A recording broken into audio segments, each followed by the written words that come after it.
Book 3 of The Gathering Storm.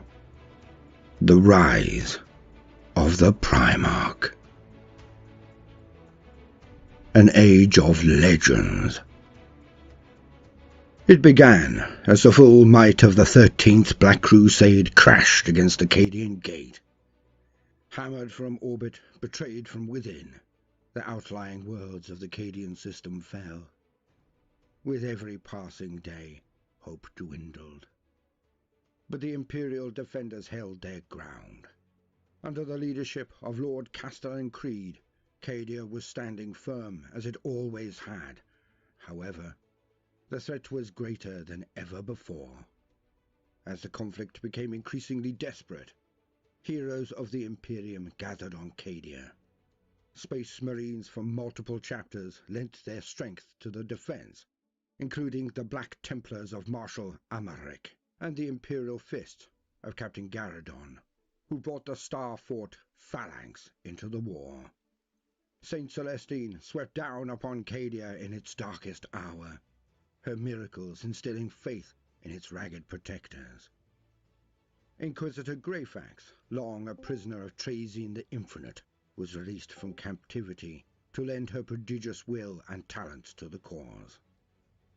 Yet the key to victory upon Cadia and beyond lay not in simple strength of arms, a truth recognized only by Archmagos Dominus Belisarius Cawl of the Adeptus Mechanicus. Urged on by the Harlequin Silandri Veilwalker, this ancient Martian priest had unlocked the secrets of the black pylons that studded Cadia.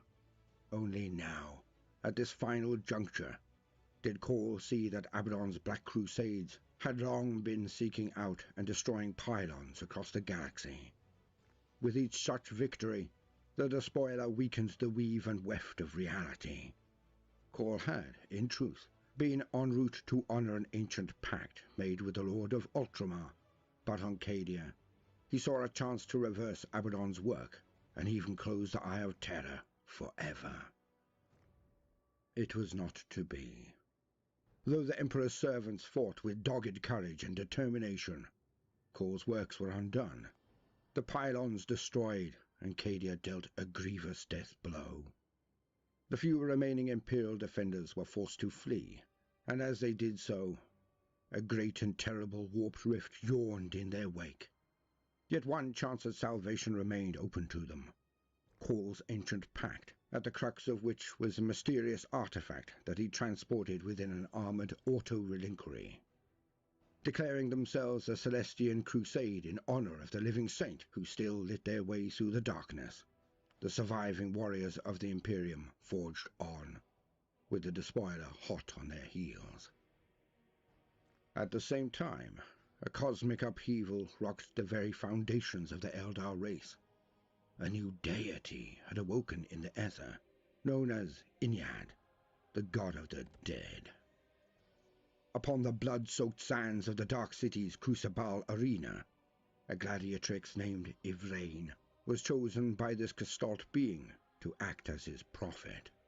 Though beset by both her own people and the demonic servants of Slaanesh, Yvraine, aided by the mysterious warrior known as the Vizarch, successfully brought word of the Whispering God's awakening to Craftworld Bieltan. There a great shattering occurred, the Craftworld undergoing a swift and terrible cycle of death and rebirth that brought the Incarn, avatar of Inyad, into being. Some amongst the Eldar race embraced the Inari belief that the cycle of death and rebirth would be their salvation. Others rejected it as arrogant and dangerous in the extreme. Yvraine pressed on regardless, seeking out the time-lost artifacts known as the Crone Swords, and formulating a desperate plan to turn back the tides of chaos. It was this mission that brought Yvraine through the webway to the frozen moon of Clasus, leading an army of the Eldari. They emerged from the moon's webway gate just in time to rescue the Celestian Crusade from their pursuers.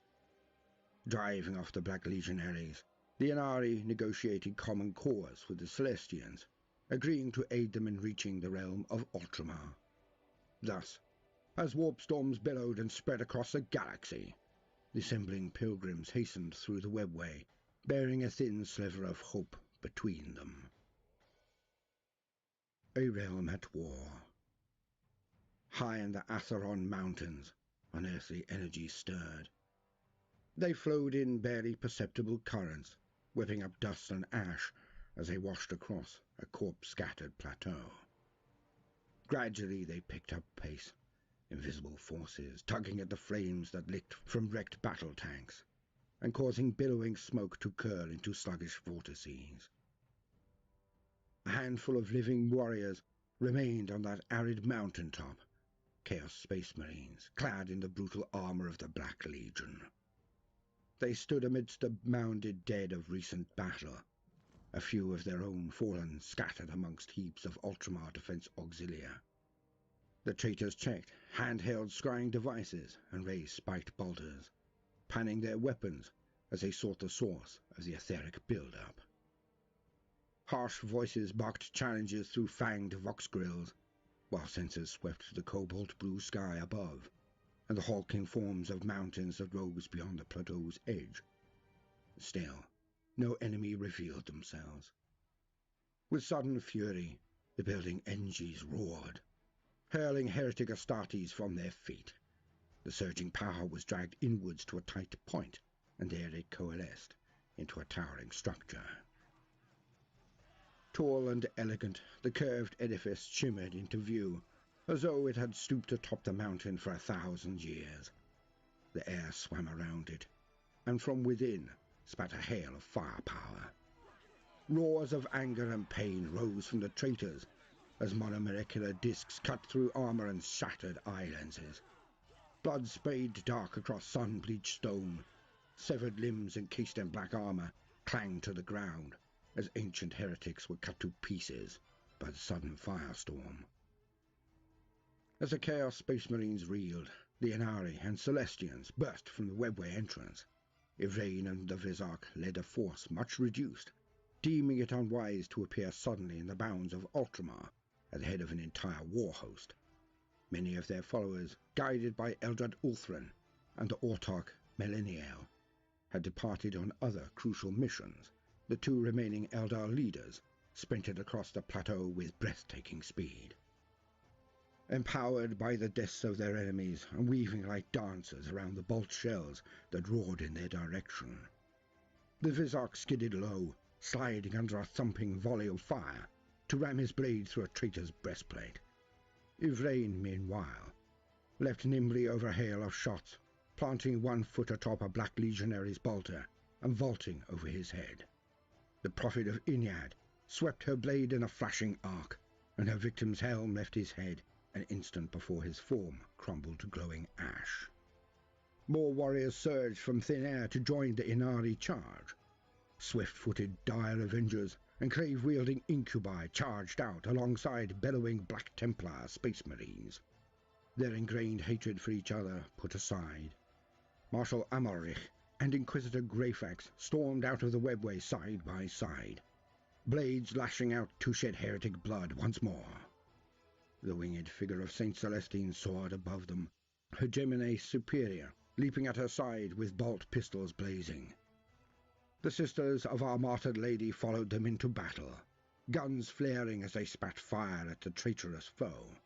Behind them all came Belisarius Cawl, skittering on many mechanical legs as his precious auto-relinquery trundled along behind him. Skitarii and battle servers advanced with him, and the ground shook at the tread of a pair of towering House Tyrannus knights that brought up the rear. The Black Legionaries did not panic at this sudden assault, as lesser warriors might have. Their numbers were few, however, and their attackers had the advantage of complete surprise. Mass reactive bolts blew a handful of Skitarii apart, and two of the Vizarch's incubi were beaten down and bludgeoned to death at close quarters. Yet between the flashing blades of the Celestians and the Inari, who seemed to move with greater speed and skill by the moment, all but a few of the Black Legionaries were swiftly cut down. The last of the traitors fell back in good order, determined to bear word of what they had seen to their masters. It was not to be. None escaped the howling firestorm as the knights braced their legs and let fly with Gatling cannons and armoured-piercing missiles. Fire billowed, shrapnel flew, and the fleeting traitor marines were reduced to bloody tatters. As quickly as it had begun, the one-sided battle was over. The Celestians and Inari were left standing amidst the fresh fallen dead, with weapons smoking in their hands. Terse orders were given, warriors jogging out to establish a bristling perimeter of guns around the webway portals. The Eldar and humans had fought together, yet they remained wary of one another, leaving tacit gaps between their formations as they deployed. Thus shielded, the leaders of the Inari and the Celestians gathered beneath the harsh blue sky. Questions needed to be asked, and facts established. The Imperial Vox channels were found to be thick with clipped exchanges between Space Marine officers, Defense Auxiliary regiments, starship captains, and countless others. All were clearly engaged in fierce battle against Chaos forces, with dread names such as the Black Legion, the Alpha Legion, the Iron Warriors, and the Emperor's Children ringing through the Vox. Piles of smoke rose from horizon to horizon, while the skies above were crisscrossed with contrails. Ultramar, it appeared, was a realm plunged into a desperate war for survival. Through the flames. At Saint Celestine's urging, the Crusade forces and their Inari allies moved off through the Theron Mountains. Events were moving quickly now, accelerating like a river in full flood tide, and the pilgrims did not have the luxury of time. Cadia had fallen, but worse. Judging from the ferocity with which he had pursued his broken foes, and his knowledge of their intended destination, the despoiler knew something of their mission. From the heights of the plateau, a broad, packed earth roadway led down the mountainside. Wide enough for several Baneblades to pass side by side, the roadway angled steadily downward between taller mountain peaks, and its entire length was lined with ancient stone supports. Atop these stood somber statues of robed figures with the unmistakable oversized features of Space Marines. Lit braziers in the statues' hands trailed streamers of incense, and the allies saw heaps of devotional offerings and prayer papers piled at the effigies' feet. As they travelled, the Celestians and Inari kept their weapons ready and their eyes fixed warily on the horizon. They threaded their way between occasional wrecked tanks and scattered corpses, both of Defense Auxilia and traitorous cultists. The bodies looked to have fallen a matter of hours earlier, their blood still congealing around them, and local insects only just beginning to settle. But the pilgrims saw no sign of living beings along their road, whether friend or foe. Archmagios Call assured his comrades that they were travelling in a favourable direction, their road carrying them towards a large urban centre, and, if his Vox thieves and the local cartographia inloads were accurate, the Ultramarines' fortification that watched over it. The extraordinary allies spoke little as they pressed on. They listened instead to the sighing of the wind through the high places, the crunch of their footfalls on dry earth, and the distant clangor of battle borne to them through the thin mountain air. These sounds grew slowly louder as the road wound around the towering flank of a sun-scorched mountain.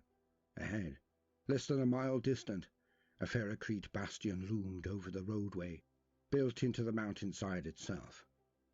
The stylized U of the Ultramarines was embossed proudly upon the structure's flank, and twin Icarus arrays swiveled back and forth atop its battlements, barrels pistoned as they hammered fire into the sky.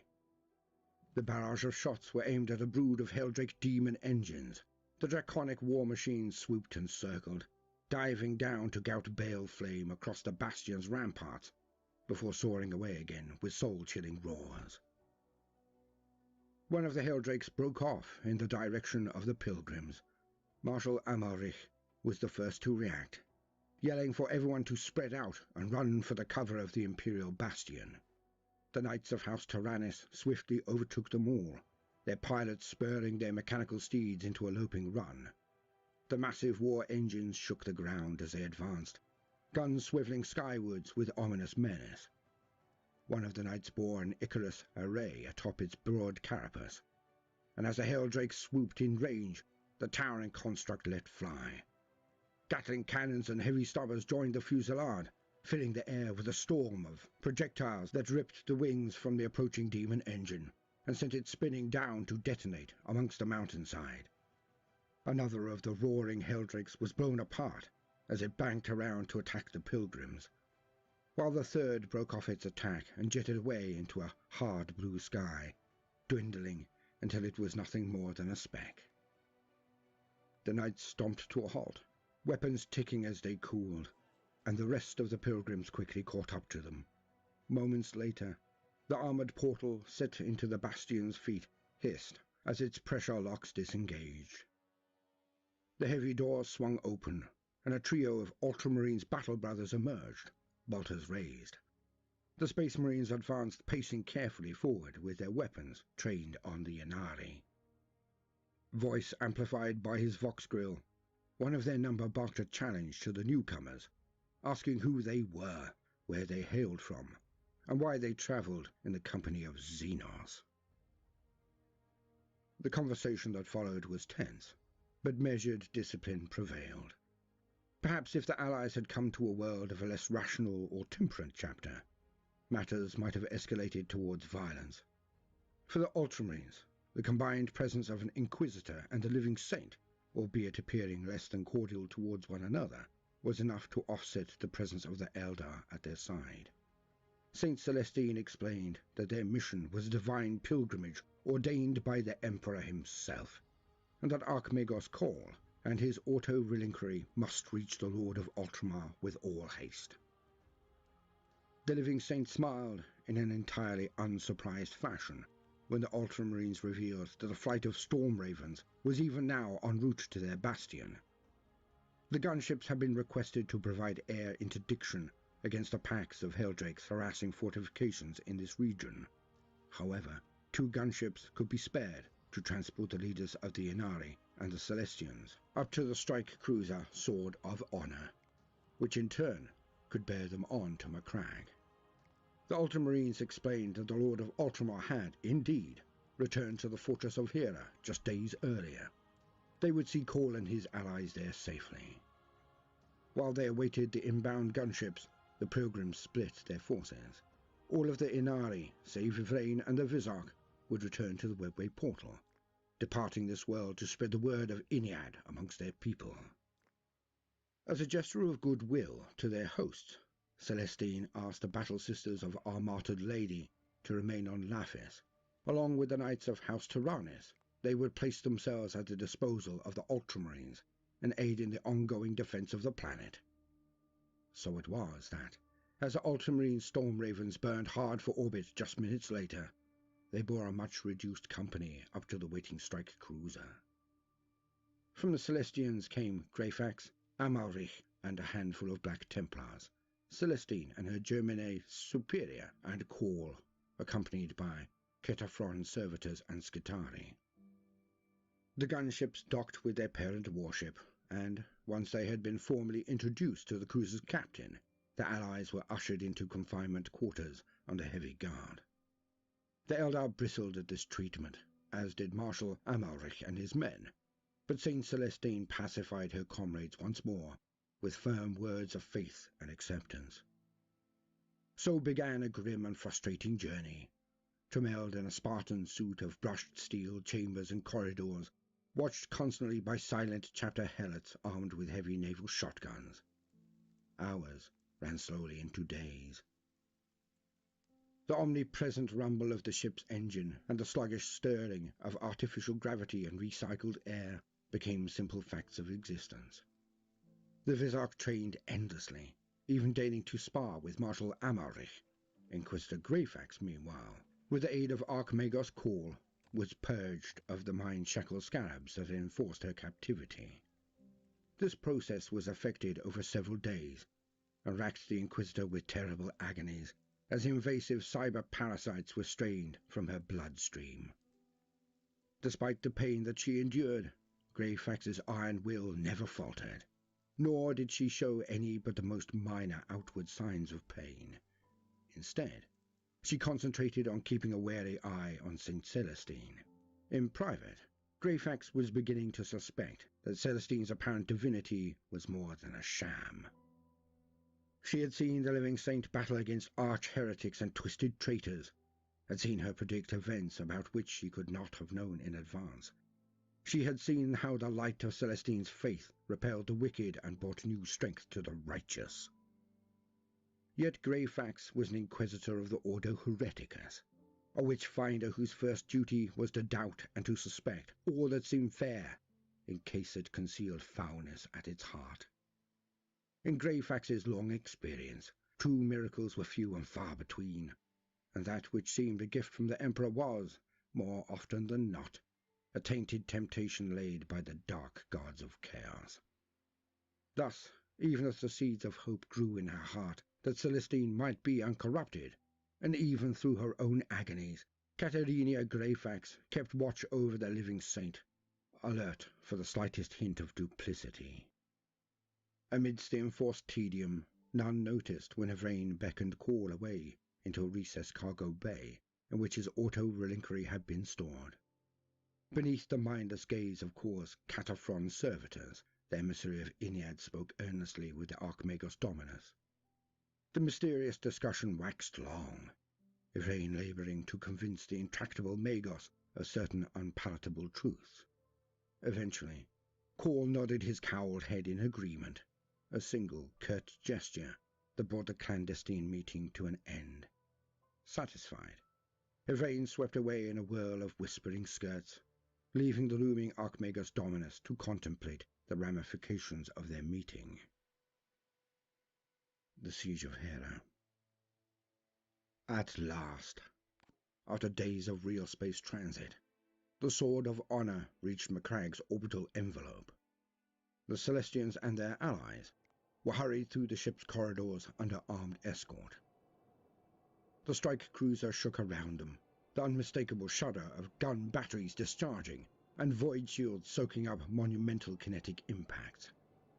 As they boarded their Storm Raven gunships once more, the Pilgrims saw through the embarkation deck's shimmering shields that their craft was under heavy attack. The Storm Raven pilots reported that a sizable Chaos Armada was even now engaging the Ultramar defense fleet over Macragge. The two factions lumbering battleships and blade-fast escorts, filling the void with lance beams and torpedoes.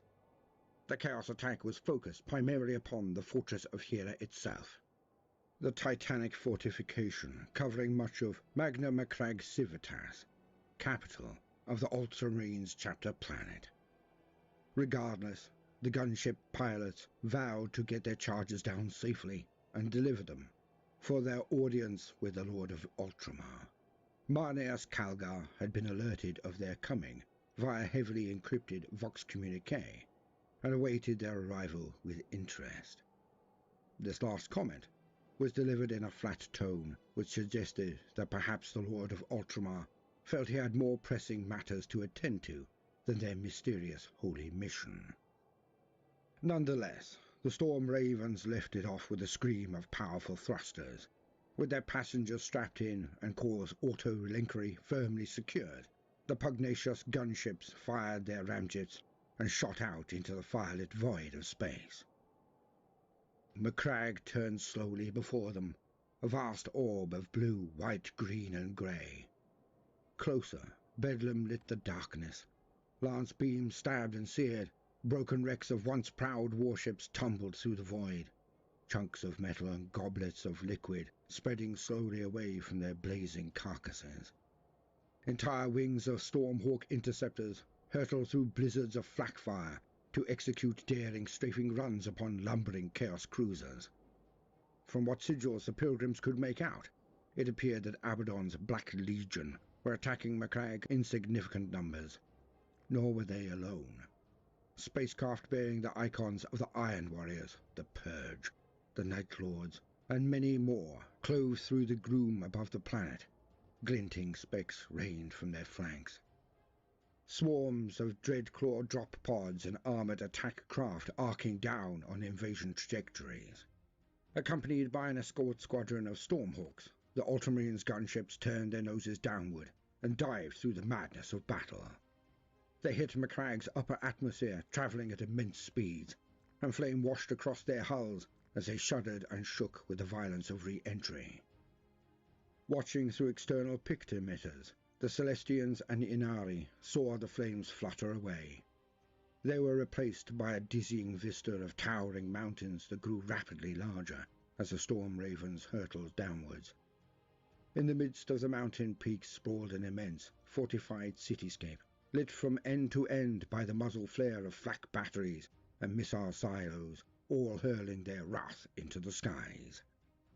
Helldrakes and traitor craft swarmed thick across the fortress of Hera, weaving at speed between towering statues and monolithic buildings to strafe the defenders, or dump tons of ordnance onto ground targets.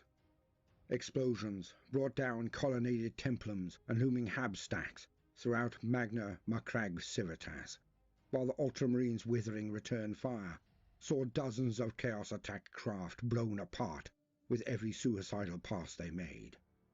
Even as they fell, heretics steered into the Ultramarines' defences, demolishing gun towers and massacring warriors. The Storm Ravens sped downward, making for the immense fortifications that dominated the heart of the city. A wave of renegade drop pods thundered around them, speeding like meteors and almost knocking one transport from the sky. Wings tucked tight to their metal bodies, a pack of Helldrakes dropped behind them, and the escorting Stormhawks peeled off to intercept as the metallic beasts tried to latch on to the diving gunships. Surrounded by screams of cannon fire and tumbling comets of metal and flame, the Storm Ravens screamed onwards. They plunged headlong through their comrades' curtain of anti-aircraft fire, only the superhuman reflexes and skill of the Ultramarine pilots preventing their craft from being torn apart by the countless threats through which they flew. The Pilgrims clung on to their restraining straps for dear life, as they were shaken violently back and forth while the gunships ran the gauntlet of aerial approach to the fortress of Hera. Then, finally, the gunships decelerated, raising their noses and arcing gracefully onto an armoured hangar set into the flanks of the edifice. At last, the Celestians and the Yanari had reached their destination. The Pilgrims emerged from their scorched, battered gunships into one of the fortress's many embarkation hangars. They found themselves surrounded by urgent bustle on every side. Around the hangar entrance, Chapter Serfs crewed thumping anti-aircraft cannons that swiveled without gyroscopic cages as they chased their targets across the skies. Bulky servitors lumbered back and forth, hauling carriages of ammunition to keep the guns fed. Further back within the hangar, Storm Talon and Storm Raven gunships were refueling, rearming, and undergoing swift binaric baptisms beneath the ministrations of Chapter Tech Marines. Servo arms whined, welding brazers sparked and flared. The sound of rivet cannons buzzed and thumped through the cavernous chamber over the clipped voices of Defense Auxilia and robed serfs. Hundreds of men and women were about their business within the hangar, grim-faced and determined. This was but one chamber within a fortress the size of a city. Through the military bustle marched a band of Chapter Serfs, led by a single Ultramarines battle brother. The warrior's helm was white and gold, and his armour bore numerous oath papers and honour markings. The helots who followed him bore gilded autoguns and stern expressions. The uniform tabards of several were spattered with what looked like fresh blood, and it was clear to all that these soldiers had come directly from the defence of the fortress's walls. Announcing himself as Veteran Sergeant Cassian, the Ultramarine welcomed the Celestians to the fortress of Hera. He took a moment to nod respectfully to Marshal Amalrich and his battle brothers, then requested the call and his companions follow. Cassian turned briskly, without waiting for an answer, and marched away across the hangar floor. Left with little choice, the allies followed the brusque sergeant as he ascended a long granite ramp and led them into the corridors of the Ultramarines' fortress. They marched along at a brisk pace through grand chambers of marble statuary, and gilt ornamentation, across railed walkways hung with magnificent ultramarines' banners, and across void-shielded courtyards where battle brothers blazed bolt-gun fire from the fire steps above. The din of battle was never far away. Thunderous explosions shook the walls around them from time to time, causing dust to fall like snow and electro-sconces to flicker. Making their way across an armor-glass shielded sky bridge, the pilgrims got their first clear look out across the fortress proper. Towering fortifications sprawled away in all directions, their guns pouring fire into the sky and spitting death at the foes that pressed close outside the walls or landed within the fortress's grounds. The pilgrims saw ultramarines Terminators striding relentlessly along armored battlements, driving back jump-pack-wearing traitors with storms of fire. They saw squadrons of anti-aircraft tanks drawn up amidst ornamental gardens, launching missiles skyward to blast plummeting Chaos assault craft from the air. In the distance, a monstrous traitor Titan was framed by the breach it had torn in the fortress's outer curtain wall. The war engine's guns blazed like poisoned stars, and its void shields flickered and burst as the phenomenal firepower of the Ultramarines hammered into them. Hastened along by Sergeant Cassian, the Celestians and Ynnari climbed a statue-lined stairway of marble and brushed steel, passing a squad of battle-scarred Ultramarines jogging the other way. At the stairway's head, the party emerged into a broad circular chamber with a frescoed floor, the walls and ceiling of void-shielded transparasteel. A massive bank of ornamental consoles and holomaps dominated the chamber's center, servitors wired into its inset thrones and chattering binaric cant back and forth to one another. Dozens of robed functionaries, quill servitors, serfs, and strategos talked animatedly as they hurried around the central hololith, which projected a real-time map of the entire complex into the air. Runes and signifiers swarmed across it in such profusion that the fortress of Hera appeared to be caught in a cyclone of data. Stood before the display, faces set in frowns of concentration, were Chapter Master Marneus Calgar, First Captain Agimon, Chief Librarian Tigurius, and a grey knight whose scroll-work chestplate announced him as Grand Master Valdus. As Cassian led the pilgrims around the table, the hubbub died away. All eyes turned towards the extraordinary group. Solemnly, the chapter serfs moved aside and knelt with their heads bowed to the Lord of Ultramar, forming a corridor through which the pilgrims advanced. As they drew to a halt before Calgar and his assembled advisers, Marshal Amalrach too dropped to one knee, with his sword held out before him, its point to the ground and his hands resting on its crossguard. His battle brothers followed his example, showing their absolute respect for a hero of the Imperium. Inquisitor Greyfax bowed deeply, as did Celestine and her Gemini superior. Only Khal and the Ynnari remained standing, impassive despite the gravitas of the moment. Behind them, Khal's auto-relinquery hissed and hummed, its mysterious contents still veiled by thick armored plates. In a clear voice, Cassian announced the pilgrims one by one. As the sergeant finished speaking and stepped back, an expectant hush fell. Explosions blossomed in the sky outside. Gunships and Heldrakes raced past, the chatter of their guns muted by the thick insulation of the Strategium.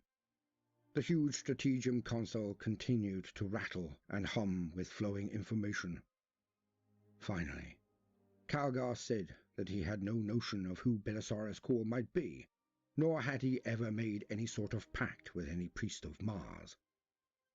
On St. Celestine's face there dawned a look of calm revelation, but the rest of the Celestians turned their horrified expressions upon the Archmagos in their midst.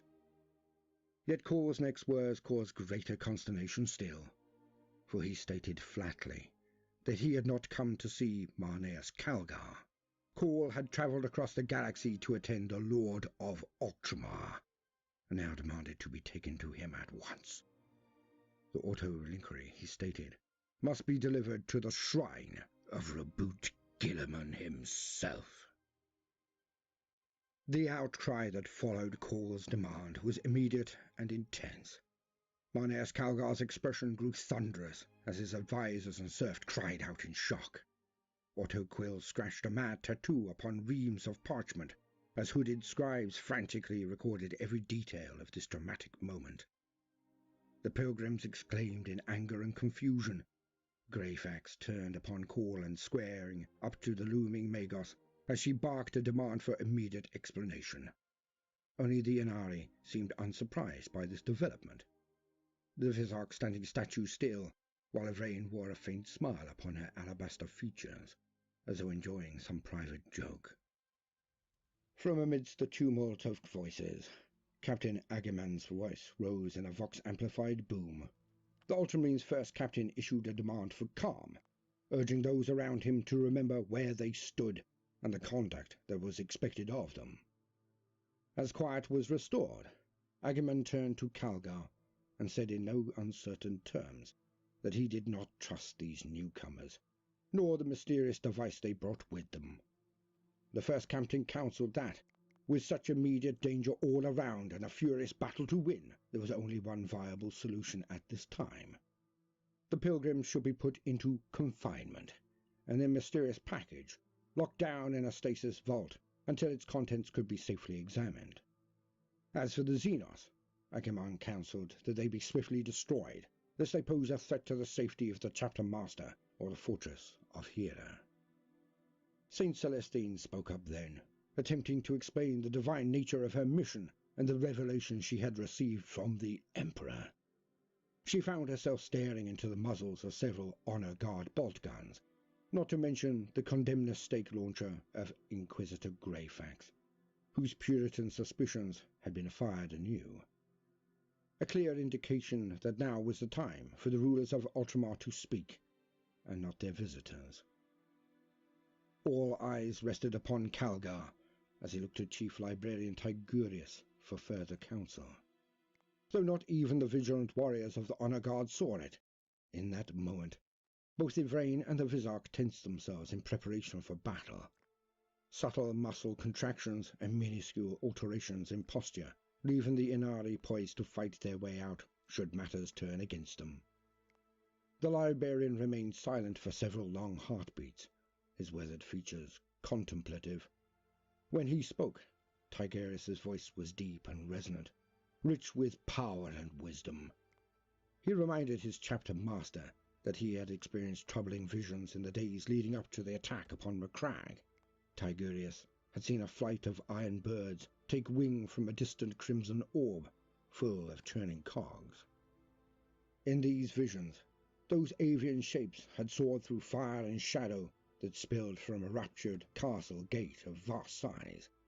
They had clutched a blazing sword in their jagged claws, and their wings had shone with holy light as they flew towards Ultramar. Through the ruptured gateway had been visible a staring, slit-pupilled eye as the birds neared Macragge. A great maw full of blooded fangs had yawned wide around them, ready to bite down with crushing force. The chief librarian had believed that his visions concerned the fall of Cadia and the subsequent attack by the Black Legion upon Ultramar. Certainly, they had spurred the readying of the fortress's defences and the sending of astropathic communiques that had brought the Ultramar defence fleet back to the chapter planet at the critical moment. Now, though, Tigurius declared himself convinced that the visions pertained also to these travellers. The chief librarian said that he was willing to vouch for their presence, even that of the mysterious Eldar, and that he believed their arrival to be the Emperor's will made manifest. Hushed whispers ran through the stratagem at this pronouncement, and Calgar nodded solemnly. Without further comment, the chapter master bade the Celestians speak and explain their presence in their own words. Between them, Inquisitor Greyfax, Marshal Amalrach, and Saint Celestine did as they were asked, relaying the bloody tale of Cadia's fall and their subsequent flight. Even Yvraine of the Inari deigned to speak a little, providing a few scant details that went some way towards explaining the alien's presence amongst the group. The only one who refused to divulge further information was Belisarius Cawl. Despite Marneus Calgar's repeated questioning, the Archmagos would not elaborate upon what his auto-reliquary contained, or what he expected to occur within the shrine. While the pilgrims spoke their piece, the war raged on. Information continued to stream in regarding troop deployments, attack and counterattack patterns, enemy drop sites, ammunition counts, and endless other articles of strategic intelligence. Marneus Calgar absorbed them all, even as he listened to the pilgrims, issuing curt orders where required, and keeping one eye always fixed upon the ever-shifting holomap that hung overhead. The chapter master wished to understand these strange visitors and the supposed pact they served, but he would not neglect the defense of his fortress while he did so. Finally, Greyfax concluded their tale, adding that she was empowered to act as the Emperor's representative in this matter, and that she would gladly take responsibility for Cor's summary execution, should he prove false. Calgar raised a hand to forestall further comment, both from the pilgrims and from the frowning Captain Agamon. Then, in a somber voice, Calgar pronounced his verdict. The chapter master would permit the Celestians to bring their auto-reliquary to the shrine of Guilliman, though they would do so under heavy Ultramarines guard. Calgar said that while he understood and welcomed Agamon's prudent counsel, they lived in unusual days. The worshippers of chaos had set foot upon the bedrock of Macragge once again, while the warp churned to madness all around them. Calgar judged that the foe had been aided greatly by the supernatural beings they worshipped in this desperate endeavor. He would not turn his back upon the precognitive powers of his own chief librarian, or the wisdom of the living saint. At such a time as this, even if he had been given precious little reason to trust Archmagos Cor. Had Agamon been a hot-tempered space wolf, or relentlessly illogical Iron Hand, he might have contested such a ruling. Instead, he accepted his lord's judgment with stoicism. Belisarius Cawl went to speak, but Calgar forestalled him. The chapter master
gave his permission for the Inari to accompany their allies, for it seemed clear to him that great events were afoot that bore the hand of the Emperor upon them.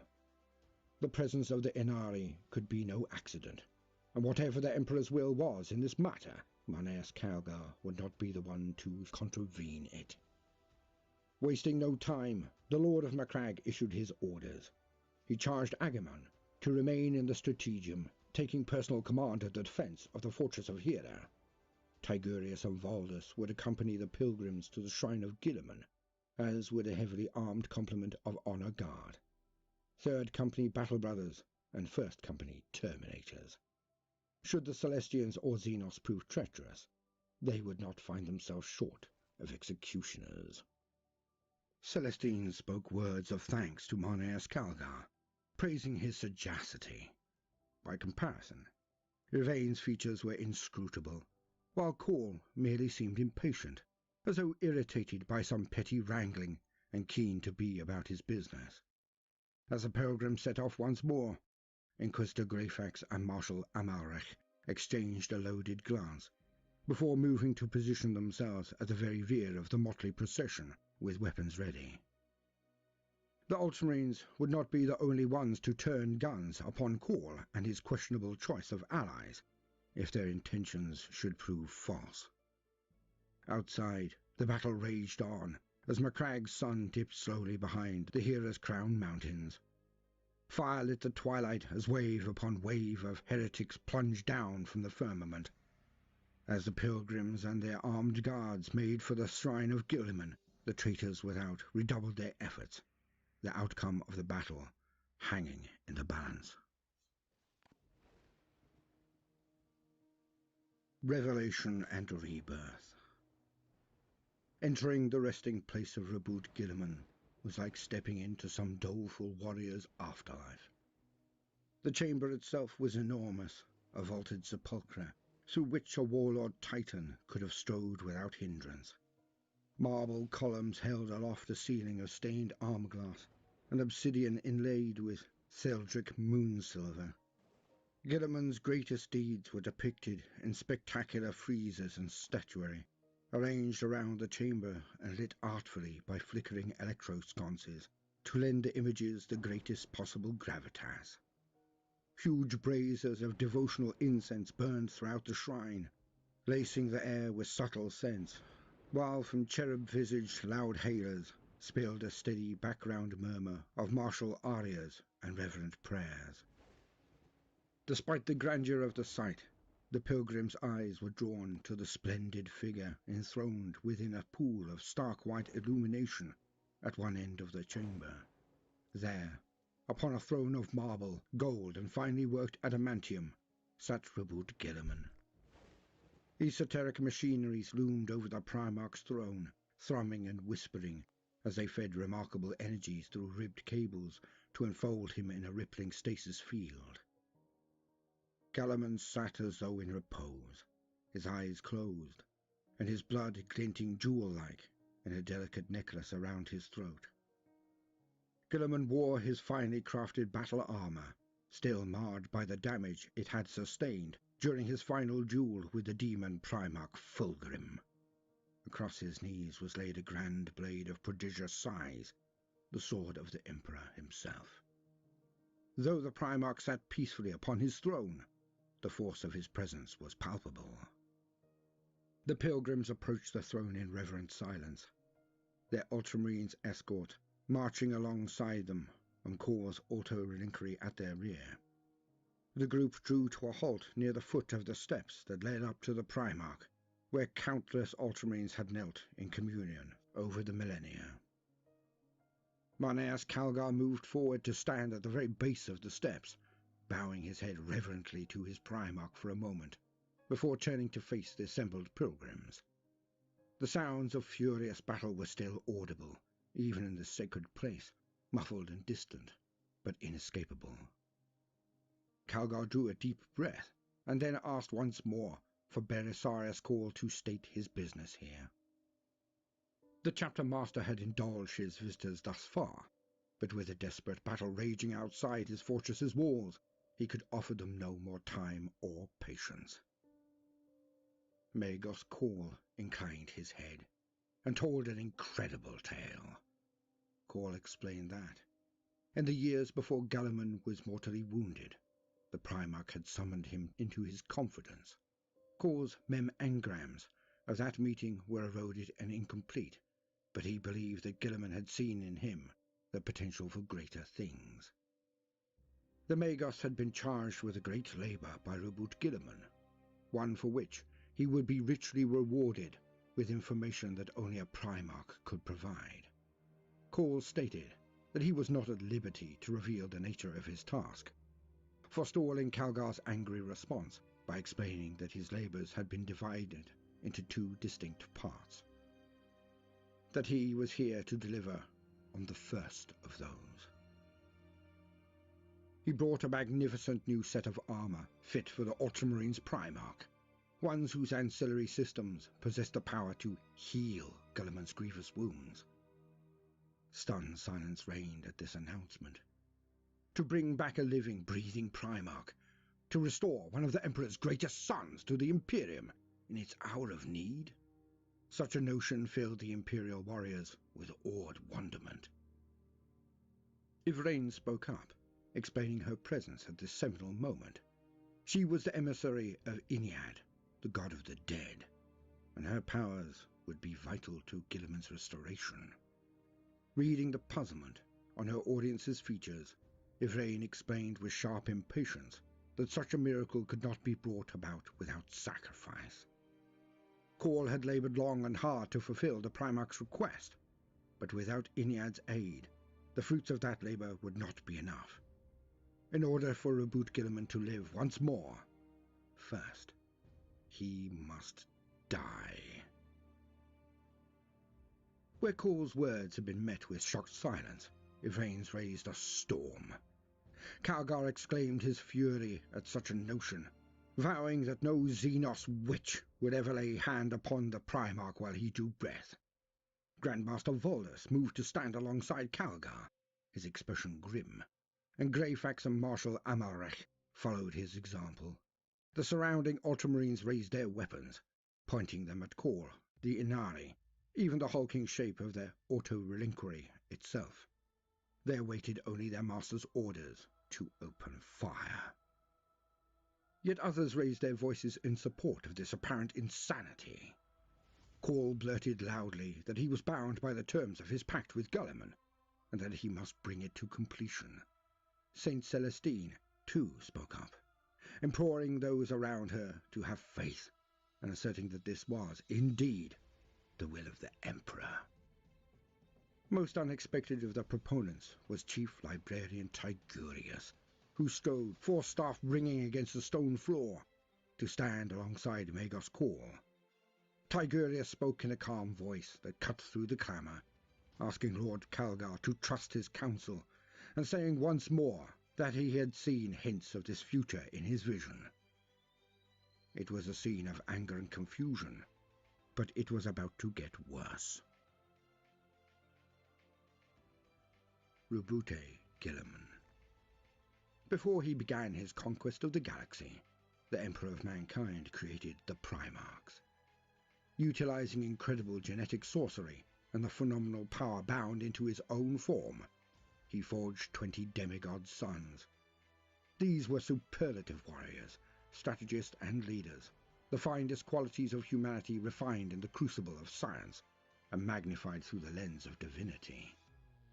The Emperor intended the Primarchs to stand at his side during the Great Crusade, each leading one of the 20 Space Marine legions to glory beyond imagination. Before that plan could come to pass, the dark gods of chaos intervened. They snatched up the nascent Primarchs and scattered them through the warp, so that each came to rest upon a different one of humanity's far-flung worlds. Some say that it was at this time that the ruinous powers left their mark upon the Emperor's gene sons, and that this is why fully half of the Primarchs betrayed their father and the Imperium during the Horus Heresy. Whatever the case, Roboute Guilliman was not tainted in such a fashion. The being that would become the Primarch of the Ultramarines Legion came to rest upon the feudal world of Macragge. There he was discovered and adopted by a local warlord named Connor. Growing and developing at a superhuman rate, Connor's adoptive son soon surpassed all those around him and came to be the greatest warrior, strategist and statesman upon Macragge. After Connor was slain by a treacherous ally, it was Guilliman who avenged his father before taking upon himself the mantle of kingship. The entirety of Macragge was swiftly unified beneath the banner of Roboute Guilliman, becoming a world of peace, civilization, wisdom, and strength. Guilliman was a charismatic and gifted leader, beloved of his people and singularly capable of compartmentalizing incredible quantities of information. He was an organizer, a logistician, one capable of turning the wildest theories into practical reality and rendering order from chaos. When the Emperor's crusading forces reached Macragge, the son was unified with his true father. Guilliman was given charge of the Ultramarines Legion and wasted no time in putting his stamp upon them. In the conquest that followed, the Ultramarines became renowned as exemplars of what it meant to be a Space Marine. Under Guilliman's leadership, they became arguably the most strategically gifted and tactically balanced of all the legions. Working on the basis of theoretical situations and practical solutions, the Ultramarines fought with exceptional efficiency. They drove the foes of humanity before them, their armies fighting like intricate and perfectly tuned machines, to swiftly and decisively outmaneuver every foe. When the Horus Heresy set the galaxy ablaze, Roboute Guilliman fought with loyalty and determination for the Imperium that he believed in with all his heart. When he thought that the Emperor had fallen, the Primarch established a new seat of power on Macragge, planning to preserve the Emperor's secular purity within his own realm of Ultramar. When Guilliman later learned that Terra still stood, he did everything in his power to ensure that he and his loyal brothers could fight at their father's side in the final battle against Horus. Though his efforts benefited many, Guilliman himself reached Terra too late, a fact that would torture him for decades to come. In the wake of the Horus Heresy, it was the Ultramarines Primarch who wrote and instituted the Codex Astartes. It was he, too, who took the Emperor's burning blade and became Lord Commander of the Imperium, serving amongst the High Lords of Terra. Finally, at the Battle of Thessala, Guilliman was laid low by his corrupt brother Fulgrim, who mortally wounded the Ultramarines Primarch with his poisoned blade. So it was that the dying Roboute Guilliman was placed into stasis in the Temple of Correction, enthroned through the millennia until such a time that one could come with the power to restore him to life once more. Shattered Sanctity. Amongst the storm of angry voices and brandished weapons, Marneus Calgar's vox chimed insistently in his ear. Angrily, the chapter master accepted the priority vox hail, but his words of rebuke died on his lips. Calgar's voice boomed over the commotion, his shout of warning coming a split second before the stained armor glass of the shrine ceiling exploded inward. Shattered crystal filled the air, shards the size of storm shields embedding themselves in walls, floor, and armored bodies. A huge shape smashed through into the shrine, a plummeting mass of blue metal travelling at the speed of a runaway mag train. Hurtling down at an oblique angle, an Ultramarines Thunderhawk gunship slammed into the shrine's floor and skidded out of control. The aircraft was badly damaged, flames pouring from rents in its hull. One wing ripped away. It slewed drunkenly across the shrine's floor, away from the pilgrims and their Ultramarines guards, ploughing through a marble column and bringing it down in a thunderous avalanche of precious stone. The Thunderhawk slammed into the shrine's far wall, demolishing a statue of Guilliman battling Alpharius, before listing onto its side with a deafening clang. Even as the stricken vehicle was settling to a stop, its assault ramp burst open with a shriek of torn metal. Spilling from within came Chaos Space Marines in twisted armor of black and gold. Spiked jump packs melded to their backs, and deafening war cries ringing from their vox grills. The Ultramarines responded with instant efficiency, bolters and assault cannons roaring to life. A hail of shots ripped into the Black Legion Raptors, puffs of blood bursting from their avian forms as they jerked and danced amidst the fusillade. Still, the Ultramarines weren't quick enough to prevent catastrophe. Screaming their defiance, a trio of Raptors jetted through the rain of fire to slam spiked icons into the temple's floor. Tall spears of adamantium and iron, the icons were festooned with macabre trophies and anointed in demonic gore. Empiric energies whirled around them, and reality rent apart with the calamitous thunder of teleportation flares. As the surviving Raptors leapt clear, a hulking wedge of Black Legion Terminators appeared. Dozens of elite killers clad in spiked and tossed tactical dreadnought armor. With exemplary discipline, the Ultramarines coolly shifted their aim. Bolts and blasts tore into the Black Legion Terminators, ringing from their armor with cacophonous fury. Yet these were chosen warriors, imbued with the demonic gifts of the Dark Gods. Though several of the massive Black Legionaries stumbled or fell, the rest shrugged off the salvo and began a grinding advance, firing back as they came. Marneus Calgar looked about himself aghast. The shrine of Guilliman, the sacred heart of the Ultramarines chapter, had been profaned by the minions of chaos. Already a thunderous gunfight was erupting. Ultramarines hurling themselves into cover, returning fire at their attackers from behind columns and statuary.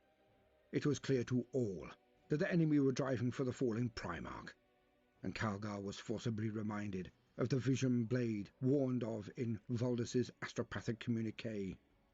Calgar was still deeply suspicious of Kol, the Inari, and those who had accompanied them, yet here was a threat far clearer and more diabolical than them. With a stern demand that his visitors refrain from acting until he had the situation under control, the Chapter Master activated the energy fields around his power fists, known as the Gauntlets of Ultramar, and strode into the fight. He was not alone. Turning from the shrine, Saint Celestine drew her ardent blade. With hymn of battle upon her lips and her Gemini superior at her side, the living saint limped toward the foe. Amalric did the same, bellowing oaths of hate as he and his last few battle brothers ran headlong at the Black Legionaries. Grand Master Voldas, too, moved to join the fight. He bit off orders into his vox bead as he advanced, loosing shots from his storm bolter, even as he called in reinforcements from his Grey Knights battle brothers. The Imperial counterattack met the Black Legion assault in the middle of the shrine with a rending crash of metal on metal, and blood fell like rain as the two forces tore into one another. All throughout the shrine, tales of heroism and sacrifice played out. Inquisitor Greyfax took a glancing shot to her ribs in the opening moments of the fight. The bolt shell dented her armor, driving the air from her lungs, but by the grace of the Emperor, it did not detonate. Greyfax, seeing black spots before her eyes, dropped hastily into the cover of a marble pew, only a few dozen feet from the base of Guilliman's throne. Sucking down several deep breaths, Greyfax leant around the edge of the pew and fired off a tight burst of shells from her Condemner bolt gun. The rounds roared across the shrine, punching into the faceplate of a Black Legion raptor and blowing his helm apart in a bloody spray. Greyfax's bionic eye switched rapidly through multiple scrying filters, collating tactical data and cogitating threat assessment at the speed of thought. To her fore, the Inquisitor saw Saint Celestine slicing her way through the Black Legion Terminators, spinning and leaping through the air as she clove the traitors apart with her blade. One of the Gemini Superior was badly wounded. The armored Seraphim sprawled in a slick of blood. The other was still fighting, emptying her bolt pistol into the foe. Greyfax still did not fully trust the saint, but she could not fault the woman's selflessness or skill.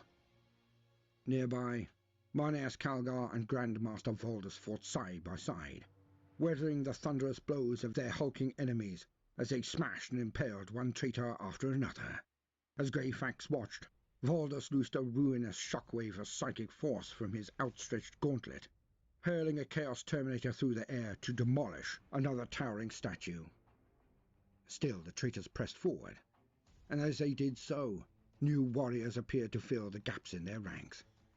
Teleport energies flared again, clearing to reveal a trio of Terminator-armored Black Legion sorcerers, flanked by monstrous warriors of flesh metal and living weaponry. At the same time, Dreadcore drop pods plunged through the shattered armor glass above, slamming into the ground behind the advancing Black Legionaries. From within spilled more of Abaddon's chosen warriors, heretic Astartes including bellowing Khorne berserkers, charging forward to join the fray. The Ultramarines stood their ground, despite being increasingly outnumbered. Veterans rattled volleys of fire into the advancing foe, ripping Black Legionaries off their feet or blasting them into glowing ash with bolts of plasma. Blue armored Terminators dueled with their black armored counterparts, heavy flamers spewing fire across adamantium and ceramite as power fists delivered crushing blows. Marshal Amalric and his brothers hurled themselves in alongside the Ultramarines, howling chainsaws and lashing lightning claws, reaping a tally of traitor lives. One Black Templar fell to a chain fist swipe, but still his brothers fought on. Greyfax's Cyoculum chimed a warning as warp energies built amidst the battle. Following the device's quavering brass needle, the Inquisitor saw the trio of Black Legion sorcerers with their staves raised, black fire boiling around them. Greyfax lined up her Condemnor and launched a blessed silver stake at the nearest sorcerer. She cursed as the holy projectile impaled her target, but did not fell him. Then she ducked down to reload, as bolt shells blew craters in her cover. As she did so, Greyfax saw that not all of the pilgrims, nor indeed all of their hosts, had joined the fight. The Inquisitor swore again as she saw Cole hunched, spider-like, over the controls of his auto-reliquary. The Magos's metal fingers danced across runic keys, his mechadendrites slithering from one socket port to another, while the Inari and Skitarii stood guard over him. Beside them stood the Ultramarines' chief librarian, Tigurius, warp lightning glowing from his eyes and weaving around his skull-topped stave. As Greyfax watched, several frothing berserkers charged at Tigurius. The librarian barked a string of syllables that caused the Khorne worshippers to implode in a crumpled mass of flesh and metal. Greyfax's Psi-Oculum burbled confused readings as the life energies of the three berserkers left their bodies, but did not vanish altogether. Ghost returns flickered around the two Inari, and Greyfax's suspicions of the Eldar deepened as she realized that they had, in some fashion that she did not yet comprehend, had been empowered by the stolen Animus. Greyfax pushed herself to her feet again, intending to dash across the open ground and command Cole to cease in the name of the Holy Ordos. At that moment, a stitching line of autocannon fire marched along the top of the pew. Explosions of fire and shrapnel burst around the Inquisitor, hurling her from her feet. Greyfax fired back at her attackers, lashing out with her telepathic powers as she did so. But she was, for the moment, pinned in place. Marneus Calgar swung his right gauntlet in a punishing arc, hammering it up through his enemy's guard and catching a Chaos Terminator square upon the jaw. His enemy's helm disappeared in a blizzard of metal and blood, his corpse slamming down onto its back with bone-breaking force. Before the traitor even hit the ground, Calgar was already turning on the spot, both gauntlets held out from his body and bolters thundering. The chapter master revolved in a half-circle, blazing rounds into the black legionaries on every side and eviscerating another of them with explosive shells. Blocking the return swipe of a crackling power mace, Calgar prepared to swipe another titanic blow into his enemies. Then he caught sight of something at the base of Guilliman's throne, and cold horror clenched his chest. Calgar saw the Martian priest step back from his auto-reliquary with the air of one completing a satisfying task. The dome-shaped device hummed forward, unfurling like the petals of some huge carnivorous flower. The watching chapter master was at the wrong angle to see inside the machine, but he had a fleeting impression of glowing energies, unfurling mechadendrites, clamping pincer limbs, and whirring bone drills that filled him with revulsion. The auto-reliquary was raising and stretching out, enfolding the Primarch's form in its metallic embrace. At the same moment, the Xenos witch-priest lunged with preternatural grace, evading whistling bolt shells as he raised her blade high. "No! No!" bellowed Calgar, finding his voice. "I command you to stop! In the Emperor's name! Brother Tigurius! Stop them!" The chapter master's dismay rose to new heights as Tigurius looked straight at him and shook his head. "Do it! Do it!" shouted the chief librarian, blazing psychic energies into the foe that pressed close all around him. "And may the Emperor condemn me if you have played me false, Xenos." In desperation, Calgar raised his bolters and prepared to fire at the Eldar witch, but Yvain's blade fell lightning fast, hacking through the cabling that fed power to Guilliman's stasis field. Energies flared, and from within the closing arms of the auto-reliquary, Calgar heard a rattling sigh that would haunt him until his dying day. "What have you done?" he roared, despair and fury blazing through him like a firestorm. Fists clenched, Calgar turned upon the traitors that had forced this terrible tragedy to come to pass, and waded back into the fight with unstoppable fury. The auto-reliquary engulfed Reboot Guilliman and his throne entirely, runic designators and auto-lumen flickering in mesmerizing patterns across its surface. As though spurred by the sight, the Black Legionaries redoubled the intensity of their attack. Bellowing war cries, the Black Legion's Terminators drove hard into their foes. Marneus Calgar was pushed back by his enemies, his battle plate cracked by the crunching blow of a power maul. Braving the Chapter Master's lashing gauntlets, a band of traitor Terminators surrounded him entirely, so that their brethren could break away towards the Auto Reliquary. Gunfire echoed thunderously around the shrine as the traitors let fly into Kor's unfolding device. Bolts and shells alike exploded harmlessly as they struck hardened void shields, unable to punch through the Archmagos' data wards to damage the device behind. The last of the raptors formed into a single talon and bound across the shrine. Their jump packs howled, and terrifying screams burst from their vox grills. They were met by a thin line of Ultramarines veterans, the loyal Marines abandoning cover to interpose themselves between the Chaos Assault troops and Guilliman's throne, with bolters blazing.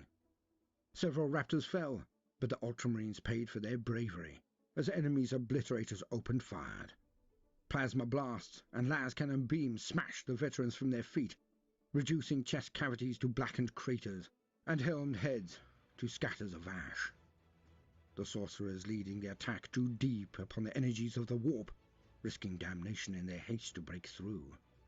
Two of the psychically empowered warriors unleashed a storm of crackling black lightning at Grandmaster Voldus, driving the Grey Knight to one knee with their combined fury.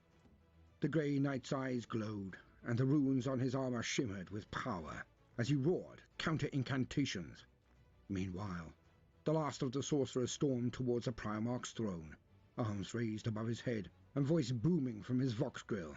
As the sorcerer chanted, so the Temple of Correction began to shudder and shake.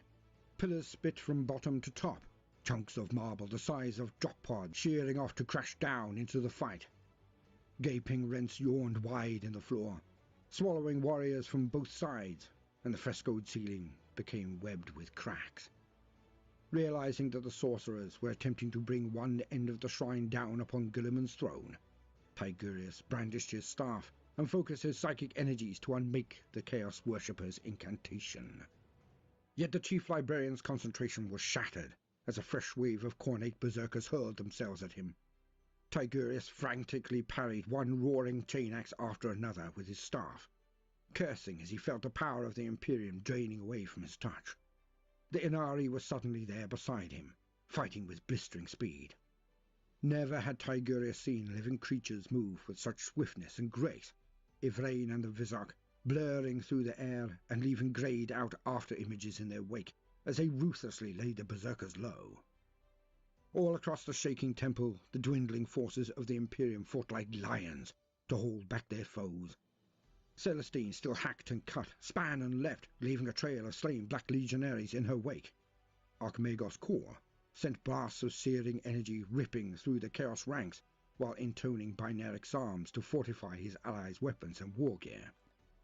Marshal Amalric, accompanied now by just two remaining sword brethren, fought tirelessly atop a heap of Black Legion corpses. Teleport energies flared once more, and a squad of Grey Knight paladins flashed into being, bolstering their Grand Master's psychic defenses with their own. For a moment the battle hung in the balance. Then a second flight of Dreadcore drop pods began their descent upon the shrine, fires billowing around their hulls as they fell. No scattered handful of reinforcements was this, but a pinpoint attack wave of 10 armoured pods, held in reserve by the masters of the Chaos Invasion and hurled in to strike the killing blow. Helldrakes dived amongst them, jaw cannons chattering to tear a path through Ultramarines' interceptors and gunships. More than one of the plummeting demon engines hurled itself into flak fire, compelled to self-sacrifice in order to shield the Dreadclaws from harm. Thus protected, all 10 pods flashed down through the sundered dome of the Shrine of Guilliman, touching down amidst billowing clouds of smoke and sulphurous flame. As one, the Dreadclaws irised open to disgorge squad after squad of heretical killers. An entire traitor warband surged into battle, the talons of the Despoiler deployed en masse to sweep away all resistance in the shrine. It was a force whose combined strength could subdue worlds. 100 superhuman murderers, fresh and ready for battle. The Black Legion reinforcements struck the Imperial defence like a battering ram. Ultramarine veterans and Honor Guard fell as they were riddled with overwhelming bolt fire. Courageous Terminators crumpled, even their potent armour unable to withstand the hammering volleys of bolter, melter and plasma fire that engulfed them. Minas Calgar roared in defiance as he was borne to the ground by a surging mass of foes that swung, stabbed and stamped at him. Marshal Amalric and his brothers charged down the mound of corpses rather than be caught in the open by the foe's amassed firepower, determined to hack down as many of their tainted kin as they could before they were slain. Saint Celestine, too, swooped down upon the mass of foes. Her remaining sister had been smashed from the air by a plasma blast, and even the saint herself was now fighting one-handed, her left arm hanging broken at her side. Still, she sang out a hymn to the Emperor, determined to meet death with words of purity and hope on her lips. Everywhere, the mass Chaos worshippers pressed forward, engulfing the shrinking islands of Imperial resistance, while sorceress energies continued to tear at the shrine itself. Not a single defender took a step backwards, but it was clear that their lives could now be measured in minutes at most. The Avenging Sun. The foremost Black Legionaries were mere yards away from the foot of Guilliman's throne when the rune panels of Kor's auto-reliquary flickered from red to green. A single chime sounded, a clear, pure note that cut through the clangor like a knife. The Archimagos himself, fighting back-to-back with the Inari and Chief Librarian Tigurius, emitted an uncharacteristic blurt of binaric triumph. The next moment, the outstretched armatures of the auto-reliquary folded back with a gaseous hiss to reveal a sight of breathtaking splendor. Where before Roboute Guilliman had sat, a pale, stasis-locked revenant, now the Primarch stood awake, alert, and very much alive. His presence was immense, dominant as a thunderhead suddenly filling the shrine with its crushing pressure. Guilliman was clad in a magnificent new suit of armour, an ornate masterwork that had travelled all the way from the forges of Mars within Kor's auto-reliquary. In one hand, the Ultramarines Primarch held the blade of the Emperor, now lit from hilt to tip with leaping flames, and in his eyes was a look of such murderous intensity that even the loyalists within the shrine quailed to see it. It was as though a spell had settled over the shrine, though outside the din of war thundered on. Within that echoing chamber, friend and foe alike stared awestruck at the legendary figure reborn in their midst. An incoherent scream of rage shattered the silence, a single Khorne berserker charging headlong through the stunned combatants to launch himself in a flying leap at the Primarch. Guilliman moved with such blistering speed that the Inari themselves would have struggled to match it. His burning blade drew a pyrotechnic arc through the air as it swung, bisecting the Khorne berserker at the waist and hurling his severed halves to the ground. As the Chaos Worshipper's armoured corpse crashed to the floor, the spell was broken. With a howl of hate, the Black Legion warriors surged towards Roboute Guilliman. Wordlessly, the noble demigod strode to meet them, and the carnage truly began. First to die was a sorcerer whose powers had shaken the temple to its foundations. Guilliman raised his mighty gauntlet, the Hand of Dominion, and a storm of armoured-piercing fire erupted from behind it to rip the tainted Psyker to pieces. Next to fall were the remaining Black Legion berserkers. Following their comrades' example, they flung themselves screaming at the reborn Primarch. Like their fellow, they were reduced to so much armoured meat, smashed from the air with terrifying speed. Guilliman was running now, storming forward through the hail of bolts and shells unleashed by the Black Legionaries. Rounds exploded against the Primarch's armour, but none could pierce its inviolable plates. As he crashed into the front ranks of Black Legionaries, Guilliman let out a building roar of pure, undiluted fury. The Primarch's first blow threw a Black Legionary high in the air, blood streaming behind the corpse in a red trail. His second strike smashed a traitor Terminator into a bronze and marble column with enough force to drive the Chaos Worshipper clean through it and out the other side. A spiked power fist swung for Guilliman's chest, only to be lopped from its wielder's arm before the blow could land. Guilliman's return swing parted his attacker's head from his shoulder, cauterizing the stump of the traitor's neck as the body crumpled to the floor. On it went. The Primarch moved with such speed that even the heretic's superhuman reactions couldn't save them. None could match Guilliman. None could even come close, and the few opponents that landed lucky blows found their weapons turned aside by the Primarch's masterwork armor. As the Black Legion hurled themselves towards the towering warrior in their midst, so the pressure lessened upon the surviving loyalists in the shrine. Full of vengeance, inspired by the spectacle of the Primarch, the last of the Celestians and their allies threw themselves back into the fight with renewed vigor. As Guilliman cleared the foes from around the foot of his throne, Tigurius, Khorne, and the Inari followed him into the gap. Yvain blurred through the air, felling a Chaos Space Marine before cartwheeling between two more and leaving them as crumbling statues of dust and ash. A traitor raised his plasma gun to blast the whirling priestess, only for the Visarch's sword to lop his arms off at the elbows. The champion of Ynnead reversed his grip on his blade, ramming it through his victim's helm before basking in the escaping energies of the Chaos Marine's corrupted soul. Tigurius released a thunderous barrage of psychic energies, thumping tectonic shock waves that hurled heretic Astartes from their feet and shattered their armor like porcelain. The chief librarian felt Guilliman's gaze upon him then, for just a heartbeat. The Primarch's appraising stare seemed to strip Tigurius down to his very soul. Then Guilliman stormed on through the enemy ranks. With every blow, the Primarch of the Ultramarine sent mutated corpses tumbling through the air. His expression was graven granite and frozen hate, a mask of vengeful anger that had endured millennia. For Guilliman, his last memory was a desperate battle against a tainted brother, a fraternal contest of godlike strength and barbed, hateful taunts, then poison and pain beyond endurance. Now he found himself in strange surroundings, facing a twisted horde of creatures that were nightmarish parodies of the Adeptus Astartes ideal. Not that his apparent allies struck Guilliman as much more familiar, but he could at least detect who in this vast sepulchre was tainted by chaos and who was not. For now, that was enough. The Primarch compartmentalized his questions for later and concerned himself solely on the battle at hand.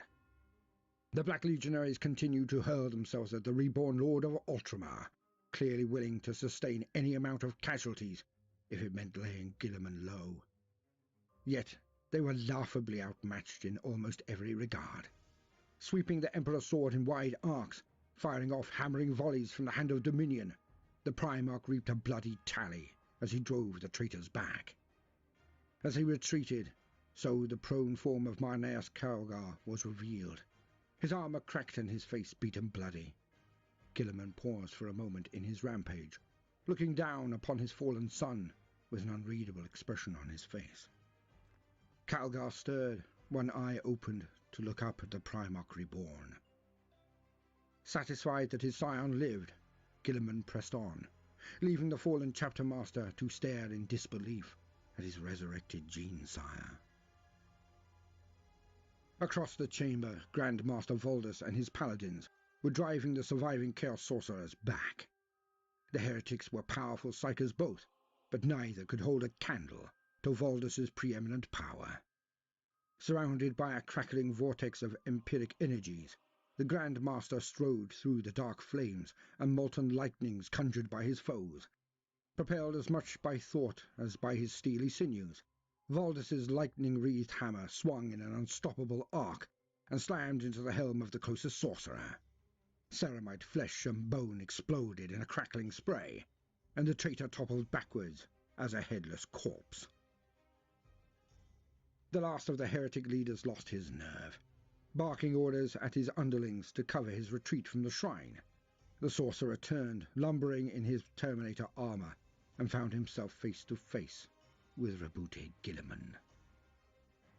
Screaming witchlight rushed in as the sorcerer attempted to conjure a potent curse. Before he could even spit the jagged syllables to unleash his power, the sorcerer was hoisted bodily off the ground, Guilliman's hand of dominion clamped firmly around the traitor's gorget. In a breathtaking display of strength, the Primarch lifted his foe high into the air, Guilliman's face a cold mask of disgust. The sorcerer made a last croaking attempt to speak, before the Emperor's sword slammed through the traitor's midriff and ripped it swiftly upwards. Ancient armor and corrupt flesh parted as easily as silk, and the sorcerer's innards spilled out in a rush to splatter upon the flagstones. Leaderless, reaped like corn by the seemingly unstoppable Primarch and his allies, the last of the Black Legionaries turned and fled. But not a single one of them would escape the fortress of Hera alive. Enthroned anew. By the time reinforcements reached the Temple of Correction, the fighting was done.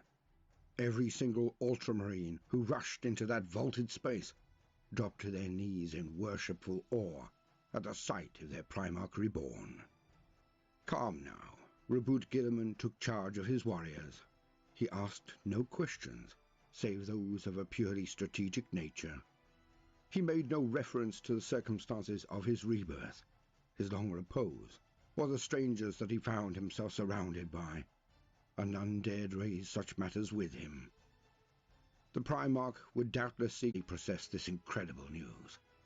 The Chaos Worshippers, by comparison, faltered in their attack.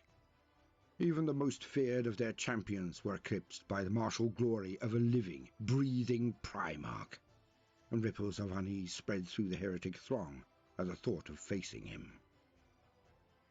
Guilliman made straight for the fortress's strategium, and, in a dramatically charged moment that would become enshrined in statuary, formally accepted command of the defence from First Captain Agiman.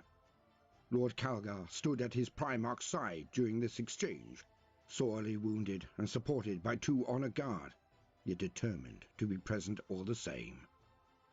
Guilliman showed his nobility by humbly requesting the chapter master's leave to assume full command of the Ultramarines at that time. Calgar shrugged off his battle brothers and, grimacing in pain, knelt before his Genesire.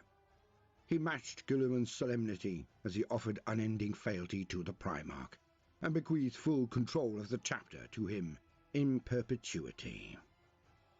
Like an impresario settled before his instrument, Guilliman spread his hands upon the strategium table and took a deep breath before beginning to command. With his every utterance, the invader's plight became more apparent. The Primarch's strategic acumen, his tactical genius and miraculous mental acuity were unmatched. The leaders of the Ultramarines looked on in amazement as Guilliman marshalled the defenders like regicide pieces, drinking in reams of strategic data and issuing a steady stream of orders that turned one fight after another in the defenders' favor. Calgar and his lieutenants had executed a superhuman campaign of defiance against the invaders, but the Primarch was operating on a different mental plane. At Guilliman's command, thunderous overlapping firestorms and interlaced webs of interceptor strikes cleared the airspace over the fortress of Hera. No longer threatened from above, Ultramarines' reserves and vast numbers of defense auxilia flowed into the fight in masterful deployment patterns. Feints, ambushes, false retreats, and sudden overwhelming counterattacks ripped through the Chaos forces and drove them from within the fortress's grounds. Guilliman wielded hundreds of thousands of warriors at once, predicting every move his enemies made, and countering before they had even thought to act. By the time the Primarch and his coterie strode out to lead the fight in person, the Chaos attackers were reeling in disarray. The attack led by Guilliman into the heart of their lines was like a final bolt round placed between the eyes of a wounded enemy. Black Legionaries, Iron Warriors, Alpha Legion, and Night Lords, all were hurled back from the walls. Traitor Titans toppled like vast flaming trees to smash down in ruin. Just 3 hours after his resurrection, Roboute Guilliman concluded the wholesale purge of Chaos invaders from the fortress of Hera, and confidently proclaimed the Ultramarine stronghold secure. There now came a time where breath could be drawn and stock taken. Even as lumbering servitors and serf-work gangs laboured to shore up the fortress's battered defences, Guilliman summoned a select company to attend him in the chapter master's sanctum. This had long been the domain and throne room of Marneus Calgar. Now it would become the sanctum of the Primarch himself, and it was here that he was formally invested as Lord of Ultramar and Master of the Ultramarines once more. Calgar, Tiguris, Agimon, and their closest lieutenants were present for Guilliman's elevation, as were representative brothers from every company of the chapter. The Celestians, too, attended Guilliman's formal coronation, the saint herself ceremonially bestowing her blessings upon the Primarch. Even the Inari watched from the sidelines as this momentous event occurred. They lurked amongst the shadows, a silent and staunchly unremarked-upon presence whose expressions remained cold and watchful. As the ceremony concluded, Guilliman rose and addressed the assembly. There was much to be done, and countless questions to which the Primarch required answers. Before he could act further, Roboute Guilliman needed to know everything that occurred during his long absence. Part 2. Warstorm. Dark Revelations. The warp is, in many ways, a mirror of reality. Like a dark and fathomless pool, its surface ripples with the impact of momentous events or great outbursts of passion and emotion. The resurrection of Roboute Guilliman sent bow waves rolling outward through the immaterium, racing tsunamis of turmoil that did not go unnoticed. One by one, the champions of the dark gods of chaos became aware of the returned Primarch. Reclining amidst an endless banquet of souls, Fulgrim pouted in displeasure as demon imps whispered the news into his ear. The demon Primarch of the Emperor's Children bestirred himself from his velvet throne, vowing to the depraved god Slaanesh that this time he would ensure Guilliman's eternal fall from grace. In hidden fanes and crystalline mazes, the greatest demons of Tzeentch watched as the weft and weave of fate rippled and changed with the implications of Guilliman's return. Reading their master's will, each set itself to the task of tainting, tempting, or destroying the Ultramarines' Primarch in a myriad of subtly varied fashions. Deep within the noisome swamps of Nurgle's garden, a conclave of great unclean ones listened indulgently to the frantic babbling of messenger flies. They leered in delight, bile and maggots slopping down their festering chins. A Primarch! One untouched and untainted by any of Nurgle's brothers. Their pestilential master would no doubt value such a prize most highly. Perhaps, they chortled mockingly, they might even arrange a final reconciliation between the bitter Mortarion and his brother. Such an opportunity had not presented itself in thousands of years, and the great unclean ones hummed a cheerful ditty as they began to concoct a sickness fit for a demigod. Elsewhere in the galaxy, the Mendox cataclysm was coming to its hideous conclusion. Along a war front that spanned entire star systems, the champions of Khorne burned 88 imperial worlds at once. Amidst the rising flames of their genocide, champions of Khorne, both mortal and demonic, witnessed visions of their furious deity raging against Guilliman's return. His apoplectic bellows rang as thunder through the skies of the dying planets, and warp storms shuddered into being through rents in reality, as though the blood god was hacking at the stars with his ruinous blade. The servants of the other dark gods might try to corrupt Guilliman, to mislead or despoil him. Yet Khorne's servants knew that their master had no patience for such things. Instead, they fell to battle amongst each other, warring for the right to hunt down the reborn Primarch and claim his skull. Other Dark Lords, too, saw the glowing beacon of Guilliman's rebirth from afar and began to marshal their forces accordingly. Forewarned by the prophetic visions of Zarafistan, Abaddon the Despoiler had fashioned a loose alliance of traitor warbands to strike Guilliman down before his resurrection could occur. It was this that had spurred the sudden, frenzied invasion of Ultramar, but, even with the aid of a sizable force of Black Legionaries, Abaddon's vassal warlords had failed in their initial gambit. Furious, Abaddon summoned and bound their Lord of Change, Kairos Fateweaver, sending him winging his way across the galaxy to gather fresh forces against the Primarch. Upon far-flung hell-worlds, Magnus the Red and the Death Lord Mortarion received word of their brother's awakening. Their reactions were as different as fire and ice. Mortarion raged, a cold and virulent storm of anger whirling around him, until its echoes in real space seeded 7 new and terrible plagues upon luckless Imperial worlds. Marred amidst plans that were nearing fruition, the demon Primarch of the Death Guard could not yet act to strike at Guilliman. Instead, as he stared with glowing eyes across the mist-wreathed parade grounds of his plague planet, and the massed ranks of Death Guard there assembled, Mortarion vowed that he would render Guilliman and his empire to rot soon enough. Magnus, by comparison, gave a booming laugh of utter delight, like a fortune-teller who flips their final tarot card and gains sudden insight. The Crimson King saw now before him paths of glorious fate, where before had been a wilderness of confusion. Magnus began to issue orders, his words bursting forth as swarms of crystalline insects. They flitted away to marshal the thrall bands of his once proud legion, the Thousand Sons. Already, the Cyclopean demon Primarch had revenged himself upon one hated foe of old, setting the Fenris system alight in the fires of retribution. Now he saw the chance to punish another. As the might of the warp began to gather, coiling and writhing like a serpent's nest, traitor warbands rode the dark tides of the Empyrean. Toward Ultramar.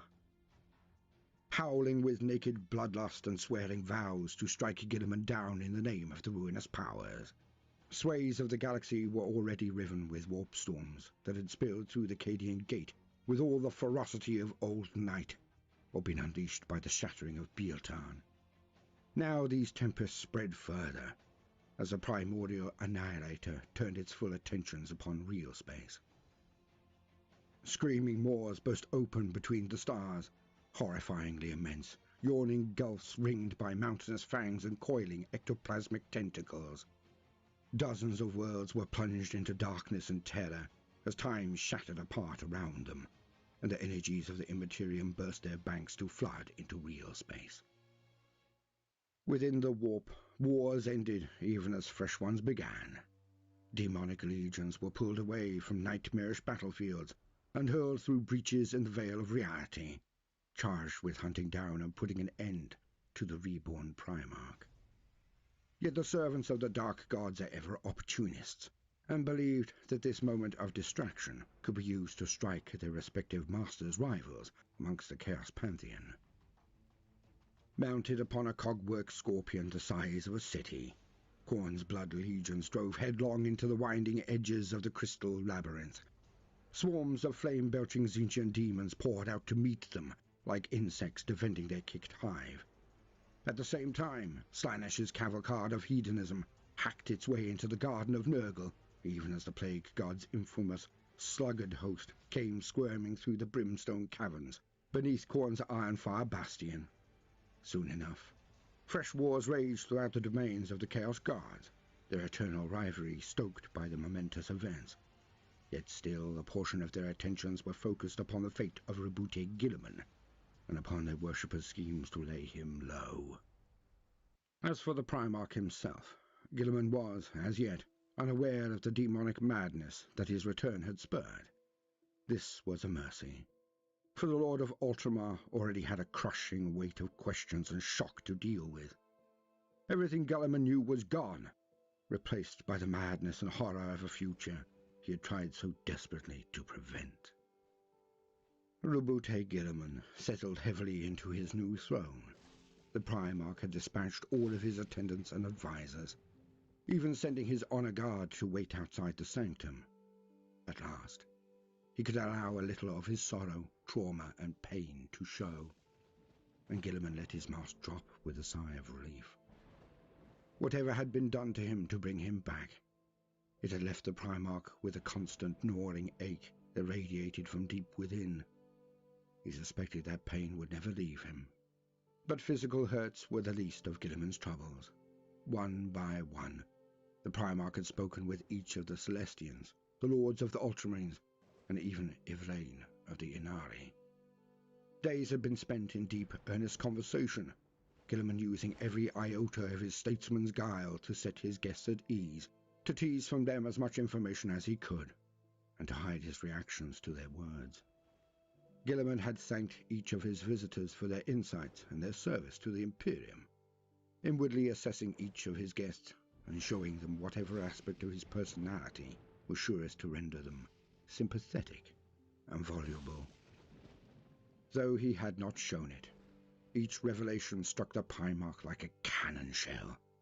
He was exhausted from staving off bewilderment and horror hollowed out by pain. Guilliman groaned and placed his head in his hands, his new suit of armor hissing and humming with the motion. "Millennia have passed," he murmured, unsure to whom he spoke. He knew only that he had to vocalize his situation before it drove him mad. For the first time since his return, Guilliman wished for one of his brothers to speak with. They, at least, might have understood. "Thousands of years," he said, "and look what has become of them, of us. Idolatry, ignorance, suffering and squalor, in the name of a god who never desired the title." Guilliman shook his head and stood, pacing across the chapter master's sanctum to stare up at the banners hanging on the western wall. Each was the height of an imperial knight, a cascade of masterfully woven cloth depicting the glories of the Ultramarines.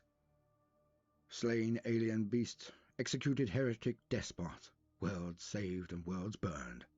The chapter's proud iconography was much in evidence, but so was the Aquila of the Imperium, and there, presiding over several of the heraldic designs, a figure with throne and halo, who must surely be the Emperor. "We failed, Father," said Guilliman, his words tired and leaden with sorrow. "You failed your sons, and we, in our turn, failed you. And now, to compound our arrogance and vainglory, we have failed all of them, too. Did Horus not say that you sought godhood? He built a rebellion upon that claim. How he would gloat to see the Imperium now." Anger surged through the Lord of Ultramar, and he clenched his fist with an effort of self-restraint. He imagined destroying this chamber, tearing it apart, and hurling its wreckage around him like a wild beast. He dared not, lest these strangers in his chapter's livery see through his facade. Though he wrestled with despair, the Primarch knew he could not let this weakness show. Calgar, Tigurius, Agamon, all the others, they looked at him as though he were the Emperor himself. Guilliman was painfully aware of his symbolic quality, and how desperate and dark the hour had become. He must show nothing but strength to his Gene sons, lest his despair taint their hearts too. And yet, would it really matter? He sighed, turning his back on the banners and pacing across the chamber to stare through a stained-glass window. Out there, across the war-torn immensity of the fortress of Hera, Guilliman saw the sweeping bulwark where his old chambers had once been. They had belonged to his father, even before him. He had laid his plans there, spoken to his brothers, laughed and raged and, on one occasion, almost died. Now they were gone, buried beneath ugly agglomerations of buttressing and gun batteries. It was apt, he thought bitterly. Guilliman's anger spilled over, and he span on his heel, staring up at the woven Emperor with accusing eyes. "Why do I still live?" he snarled. "What more do you want from me? I gave everything I had to you, to them. Look what they've made of our dreams.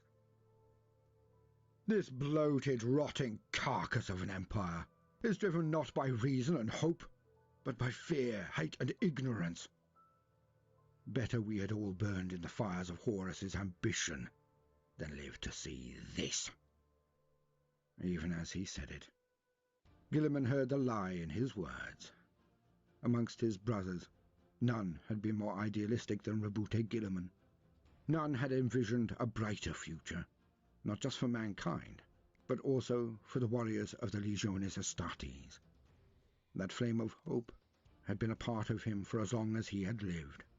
Even now, as it was smothered by darkness and war, Guilliman realized that his flame endured.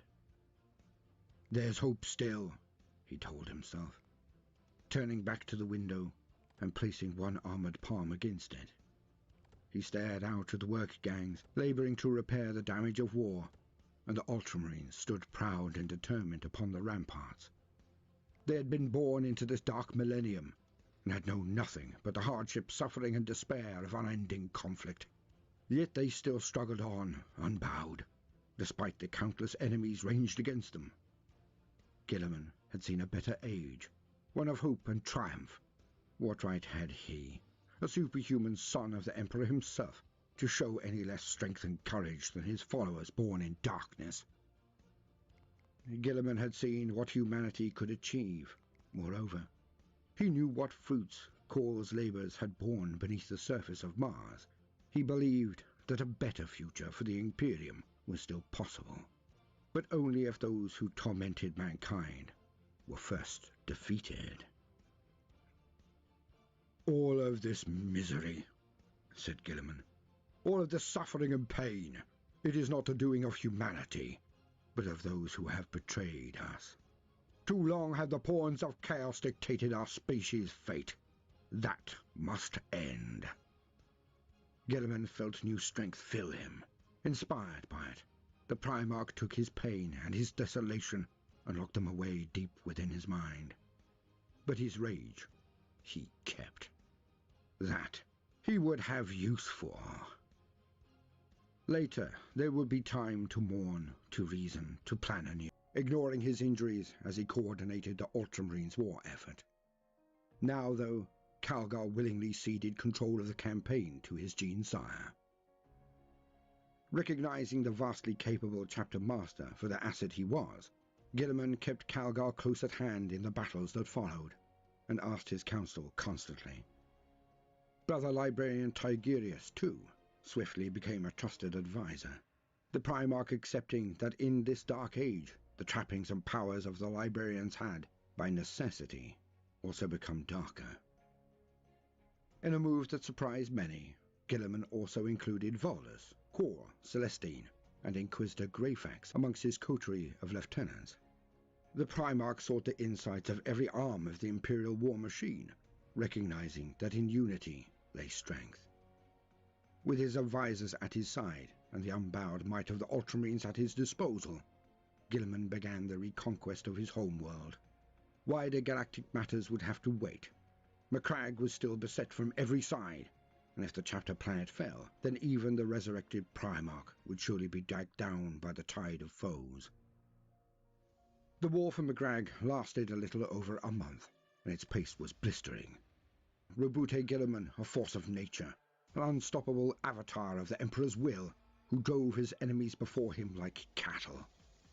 First came a series of lightning-fast offensives to clear the valley of Laponis and the partially ruined city of Magna Civitas. Batteries of Iron Warrior siege guns were overrun. The semi-sentient artillery engines were blown apart by melter charges. Their whip-fisted overseers executed with swift efficiency. Chanting masses of Chaos cultists were surrounded inside gilded domes and soaring hab blocks before being systematically cut apart. Agamon, Celestine, and Greyfax led pinpoint strikes to take back the city's primary orbital batteries. Soon enough, Ruby columns of light were spearing down into the heavens to drive the Chaos warships out of their geosynchronous orbits above the Ultramarines' fortress monastery. This was only the beginning. Led by the famed tank commander Artaro Kronos, roaring columns of Ultramarines' armor swept the traitor battle groups from the Magletine highlands and drove their survivors into the storm-tossed Faramis Ocean. Grandmaster Voldus and his Third Brotherhood lent their might to the Reconquest when they spearheaded the strike against the corrupted city of Colossae. Here the silver-armored demon hunters fought a cat-and-mouse battle with cruel bands of Night Lords who had veiled the city in an unnatural gloom. The traitors were eventually driven out, and a mysterious blood ritual halted before it could come to fruition, though the entire city had subsequently to be leveled from orbit for fear of its chaos taint.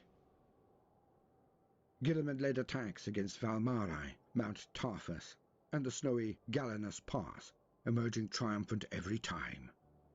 The Ultramarines swept all before them, combining their exceptional skill and discipline with the visionary battle plans of their Primarch into an unstoppable whole. The Ultramarine Defense Auxilia followed up each new conquest, digging in and fortifying in great numbers so that any attempt by the forces of Chaos to counterattack were met by overwhelming resistance.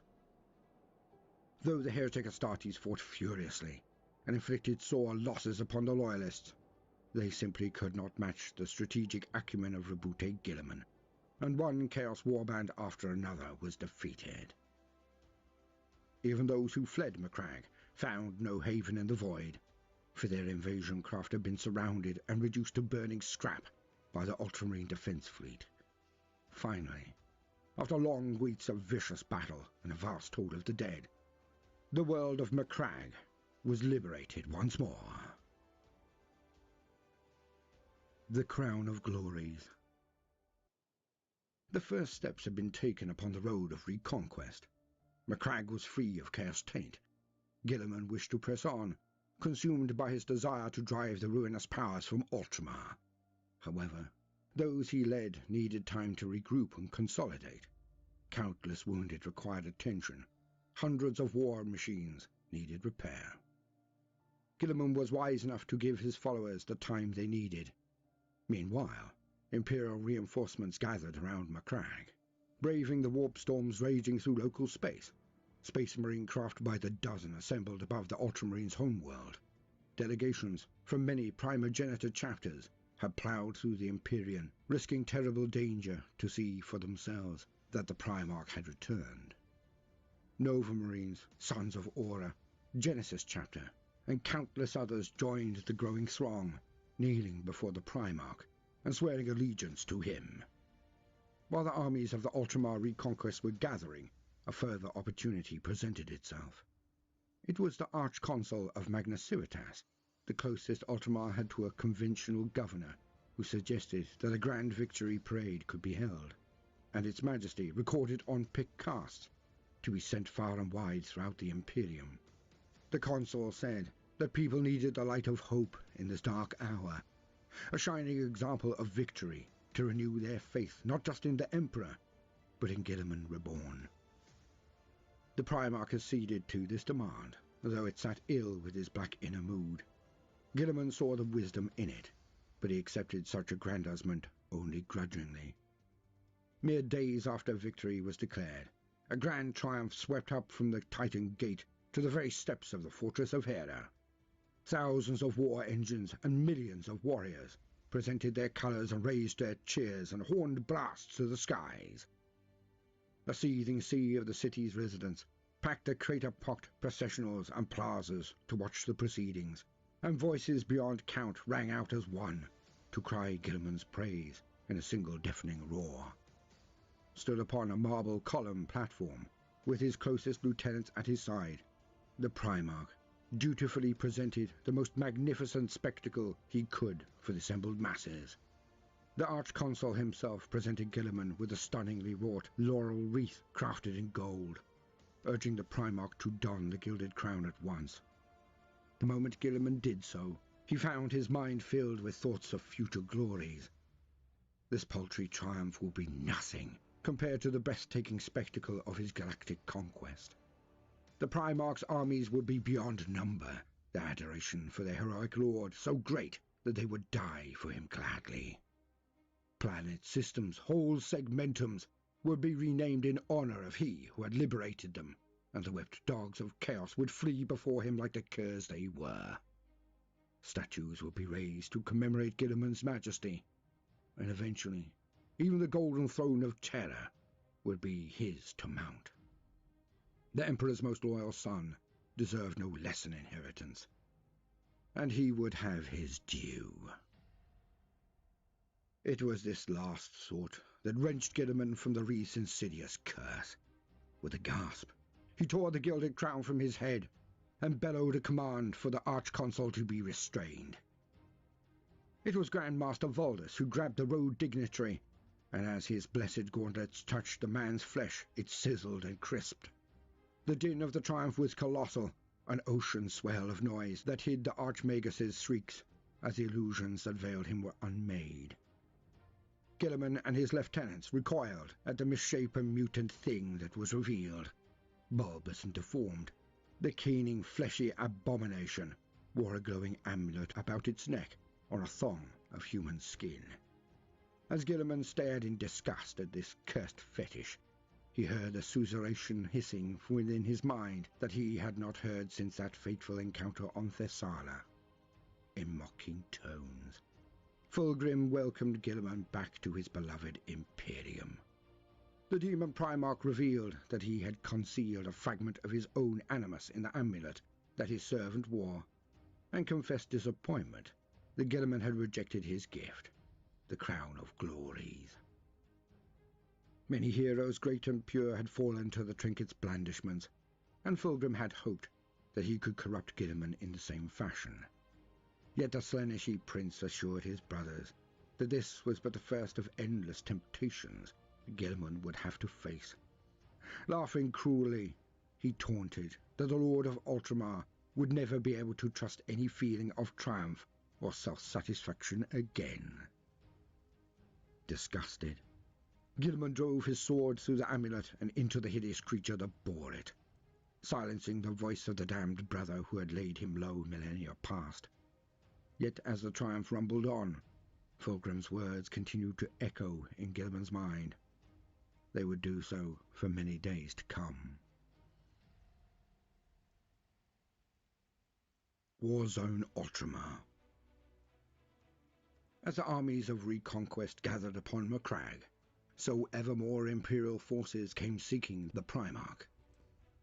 Some, like the Dark Angels and the Raven Guard, sent small delegations to determine the veracity of this claim, of this miracle. Others came in hope and celebration. Bands of Space Wolves, White Scars, Black Templars, and others hastened to the Primarch's side. A glorious moment came to pass when the Black Templars made planetfall, for they were reunited with Marshal Amalric, who alone of his brotherhood had survived the battle in Guilliman's shrine. Taking one look at the zealous light in Amalric's eyes, the Black Templars' chaplains declared him touched by the hand of the Emperor. The Marshal was brought aboard the strike cruiser, Scourge of Heretics, and girded with the armor and the black blade of the Emperor's champion. Others, too, came to Ultramar upon the insistence of their seers, astropaths, soothsayers, and lords. Battleships of the Imperial Navy, regal barons of Imperial-aligned night worlds, fleets of warships from the Adeptus Mechanicus and their Titan legions, processing from the Adeptus Administratum, all came to offer fealty to the Primarch. A grotesque cyber-synod of the Adeptus Ministorum descended upon the fortress of Hera, and assisted upon first confirming and then proclaiming Guilliman's alleged divinity. The Primarch agreed to such beatification only after Celestine and Greyfax impressed upon him just how powerful the Ecclesiarchy were. Better to have them as a firebrand ally than an obstreperous foe. Before his departure from the fortress, Guilliman had one more order of business. He decreed that now was an age of wrath and war, in which learning and lore must be set aside. The Primarch shocked his chapter by ordering the great library of Ptolemy barred to all comers on pain of death. Every last tome, every lingering dangerous secret contained within that ancient repository was locked behind adamantium bulkheads and servitor guns. At the same time, a new war room was built. This was the Strategium Ultra, from where Guilliman's reconquest could be plotted, tracked and coordinated. When finally the armies of reconquest were ready to set out, Reboot Guilliman led them into battle with something akin to relief. After the endless infighting and bureaucracy of this turgid new Imperium, the thought of a battlefield seemed almost welcoming. Guilliman began with the Macragge system itself, several of whose worlds were beset by the forces of chaos. A warband of iron warriors known only as the Bitter Suns had invaded the hive world of Ardium, conquering one of the planet's 3 subterranean hives and fortifying its winding tunnel networks. Linking up with the surviving auxiliary garrisons of hives Gurdrain and Tarnes, Guilliman led elements of the Ultramarines' 4th and 6th companies through a subterranean hellscape to assault Hive Magmaria. The fighting was savage in the extreme, the outnumbered iron warriors clinging tenaciously to their defences until the last man. Corpses choked entire mag tunnels, and blood filled the undersump until it overflowed through the hive's drainage grills. In the end, Guilliman and his gore-drenched followers emerged victorious. The shrine world of Laphis became the site of the Liberation's greatest naval engagement, when the Ultramar Defense Fleet engaged the ships of the Alpha Legion blockading the planet. Marneus Calgar commanded the offensive, seated in the captain's throne aboard the ancient flagship Macragge's Honor. The Ultramarines' vessel swept in through the void with their guns thundering, successfully driving back those Alpha Legion craft engaged in surface bombardment. Triumph turned to horror when a flotilla of fleeing Imperial bulk carriers were revealed to be crewed by Alpha Legion cultists. Packed with explosives, the lumbering haulers ploughed into the Ultramarine ships and crippled several. Lord Calgar had expected treachery from his foes, however, and now revealed his own masterstroke as a second reserve fleet of swift strike cruisers and frigates swept in from behind Laphis's third moon, Aurora. At the same time, elite strike units containing Ultramarines' Tech Marines dropped onto Laphis's surface and succeeded in awakening the world's battered orbital defense grid. Caught from 3 sides, the Alpha Legion warships were torn apart, left as a belt of drifting wreckage about the Shrine world. Through such heroic actions was the Macragge system made secure, allowing the armies of reconquest to sweep on towards the neighbouring systems that made up the realm of Ultramar. That stellar domain had once comprised 500 worlds, before Lord Guilliman had granted many their own sovereignty. All such treatises the Primarch now declared null and void. In such grim and desperate times, he would see his personal empire forged anew, for in this, as in all things, Guilliman desired strength through unity. Onward through shuddering warp storms and traitor hosts swept the armies of Ultramar. Not once did they falter. Iron Hands fought alongside praetors of Orpheus on Thalassa Secundus. Dark Angels went to war beside Titans of the Legio Fulminari to liberate Ishara. The taunting processions of the cult Mechanicus fought shoulder to shoulder with Nova Marines and Battle Sisters of the Order of the Ebon Chalice against mutant hordes on the killing fields of Connor Prime. Unified and elevated by the leadership of Reboot Guilliman, their war efforts coordinated with clockwork precision from the Strategium Ultra on Macragge. The armies of reconquest overcame Warpstorm's traitor armies and even demonic incursions in their battle to drive the Ravagers of Chaos from even more worlds. Yet still the fight ground on. Weeks became months, for Ultramar is a vast realm, and its numerous invaders, the fires of their old hatred stoked, were obstinate. The wrong war raged. Worlds burned, and blood stained the stars. The Sorrow. It was during the 7th month of the campaign to reconquer Ultramar that the first cases of a mysterious new sickness were reported. Throughout the Droll, Talassar, and Parmenio systems, Ultramar Defense Auxilia found themselves uncontrollably.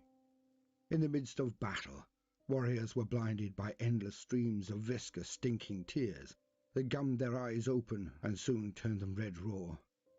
Overcome by sorrow, sufferers wailed and wept for days on end. In the worst cases, the so-called weepers were permanently blinded as their infected eyeballs festered and rotted from their skulls. The disease, soon named the Sorrow or the Weeping Plague, spread with alarming rapidity. Its vector was believed to be an infestation of tiny biting mites that were found amidst rations, squirming inside uniforms and ammunition packs, and even spilled from the pages of open Imperial primers. Nothing stopped the mites from multiplying, and no sanitary measure could long keep them out. The siege of Leotold's Keep collapsed thanks to the pernicious influence of the Sorrow, whilst the previously devastating Ravachol offensive ground to a halt, as its human soldiery were reduced to blinded, wailing revenants. Roboute Guilliman hastened to Talassar, leaving the war in the Pradium system to the command of Chief Librarian Tigurius and Inquisitor Greyfax. Guilliman knew that only mortal soldiery had been afflicted by the weeping. No warrior of the Adeptus Astartes or Tech-Thrall of the Mechanicus had fallen prey to the sickness as of yet. Furthermore, though they were not absolutely immune, only a very few cases had been reported amongst the ranks of the Adeptus Sororitas. Some ascribed this to the presence of the saint amongst the Reconquest forces, but more believed that it was the enduring faith of the Battle Sisters that protected them from sickness. Whatever the truth, Guilliman did not fear the terrible disease, but was instead far more concerned for the fate of his mortal soldiery. The Primarch arrived upon Ravachol expecting nothing but sadness and horror. Guilliman's shock, therefore, was as great as anyone's when instead he brought a miracle. Braving the hammering flak screens of the Iron Warriors' encampments on the circuit plains, Guilliman had his Thunderhawk deliver him to the fortified Imperial encampment in the Sotomask Valley. Over the thunder of the encampment's servitor guns, busy keeping the enemy demon engines at bay, Guilliman ordered the camp's ultramarine commander to lead him to the sick. There were several thousand of them in this encampment alone. Tank crews, artillerymen, and infantry soldiers trembled for their own protection within huge prefab sheds. From outside, the muffled cacophony of the weeper's lamentation was unsettling even for Roboute Guilliman. Yet, as the shed's armoured doors swung open, the sobbing slowly died away. One by one, the stricken auxilia rose from their sickbeds, blinking in amazement with eyes that could see once more. Even those who had lost their sight altogether subsided with sighs of relief, knowing their first true sleep in weeks. None could explain how, but Guilliman's presence had healed the weepers. The same thing occurred in 3 more encampments along the offensive stalled front. Wherever Roboute Guilliman walked, the sorrow was driven out, and the mites that spread it died until they piled up in black drifts. The medicae and apothecaries were at a loss, but the ecclesiarchy were quick to declare the phenomenon miraculous. It was the Emperor's mercy, they bellowed, brandishing their aquillas, and it shone from his sun as healing light. So began long weeks of relentless pilgrimage for Guilliman, as he rushed from one site of sickness to another. The Primarch knew that while he was engaged in healing his followers, his attentions were drawn away from the wider war. Yet of all of the Emperor's sons, Guilliman was perhaps the most human, and his compassion would not allow him to ignore his followers' plight if he could heal them. Days became weeks, during which the weeping continued to spread and, worse still, recur at sites that the Primarch had already cleared. Without Guilliman's peerless genius, the Reconquest began to suffer, the Chaos forces overrunning Imperial victories in the Viridian and Tarvan systems. All the while, the dreadful warp storms that had riven Ultramar and its surroundings worsened further. Soon, whispered the navigators, the empire of the Ultramarines might be cut off from the wider galaxy altogether. It was Grand Master Valdus who finally confronted Guilliman. In a heated argument during which the Grand Master dared the Primarch's wrath, he forced Guilliman to acknowledge that which he already knew. Weeks of labour had been for naught. Gilliman was not healing his subjects, for such was not his gift. In the weeping plague, Voldus recognized all the hallmarks of Nurgle. Most likely, the plague god was simply withdrawing his dubious blessings from his victims upon Gilliman's arrival, then gleefully restoring them once the Primarch had moved on. The Lord of Ultramar was playing into the plague god's hands, his desire to save his people perverted into a never-ending trap of entropy and despair. Though furious, Gilliman accepted Voldus's wisdom. Further, he saw that Nurgle's desire had been to trap him within his own realm and to keep him from the wider galactic stage. The Primarch realized then that his desire for completeness, for a neat solution and an unsullied Ultramar was, in itself, an echo of mistakes he had made long ago. Nurgle did not wish Gilliman to leave Ultramar because there, the Primarch could be contained like a wasp in a bottle. But this war did not belong to Ultramar alone. It was a war for the entire Imperium. Gilliman saw that he could waste no more time focusing solely upon his own empire. He must tend, instead, to his father's. With a heavy heart, Ribout Gilliman stopped his efforts to end the weeping plague, instead charging his apothecaries and chaplains with finding a spiritual cure for what was clearly a spiritual affliction. The Primarch announced his intention to set out upon a great journey. Once before, when the Dark Gods had threatened the Imperium of mankind, the Primarch of the Ultramarines had reached Terra too late to do his duty. He would not make that mistake again. Gilliman intended to journey to Terra, to kneel at the foot of the Golden Throne, and ask his father for guidance. Conscious of the worsening warp storms lashing the space lanes of Ultramar, Gilliman announced his intention to make for Terra as soon as a suitable force could be assembled. The Primarch would not travel alone. The galaxy had become a dark and dangerous place, while the attempts by Slaanesh and Nurgle to tempt and trick him had shown Gilliman that his resurrection had drawn the eyes of the ruinous powers. The war across Ultramar was still ongoing, however, and with Gilliman leaving, it would require strategically gifted warriors to keep pushing the forces of Chaos back.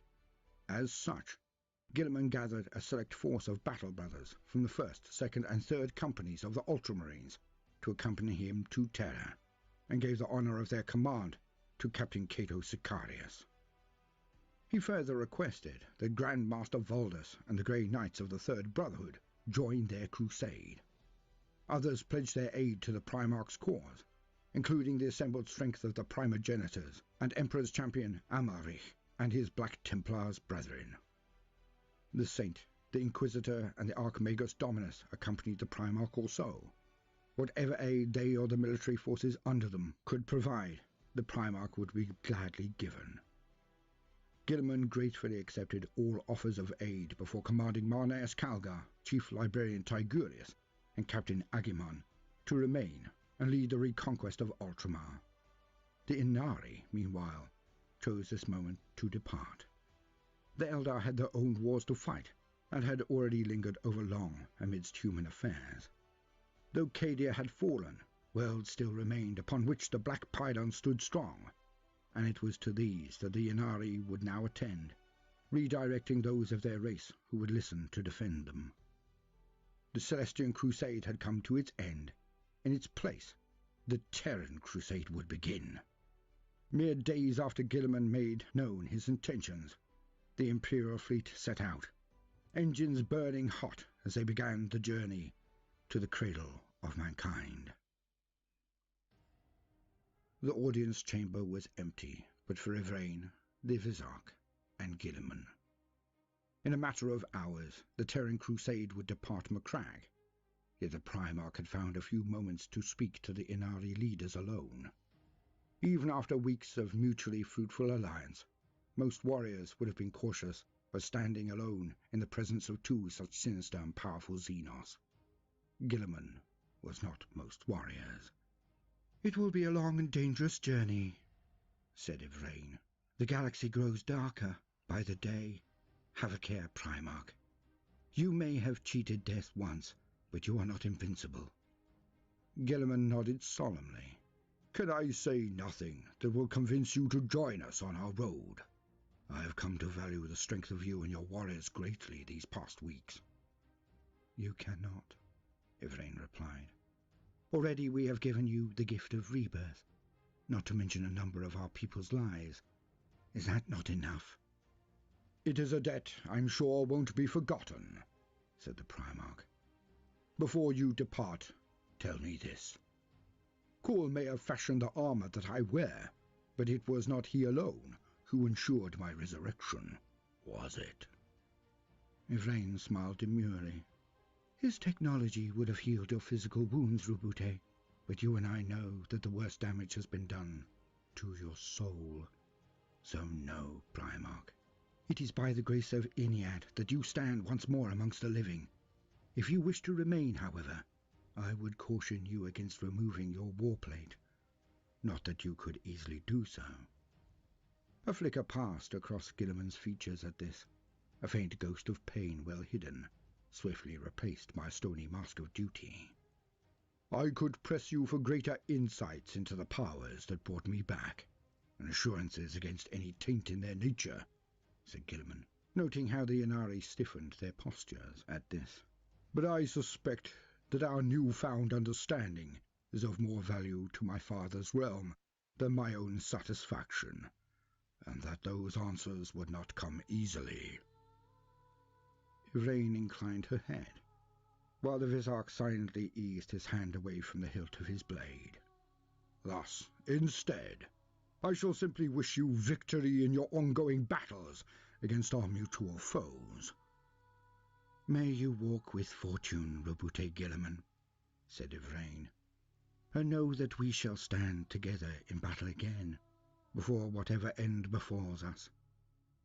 The Vizarch offered an elaborate warrior's salute to Guilliman, who nodded curtly in return before the Eldar turned and swept gracefully from the chamber.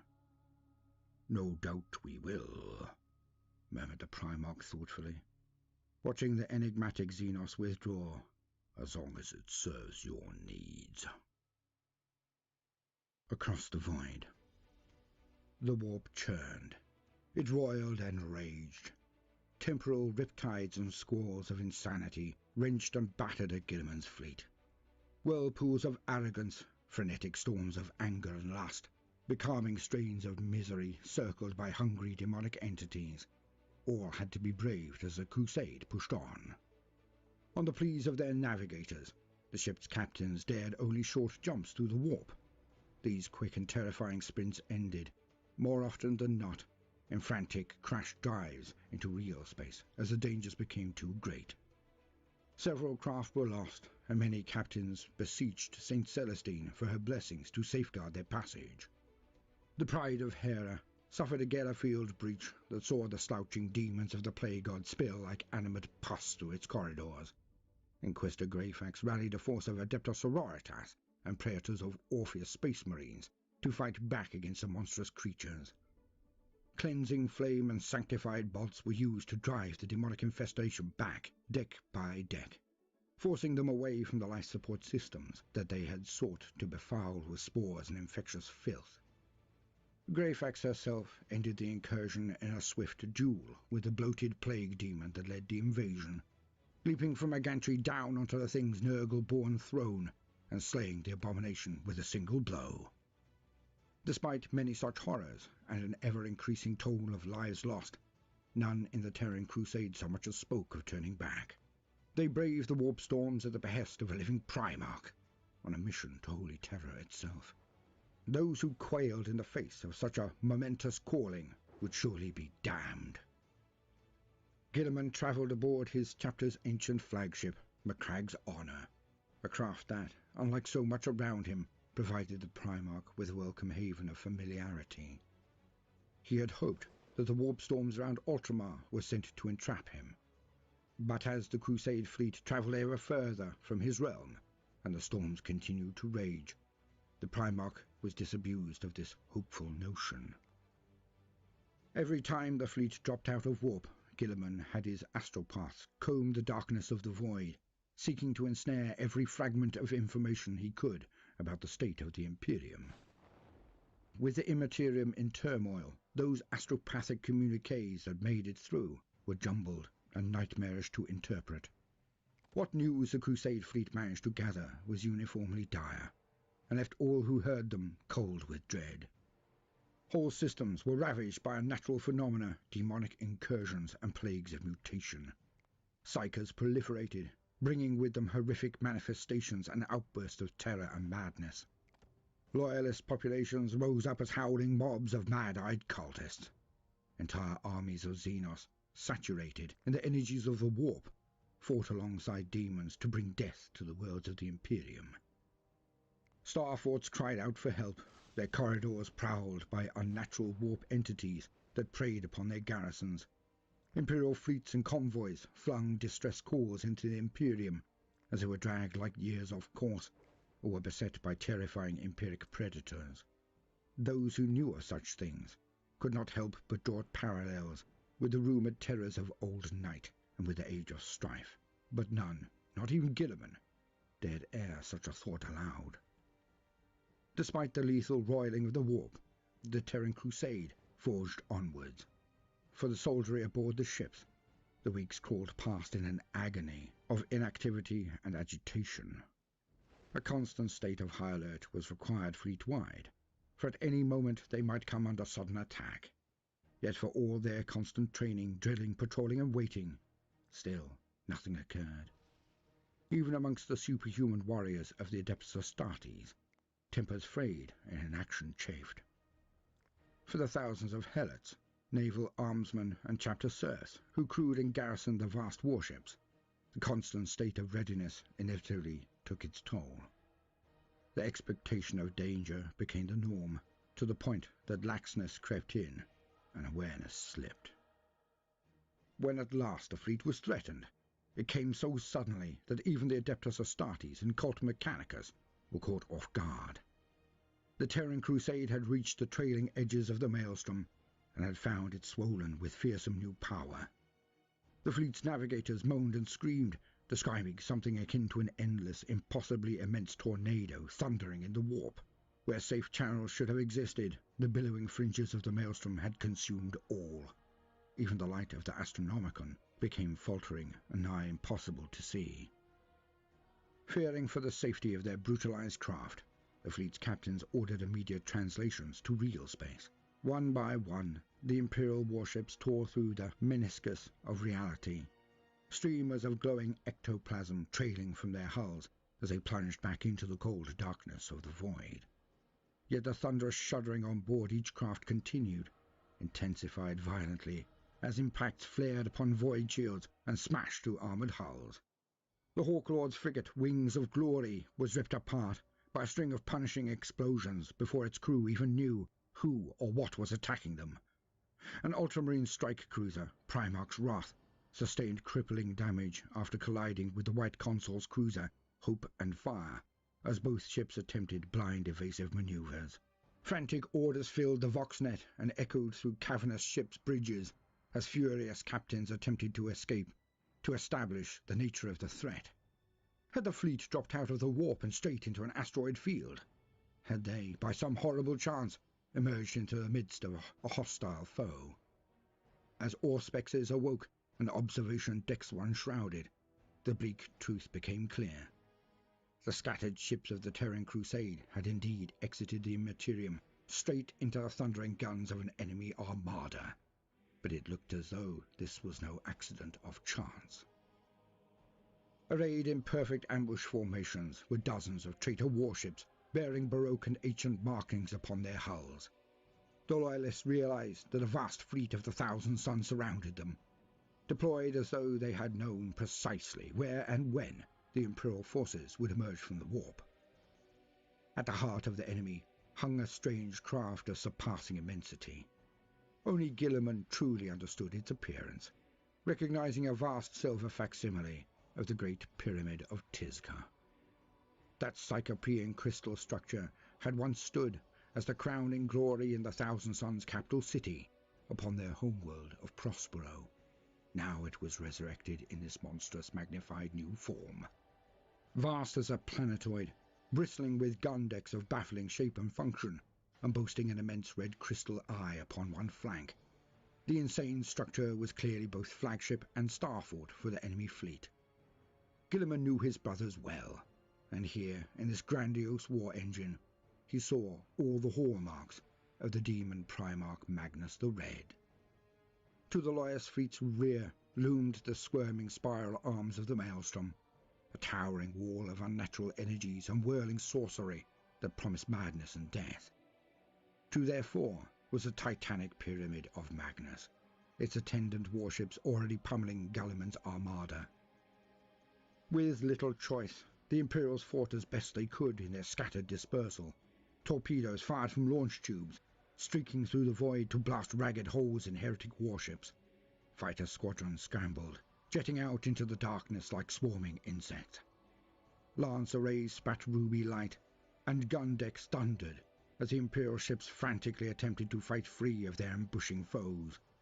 Yet the Imperial craft were taking a terrible hammering, void shields collapsing and ruptured decks venting screaming crewmen into space. Engines flared out and died under volley after volley of macro shells, while rune-inscripted torpedoes swept in to fill Loyalist bridges and magazines with warp flame. Guilliman issued a steady stream of orders to his captains, doing everything in his power to gather his ships and fight back. Inwardly he raged, both at his fallen brother's deviousness and his own failure to foresee the ambush. By comparison, Magnus watched with amused satisfaction from the grand observation galley aboard his pyramidal flagship. He had fashioned the vast craft named Tizca's Revenge, using the plundered resources of an imperial world and the nameless energies of the warp. Now he conjured these empiric powers again for an altogether different purpose. A cabal of powerful sorcerers stood around Magnus, chanting ominous words as he raised his arms high and cried out in stentorian tones.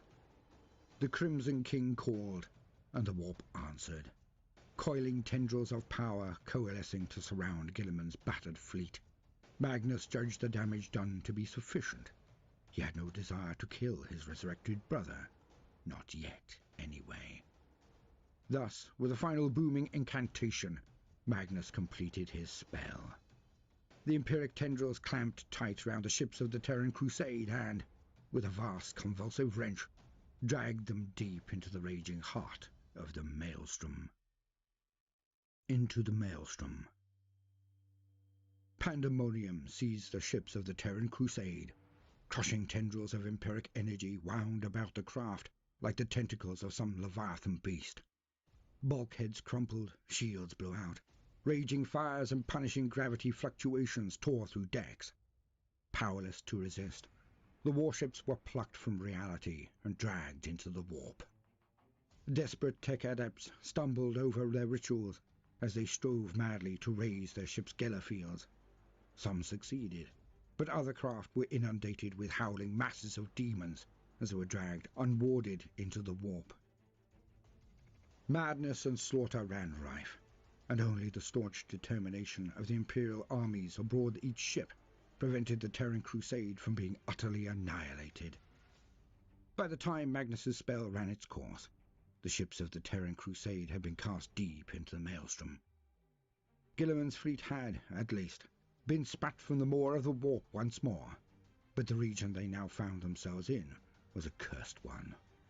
Within the Maelstrom, reality and the Immaterium melted together in a strange morass. The stars were lost behind drifting veils of unnatural energy, and twisted worlds hung amidst the shimmering gloom.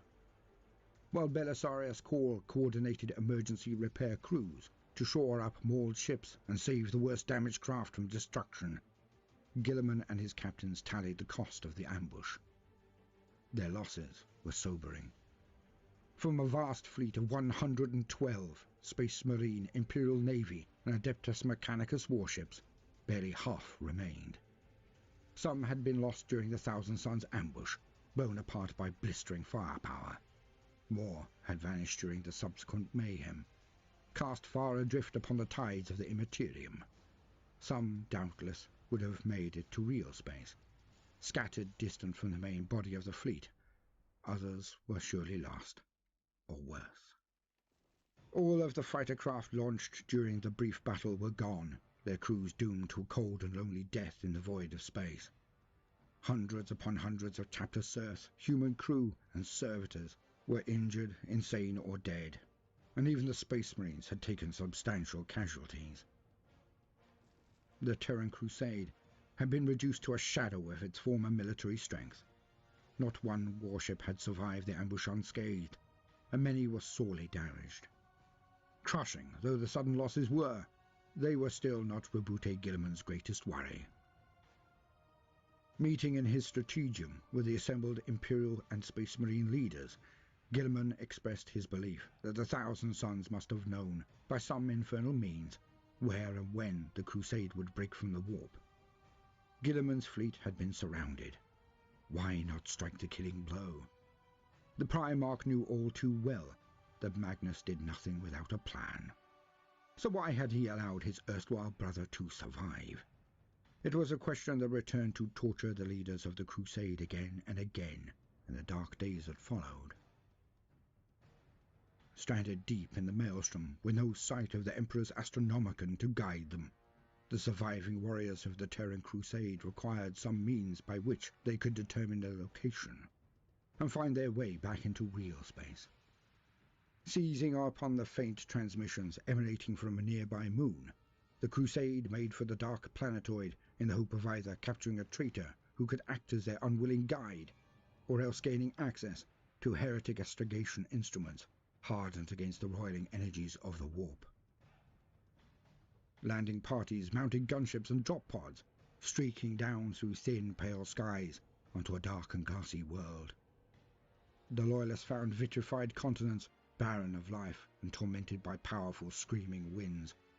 An unnatural light glowed deep within the world's glass heart, and left all who glimpsed it with an ominous sense of dread.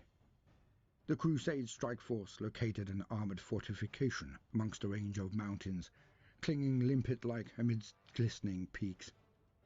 Guilliman himself led the attack that breached the defences, finding to his disgust that a ragged band of renegade Space Marines garrisoned the fortress. Crosses daubed over these warriors' chapter iconography identified them as Red Corsairs, and the Primarch vented his pent-up anger and frustration upon the luckless traitors. The battle was brief. Guilliman and a trio of Valdis's dreadknights slaughtering the renegades' leaders. However, when Guilliman successfully seized the last traitor alive in the fortress Vox Array, a diabolical manifestation occurred.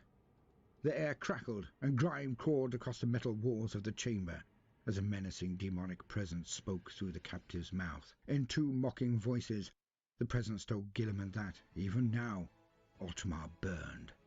The evil thing cackled that the Primarch had abandoned his people to wander the maelstrom forever. Then it twisted the head of the captive around with a sickening crack. Guilliman cursed as his only lead expired amidst the sizzle and bang of overloading Vox banks. He vowed to locate the demon and wring the truth from it, no matter what he had to endure. After their encounter on the glass moon, the Crusade fleet wandered aimlessly. With no indication of the course that would take them to Terra, Guilliman picked a direction based upon his best guess, and instructed his captains to turn to that heading. For the moment, hoping to reach the maelstrom's edge seemed the only available plan. How long they journeyed, none could say, for time did not pass normally in that sanity-defying place.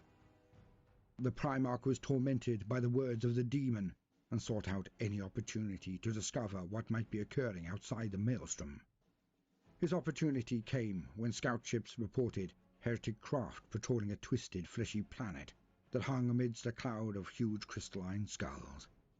Ordering an immediate attack, Guilliman commanded that the gathering of intelligence should be treated as a priority.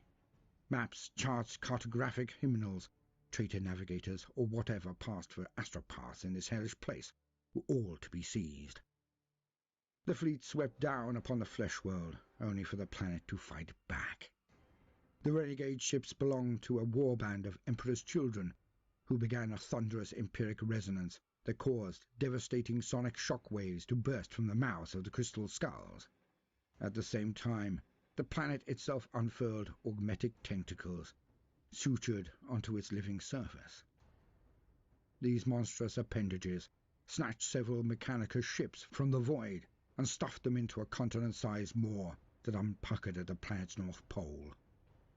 Sustained torpedo bombardment finally severed the world's ironclad tentacles, while lance fire shattered dozens of the crystalline skulls and crippled several of the Emperor's children warships. The remaining traitor craft turned tail, leaving their comrades to be boarded. Yet Guilliman's sense of triumph was once again short-lived. Though dozens of star charts and maps were recovered, all were blank, save for the demon's mocking words to Guilliman in the Red Corsair fortress, repeated over and over again. Whatever this entity was, it clearly sought to torment the Primarch personally. On darker paths. Amidst fluctuating time streams and reality-warping energy storms, the damaged ships of the Crusade struggled on. Within the Maelstrom lurked countless foes, for this was a region that had long harboured the warring minions of chaos. More than once, the Imperial ships were forced to fight off opportunistic raids by sleek hunting packs of traitor warships. Amidst a 1,000-mile-wide cloud of corrosive spores, the Crusade ships found themselves beset by swarms of vast plague flies as large as frigates. The monstrous insects took a savage toll upon the smaller ships of the Crusade, until Saint Celestine took to the navigator's observation blister of the Macragge's honour. Unleashing her holy light in a blazing shockwave, the living saint purged the hideous demon beast from the void. In another uncharted reach, the Crusade craft found ghostly phantasms whirling around their hulls, howling warp ghost screams through the corridors of the Space Marine craft, swarming around the ancient relics and honoured banners of their Eclusium shrines. The Adeptus Astartes realized, to their horror, that these etheric leeches were draining the holy energies from their treasured relics, dragging faint, screaming ghosts from the enshrined helms, blades and scrolls. In this fight, the Grey Knights came to the fore, Volda swiftly splitting his brotherhood and deploying them by rapid teleport strike into his allies' shrines. Fighting alongside the outraged chaplains who guarded the relics, the demon-hunting warriors drove the warp leeches back and banished them to the void. So it went for an indeterminate and bewildering span of time that felt impossible centuries. As the Crusade fleet forged on, their supplies running low and their crews exhausted by constant battle, Roboute Guilliman became ever angrier and more distracted. Unbeknownst to all, the Primarch was bedevilled by horrific visions. Guilliman saw the realm of Ultramar in flames, and the bastions of mankind blowing away as ash upon the blood-wet winds of change. He was tormented by images of Mars, shattered into hundreds of pieces, and raining down as flaming meteors upon the once proud ruin of Terra. He saw the Golden Throne as a sparkling fire-wreathed wreck, the Emperor's blackened corpse burning within it. Demonic voices whispered into Guilliman's mind day and night. If they had told him the scenes he saw had already come to pass, that would have been cruel enough. But this torment was more cunning yet. For instead, the voices told Guilliman that the visions were flashes of foresight. They were glimpses of a singularly dark fate that would transpire only should he escape the Maelstrom and complete his journey to Terra. Relent in his attempt to escape, accept his warp-tainted prison for all eternity, give in to madness and despair, and he would save the Imperium from coming to this terrible end. Guilliman wrestled internally with each passing day, yet he showed no sign of his struggle to those who looked to him for leadership and hope.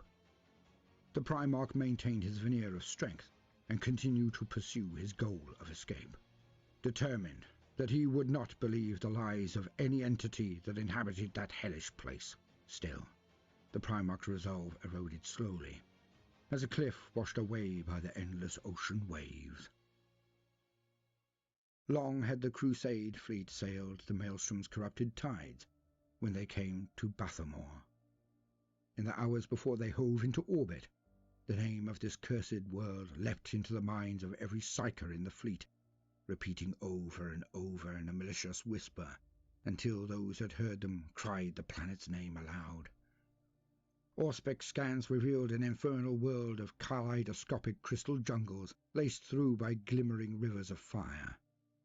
And they also showed Vox signatures and energy readouts consummate with a sizable renegade presence, and so Guilliman ordered the captains of the Terran Crusade fleet to prepare their forces for an immediate combat drop. Once more, intelligence gathering would be paramount. With their sanity and resolve weakening by the day, the Crusade knew they must escape the Maelstrom soon, or perish within the seemingly endless expanse of tainted space. Sweeping down from on high, the Imperial army slammed into the crystal jungles amidst explosions of jagged shards. Advancing upon the greatest concentration of energy signatures, the Loyalist forces cursed in anger and bewilderment as their Auspex readings winked out like will-o'-the-wisps. The next moment, Tzeentchian demons attacked from all sides. Barrages of sorcerous flame and mutilating energies clawed at the Ultramarines and their allies. Crystal trees detonated like huge fragmentation bombs, lacerating all who fought around them. In the midst of the madness, Roboute Guilliman found himself face to face with the architect of the devious ambush, a croaking two-headed nightmare, clad in shimmering robes and wielding a potent staff of temporal powers. Kairos Fateweaver coalesced from amidst a glittering storm of crystal shards. Confronting Guilliman, one of the hideous demon's avian heads mocked the Primarch's continued efforts to escape, sneering that he had scryed every possible strand of the future, and every last one ended in his failure. Kairos's other head crowed that Guilliman had always been the most unremarkable of the Emperor's sons, and was as incapable of saving the Imperium now as he was when he fell to his superior brother. Guilliman bellowed in fury and drove Kairos back with swings of his burning blade, before leading his stricken forces in a fighting retreat.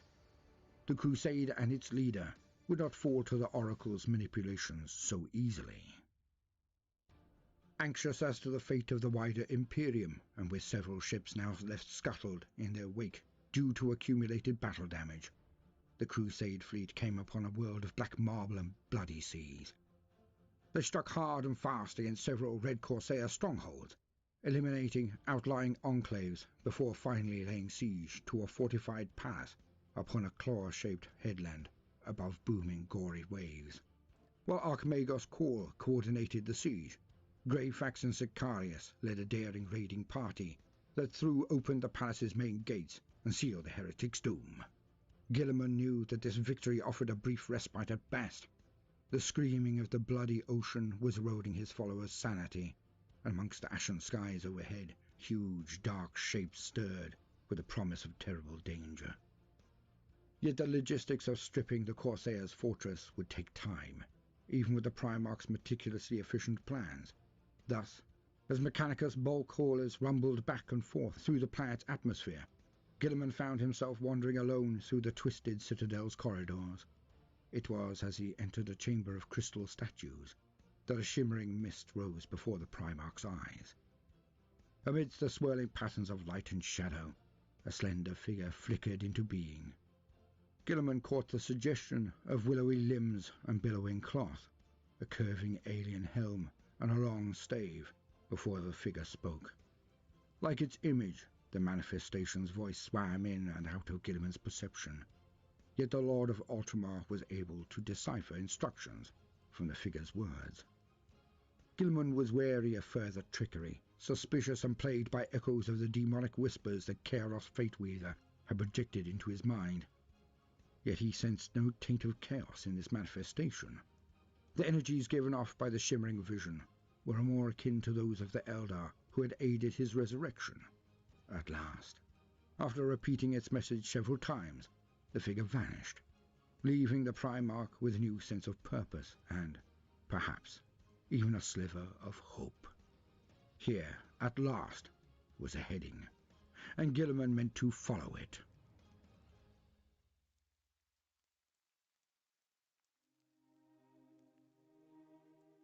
Through the storm. Upon leaving the world of black marble and blood, The remnants of the Crusade fleet set out with a new determination. The Crusade now numbered a third of the ships that had departed from Ultramar, but they were still led by Guilliman's flagship, Macragge's Honour, and they still stood ready for battle at any moment. They had a heading at last, albeit one derived from the omen-laden whispers of an unknown figure. Drives lit with thunderous flame. The warships of the Imperium clove through veils of frozen ichor, and showers of meteors encrusted with staring eyes. They followed a distant glimmering star of pure white, until it resolved itself into a massive flaming hole in reality. Turning to a new heading, as this prophesied landmark was reached, the Crusade swept next through a sprawling region of mauve gas clouds that formed into unrecognizable sigils and shimmered with the eldritch power of change. Emerging from the far edge of the gas belt after many days, the Crusade's auspexes detected a triad of planets, all whirling around one another in an endless dance. This again was just as the mystical interloper had told Guilliman it would be, and the Primarch's hope swelled within him at the promise of escape. Following the stranger's directions, the fleet changed its heading once again, angling away from the spinning mass of planets and making for a distantly visible constellation of jade-green glimmers. Soon, if the Eldar apparition was to be believed, the Crusade would at last escape from the maelstrom. But they would first have to brave what the figure had described as the resting place of hollow ghosts.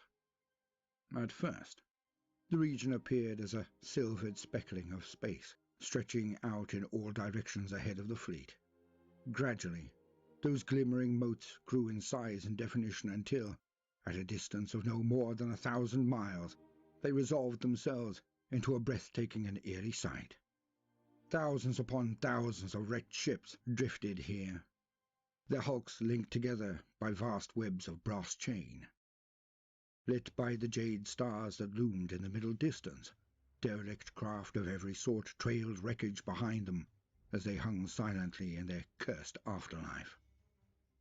Some were familiar, ancient marks of Imperial warship, splinter-boned Eldar wrecks, hollowed Kroot warspheres, broken-backed Hrad Warren ships, and the empty remnants in Nekasa dhows. Others were unidentifiable, black needles of glassy material, ravaged structures like spaceborne hives, vast angular leviathans, and tiny ellipsoid ships little bigger than a drop pod. How they had all come to be abandoned here was an unsettling puzzle. The hazard that they and their binding chains presented was clear enough, however. The first thought of Guilliman and his captains was to attempt to circumnavigate the starship graveyard, yet the ships trailed away, seemingly into infinity above, below, and to either side. If the Crusade wished to pass this way, and it seemed that they must if they wanted their freedom, then they would have to push forward between the wrecks. Guilliman gave the order, spreading out with their battle barges to the fore. The Crusade ships engaged their drives and raised their void shields before edging into the graveyard. Progress was painfully slow, for in places the wrecks were chained just a mile or so apart, tangled in vast chain webs like the prey of some cosmic arachnid. Tech Magi and Chapter Cirth flinched and sweated at each new scrape and groan from their craft's hulls as the ships forged their slow and steady path. Despite exercising every caution, the larger ships could not completely avoid collision. Ice-cold chain links left vast gashes and dents as they skidded across reinforced exteriors. Ancient wreckage broke apart and scattered into the void as, here and there, a battle barge or strike cruiser nosed aside a drifting ship that blocked its path. Each fresh collision, each breathless near miss, left the crew's nerves frayed and passengers on edge as the hours crawled past. Finally, after a torturous stretch of time, Archimagos Call announced that he was reading clear space ahead. They were nearing the edge of the debris field and, more relieving still, it appeared that they were nearing the edge of the maelstrom. Past the last chained wrecks, the navigators, who had been near comatose for many days, could perceive a distant flicker. They awoke, muttering with increasing excitement that they could see once more the barest shred of the Astronomicon's light, as though it shone through the gap in a partly opened window. Guilliman counselled caution, and ordered his crews to continue their careful, steady progress. Yet he too grew more hopeful by the moment. At last, they would escape the hellish region into which his brother Magnus had hurled them. At last, they could continue on their road. It was as the Macragge's Honour thrust aside the ravaged hulk of an iconoclast destroyer, and an open path to the edge of the graveyard yawned before it, that the attack came. Cries of alarm rang through the flagship's bridge as power spikes flared amidst the derelicts on every side. Drifting Chaos warships lit their drives and unshrouded gun decks as their internal power sources thundered to life. It was an ambush. The Red Corsairs had laid their trap with cunning and skill, guided by the precognitive powers of Chaos Fateweaver. They had inveigled their ships into the far edge of the starship graveyard, precisely where Chaos foresaw the Loyalist fleet would pass through, with a careful application of cosmetic hull damage and all internal systems shrouded to minimize output. They had mag-clamped several links of chain to their hulls and posed as just another scattering of lost craft. Now, rumbling back to life all around the shocked Loyalists, the Red Corsairs' ships launched an ambush of the enemy in their midst. Lance beams seared through adamantium hulls. Noble warriors who had survived countless trials were obliterated by raging firestorms or sucked helplessly out into the void. Guilliman cursed at what must surely be further Tzeentchian machinations. Hemmed in and outflanked, his fleet was at a catastrophic disadvantage. Several Imperial warships attempted to break free of the starship graveyard. These craft were quickly targeted, and, in the case of the Raven Guard frigate, Silent Blade, shorn clean in two. The rest fought back, hammering fire into the void and tearing chunks from their attackers' ships at point-blank range. Chaos firepower continued to rain down upon Guilliman's fleet in a veritable storm. The Primarchs saw that the foe, secure in their numerical and positional superiority, were aiming to cripple his ships rather than destroy them. Weapons batteries, Auspex arrays, and enginariums were blasted one by one, leaving the Crusade ships drifting and defenseless. Guilliman knew what must surely come next, and cursed aloud as he saw wave after wave of boarding torpedoes released from the launch decks of the attacking craft. The Red Corsairs were, first and foremost, pirates. Now they sought to steal as many of the Crusade ships as they could, along with the arms and armour within.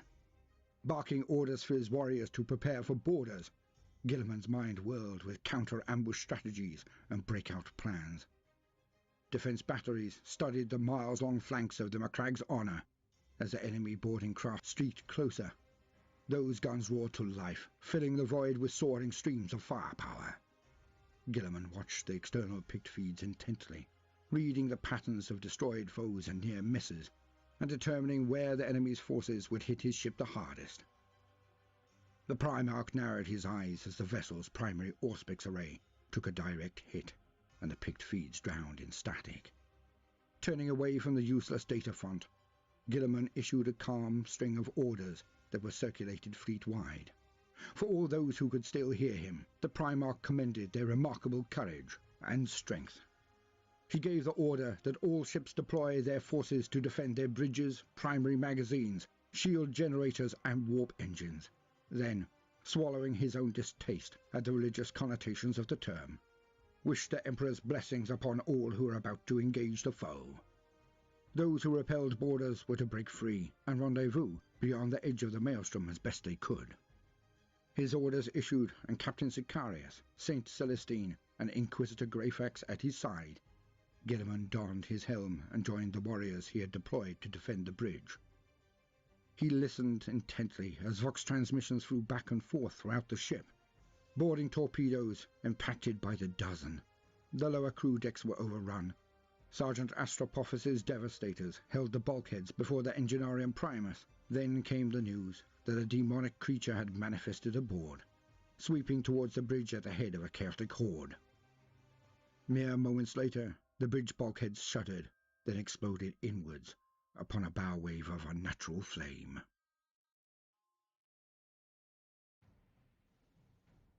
Macragge's honour. The Chaos onslaught was swift and savage. It had to be, for though the Ultramarines were outnumbered, they held an incredibly defensible position against the enemy boarding parties. Guilliman's sons crouched behind consoles artfully designed to double as barricades in the event of a breach. More of their number occupied elevated positions on gantries and balconies overlooking the bulkhead, taking up positions amidst the looming grandeur of the bridge. The first servant of Chaos to bound and cartwheel onto the bridge had absolutely no cover whatsoever. Pink horrors of Tzeentch were engulfed in a storm of disciplined, expertly aimed fire that ripped them to pieces. Into the meat grinder poured more and more demons, while behind them, squads of Red Corsairs lunged through the blasted bulkhead and dashed for any cover they could find. Bolters roared, their massed echo and strobing muzzle flare rolling around the bridge like a raging thunderstorm. Demons exploded in puffs of ectoplasm, smaller simulacra bursting from their corpses to be mowed down in turn. Traitor Space Marines clad in the defaced liveries of a dozen chapters fell dead upon the killing ground, their armoured corpses continuing to twitch and jerk as more rounds struck them. Bolt shells, plasma blasts, las beams and missiles fell like hailstones, ripping the deck plates to blackened ruin and annihilating dozens of invaders. Invariably, though, the boarders began to gain ground. A jetting blast of pure fire leapt out to turn a gantry to slime, sending a squad of Red Corsairs Terminators tumbling 100 feet into the fox pits below. A cluster of cracked grenades rained down upon a console barricade, their detonations killing one veteran and forcing 2 more to beat a hasty retreat. In the moments before he fell, a Red Corsair unloaded his plasma gun into another barricade, killing several Ultramarines before being killed by his own overheated weapon exploding in his hands. So it went on. The enemy eroding Guilliman's defences through reckless assaults. Then came Chaos. The first warning the Loyalists had of the Greater Demon's onset was a thickening of the air as the Empyrean stirred. Librarian Polonius cried out in sodden agony, hands clamped to his skull and eyes bulging, as the energies of his own mind were turned against him. Fast as lightning, Guilliman hurled himself aside, barging Captain Sicarius clear in the instant before Polonius's body detonated in a wave of blue fire. Several Ultramarines were not so lucky, their armour dissolving and flesh turning to ash as the flames washed over them. As the commanders of the Ultramarines reeled, the next rain of firepower to fall upon the killing box was transmogrified. Instead of mass-reactive shells and whistling grenades, all that struck the attacking hordes were shimmering starlight and wisps of silver steam. A fresh wave of leaping flamers and cackling horrors surged through the bulkhead and leapt to the attack. More Red Corsairs came with them, lumbering Chaos Terminators and fang-helmed warriors with bolters blazing. At their back, his ragged wings spread wide and his staff tapping before him, came Chaos Fateweaver himself. Seeing the Lord of Change, Guilliman roared a battle cry and charged. Sicarius and his warriors followed close on their Primarch's heels, while Greyfax and Celestine hurled themselves into the foe to either side. Guilliman stormed through demons and traitors alike, his flaming sword swiping in unstoppable arcs. Volleys of shells thundered from the hand of Dominion, while the crushing fist obliterated an enemy with every blow.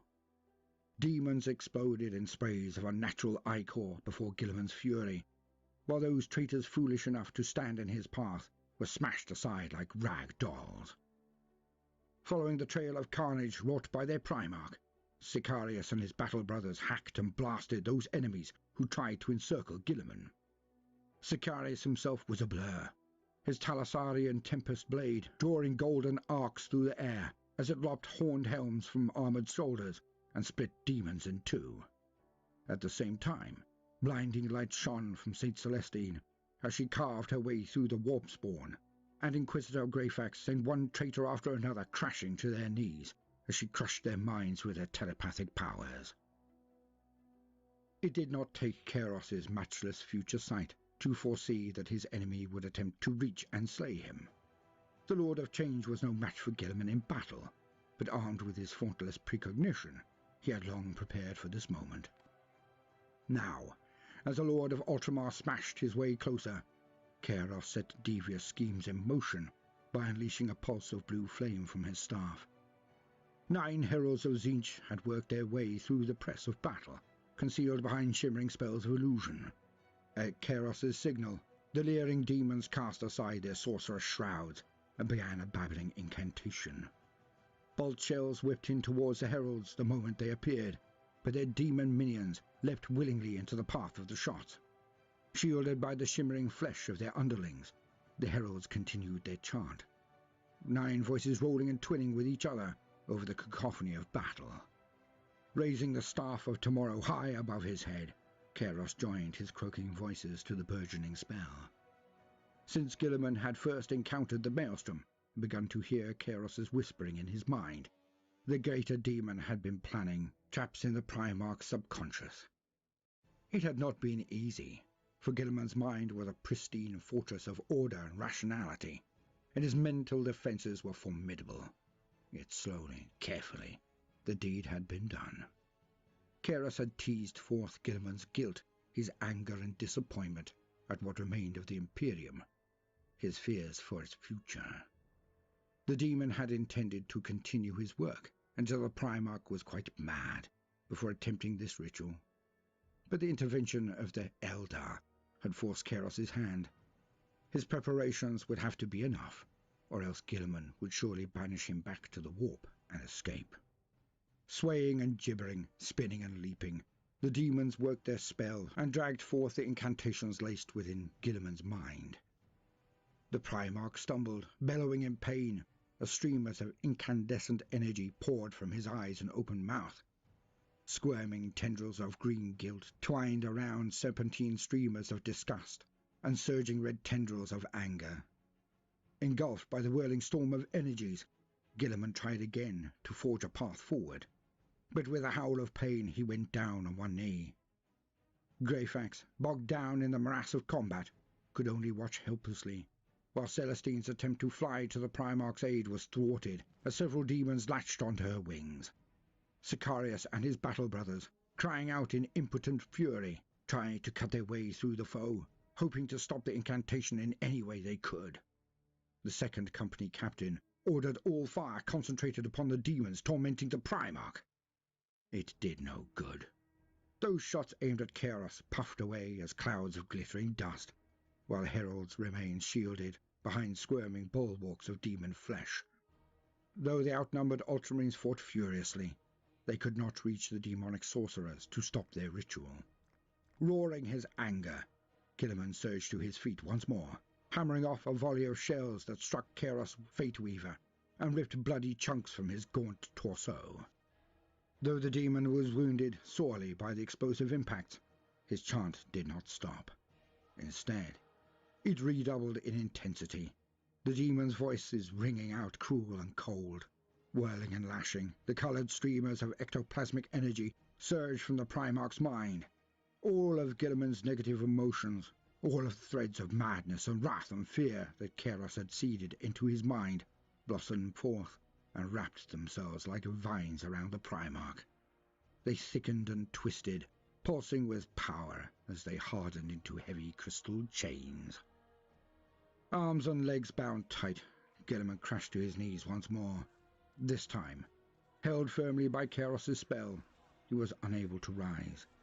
The Oracle, projecting his voice to every warrior upon the bridge, commanded the Ultramarines, the Saint and the Inquisitor, to lay down their arms at once. If they did not, the Primarch would be crushed and throttled to death before their very eyes. One by one, the guns fell silently as the horrified Ultramarines complied. The battle was over, and Kairos' Fateweaver stood gloating and victorious.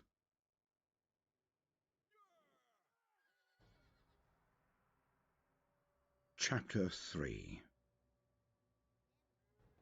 They shall be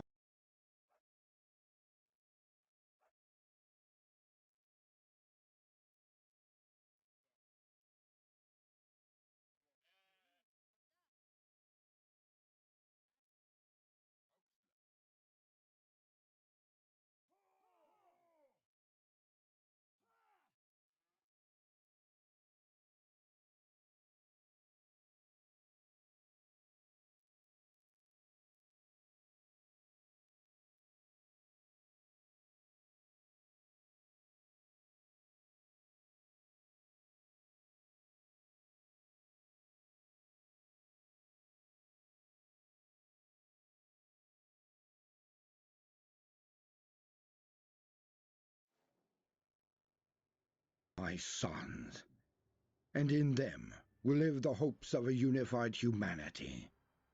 Theirs will be the strength to prevail, not only when victory lies within easy reach, but even when it seems unattainable. When doom settles like a shroud all about, in those times of darkness, my noble sons will shine the brightest of all. Attributed to the Emperor of Mankind. Warring Gods. With Guilliman's capture, the Battle of the Starship Graveyard was lost. Those Imperial warriors who did not surrender under threat of the Primarch's death were killed, or forced to capitulate. Champion Amalric was amongst the latter, wrestled down and beaten unconscious by a mob of Red Corsairs as he single-handedly held the breach into his ship's enginerum. The Loyalists and their stolen warships were taken under heavy guard to the nearest Red Corsair stronghold. To their shock, this turned out to be one of the ancient Blackstone fortresses. How such a mighty structure had found its way onto the tides of the Maelstrom, none of the Imperial warriors knew. Ultimately, it mattered little. Stripped of their weapons and their honor, Guilliman and his surviving followers, a force that included hundreds of Space Marines, Grey Knights and Skitarii, along with their war engines, were dragged into the depths of the traitor fortress and hurled into spell-shielded cells. The Adeptus Astartes were chained with adamantium links while their leader still languished in the awful bonds of crystallized guilt, anger, sorrow, and madness that Kairos had forged from his psyche. Led by the piratical Lord Verngar the Apostate, a huge warband of Red Corsairs garrisoned the Blackstone fortress. Much of the structure slumbered, for the traitors lacked the knowledge to awaken the ancient construct or access the shrouded regions near its heart. Still, their fortifications were well built, their numbers huge, and their fleet powerful. Kairos Fateweaver deemed that this would be as good a prison as any to leave Roboute Guilliman in to rot. Though the Lord of Change had been vehement in his efforts to remove Guilliman from the galactic stage, he did not wish the Primarch dead. A chained demigod was too rich a source of power to simply cast aside, and Kairos planned to keep his victim hidden away in the Maelstrom until certain future junctures were reached. Already, the demon could see several moments where unleashing a Primarch-driven insane might produce most intriguing results. The Red Corsairs, for their part, would readily act as Guilliman's jailers, in return for the boons of foresight that Kairos could grant. And so, the Fateweaver felt confident that his captive would remain locked away. Perhaps it was a mysterious influence of the fortress itself. Perhaps Guilliman's anomalous presence within the strands of fate distorted them in ways that even the Fateweaver could not perceive. Whatever the case, he made preparations to leave the Blackstone fortress. The demon did not foresee the vast horde descending upon him. For the depths of the Maelstrom came an enormous armada. Dozens upon dozens of ships thundered towards the Blackstone fortress, their hulls encrusted with gore and skulls. The rune of Khorne was branded upon these spiked battleships, and demonic fires danced in their wake. Before the fleet blazed a monstrous, blood-red comet wreathed in furious black flame. A fanged maw yawned wide upon that hurtling fireball, and eyes swimming with insane fury stared from its depths. So came Skarbrand to the Blackstone fortress. Blazing through the void to crash with explosive force into the station's outer hull. Khornate warships sped in his wake, fanning out to hammer the battle station with firepower, even as teeming swarms of landing craft spilled from their flanks. The Red Corsairs, first surprised and then outraged at the sudden attack, rallied swiftly and fought back, even as their fortifications were opened to the void and blasted to blazing scrap. The Corsairs' gun batteries cycled up and filled the void with fire. Havoc squads sent volleys of shots lancing out to blast landing craft from the air, while obliterators directed withering fire into the Khornate hordes already spilling across the fortress's outer hull. A furious battle raged in the silence of space, thumping explosions, plucking Khornate berserkers from the fortress's night-black skin and sending them tumbling away into the void. Within the Blackstone, flashes of pale green luminescence danced along darkened corridors, the ancient structure warning its denizens of danger. Red Corsairs deployed in disciplined firing lines, then filled entire passageways with crushing bolt of fire as masses of Khornate warriors charged towards them. Chain axes carved through armor and flesh, while bolt-riddled corpses crashed to the ground aflame. Through the mayhem stalked Kaeroth, screeching with dismay at this unforeseen turn of events, conjuring forth masses of Tzeentchian demons.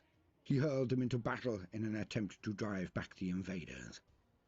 Yet bloody mists were gathering as the slaughter continued, and from their depths sprang red-scaled cohorts of Khornate demons that eagerly joined the carnage.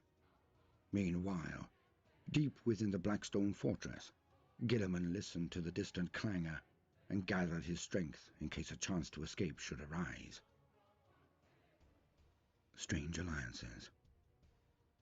Furious battles spread like a wildfire through the outer corridors and imperial structures of the Blackstone fortress. Meanwhile, deep within the fortress's hidden core, eldritch energies flickered into life. Unseen by the warring armies, a band of figures slipped from a portal that had lain in the fortress's heart since the dawn of its existence.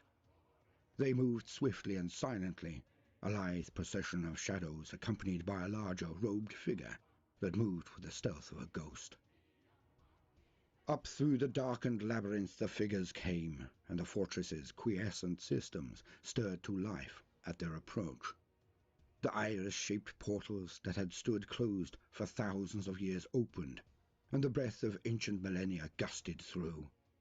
Dust stirred into drifting clouds at the figures passing, but none amongst them left a single footprint. Guilliman and his ultramarines were shut inside cells that lined the circular walls of a huge cylindrical chamber. These alcoves were closed off, not by metal bars or locked doors, but by flickering sheets of sorcerous, mutagenic flame. A full squad of red corsairs stood guard over them, their guns trained unwaveringly upon the one functional doorway that led into the shadowy prison.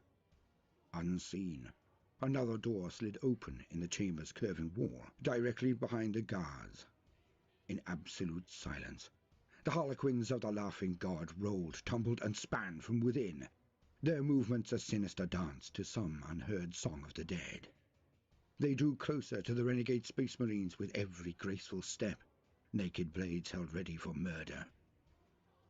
The first the red corsairs knew of their peril was a sudden whirlwind attack from behind. Perfectly dispersed and lethally poised, the Eldar struck with murderous grace. Rapier blades punched out through chest plates in sprays of blood. Monofilament needles slithered through the chinks in their victims' power armor, liquefying organs in milliseconds. Point-blank hails of shuriken and fusion energies hurled traitorous corpses to the floor in mists of blood. A single one of the traitors, unhelmed and horned-headed, roared in pain as a harlequin drove her blade through one of its knee joints, then cartwheeled around him to kick his bolter from his hands. She completed her attack with an elegant backflip, one foot catching the traitor under the chin and smashing him onto his back. The harlequin sprang away, and the red corsair fumbled for his sidearm. He froze as a robed figure in ornate power armor loomed over him.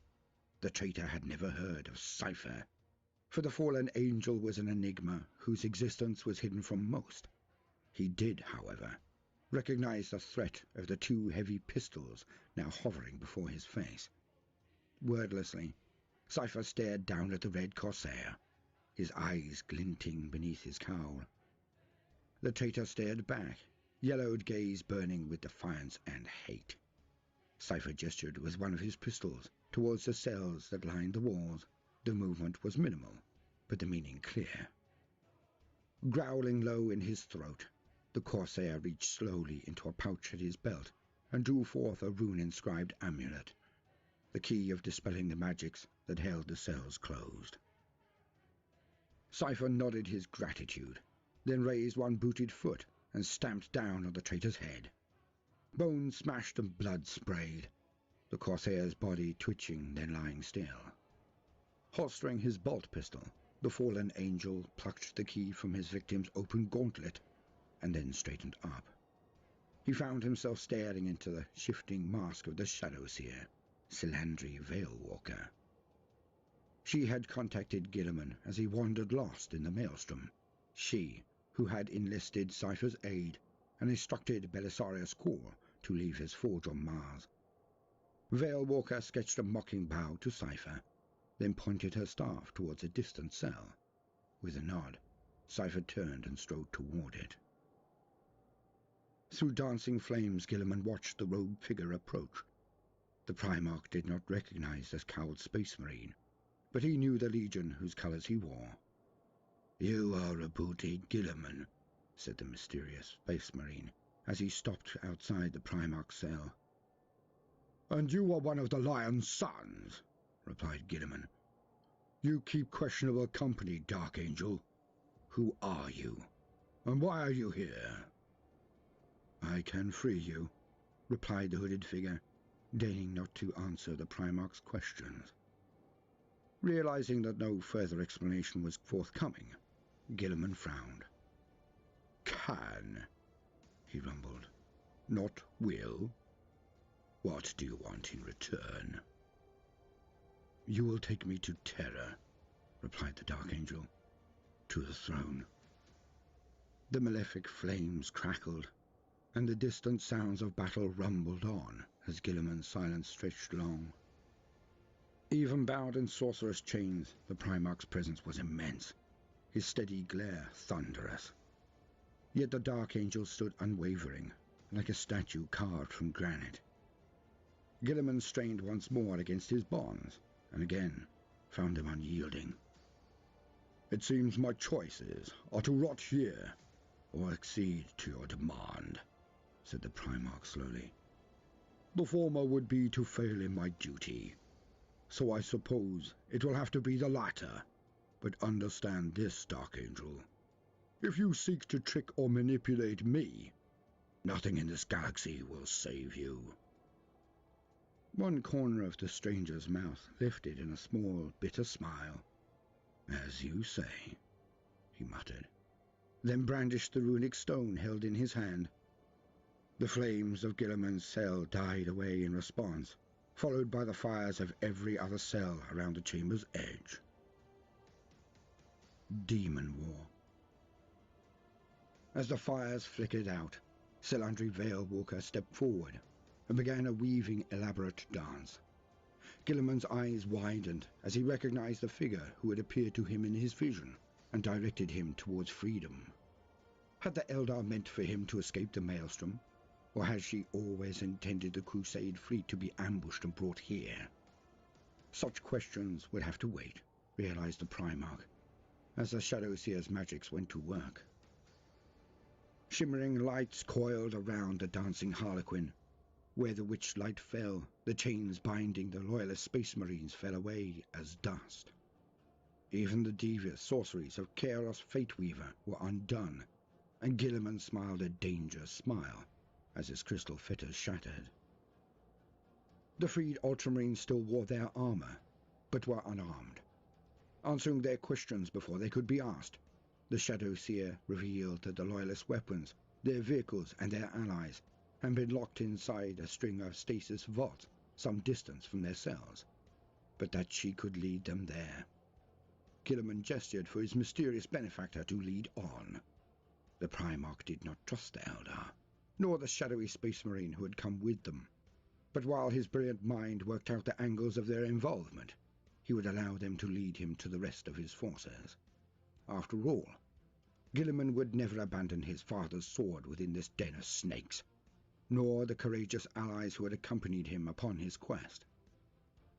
Veilwalker and her Harlequins led the Loyalist out of the doorway through which she had entered the prison. Several hundred battle-hungry Ultramarines followed her lead, with Guilliman, Sicarius, and Cypher at their head. It was a capable force, even without guns and blades, and they travelled at a run under shadowed corridors and stairwells. Haste was more important than stealth. Even with the battle raging above, their escape would soon be noticed. The first stasis chamber they broke open contained St. Celestine and her Gemini superior. The second brought a reunion with Archmagos Call and his Mechanicus forces. With Dune crawlers stalking at their backs and ranks of Skitarii and battle services lending their firepower, the Loyalists swiftly overwhelmed the Red Corsairs standing guard over the final stasis chamber. Within, they found not only Voldus, his Grey Knight brothers and their Dread Knights, but all the other Space Marines of the Crusade, as well as the dozens of tanks and Dreadnought brothers they had brought with them in their warships. Captain Sicarius now suggested that they cut a swift path through the battle to reclaim their ships. Vale Walker shook her head. Thousands of heretic Astartes and demons battled across the fortress. Fighting around the docking spars was thick. Any attempt to recover the Crusade's craft was doomed. The Loyalists still might have attempted to recapture their fleet, until the Shadowseer told them that the human crews who had kept the ships operational were all dead, sacrificed alongside the Crusade's Imperial Guard and Battle Sisters. Worse, the fleet's navigators had been spirited away in chains upon a fast ship bound for Huron Blackheart's personal fortress. Fortunately, Vale Walker knew another way to escape. The route Cypher and the Harlequins of the Veiled Path had used to reach Guilliman, and the route they would use to lead him on towards Terra. At the fortress's heart, trammelled by ancient technology and still operational after millennia, was a stabilized route into the Webway. The pathways it led into were huge, arterial routes that even starships could navigate. They would accommodate the Imperial war machines with ease. Bursting from the armory, the Imperial army and their guides made for the lower tunnels. The awakening of the fortress's deep chambers had not gone unnoticed, however. As they hastened further into the ancient structure, the Loyalists encountered stiffening resistance from bands of Red Corsairs and demons sent to cut them off. Though Guilliman and his followers fought furiously, their advance slowed to a crawl. Pushing through a vast chamber of twisting bridges and black chasms, they found themselves surrounded on every side. Matters looked grim, but it was in that moment that spectral flames leapt amidst the foe. Auspex readings flickered wildly, and ghostly voices whispered and hissed through the Vox networks as shadowy figures stepped from the inferno and opened fire. Clad in black and bone, wreathed in etheric fire, the Legion of the Damned had arrived in the Crusade's hour of need. Their thunderous volley swept the Chaos forces from the bridges to Guilliman's Fore, and, with Vale Walker whirling and leaping at his side, the Primarch led the advance once again. Long bloody minutes of battle followed, gunfire flashing back and forth in the gloom. Though both sides raced as fast as they could to beat the other to the prize, Guilliman and his army reached the heart of the Blackstone Fortress at the same time as their foes. The chamber itself was vast, easily 100 miles across.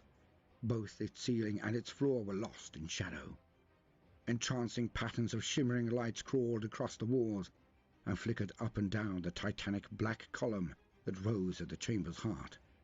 Out from that column, like the distorted branches of some dark arboreal deity, radiated hundreds of bridges, stairways, platforms and gantries, all shimmering with the same vaguely bioluminescent lights that danced across the walls. Countless dark doorways opened onto the Blackstone Fortress's heart, huge portals that seemed wrought for giants. From some spilled demons of Tzeentch, fires flaring amidst the darkness. Others vomited the demons of Khorne, loping in snarling packs across the soaring bridges wide enough for titans to cross. Many of the massing demons were still distant, small figures rendered insectile by the scale of the chamber. But great hosts of them would still intercept Guilliman's forces before they could reach the heart of the chamber. That was where they must go. However, Vale Walker indicated a distant platform set into the black column's flank. Upon it, Guilliman could see the faint shimmer of esoteric energies dancing. and knew that this was the webway entrance, of which the Shadow Seer spoke. Guilliman ordered the advance. His forces flowed out across the nearest bridges, guided through the labyrinth of interconnected platforms and arc bridges by the troops of the Veiled Path. Loping dreadnoughts and roaring Space Marine tanks led the way, squads of Adeptus Astartes, Grey Knights and Skitarii advancing behind them. The crossing became more dangerous as firepower whipped across the yawning gulfs to tear at the Loyalists. Fighting broke out as Red Corsairs let fly from higher walkways, and cannons of Khorne spat screaming skulls. Platforms as broad as parade grounds played host to crashing battles as packs of demon engines clashed with squadrons of ultramarine battle tanks. The Loyalists fired as they moved, blasting past through the massing foe. At the same time, the forces of Khorne and Tzeentch fell upon one another, bloodletters hacking their way down ichor-slicked stairways, while horrors scoured platforms clear with shimmering flame. Far away across the chamber, Guilliman caught sight of Kairos Fateweaver, exhorting his followers into battle and hurling bolts of sorcery at the Loyalists from afar. Yet the Lord of Change clearly did not care to face Guilliman's resurgent wrath, for he stayed far removed from the white heat of the battle. Not so Skarbrand. Hacking his way through a gaping portal in the chamber's wall, the Bloodthirster blazed like a furious pyre. His bellows echoed through the cavernous space, primal roars of bloodlust that infected the minds of all who heard them. Under Skarbrand's influence, Guilliman's battle brothers became more reckless and aggressive by the moment. Contaminated by the demon's fury, Amalric and the last of the Black Templars turned aside from their route and hurled themselves into an onrushing mass of Khornate demons. Blood sprayed as a savage melee broke out. For a moment, the Primarch considered diverting his own forces to help Amalric. But with Skarbrand storming closer and demons swarming on every front, there was no time. With a heavy heart, Guilliman barked orders through the Vox, steadying the Ultramarines and their primogenitors with the sheer force of his will. Bellowing, Amalric hurled himself into battle with mighty Skarbrand, his black blade clashing with the Bloodthirster's axes again and again. With Voldus and his dreadnoughts leading, the relentless spectres of the Legion of the Damned fighting a silent rear guard, the crusade closed on the webway entrance. Khorne and his Skitarii mowed down rank after rank of demons. Nova Marine Vindicators blasted a trio of bridges that the enemy were using in an attempt to outflank, sending flailing horrors plunging into the void.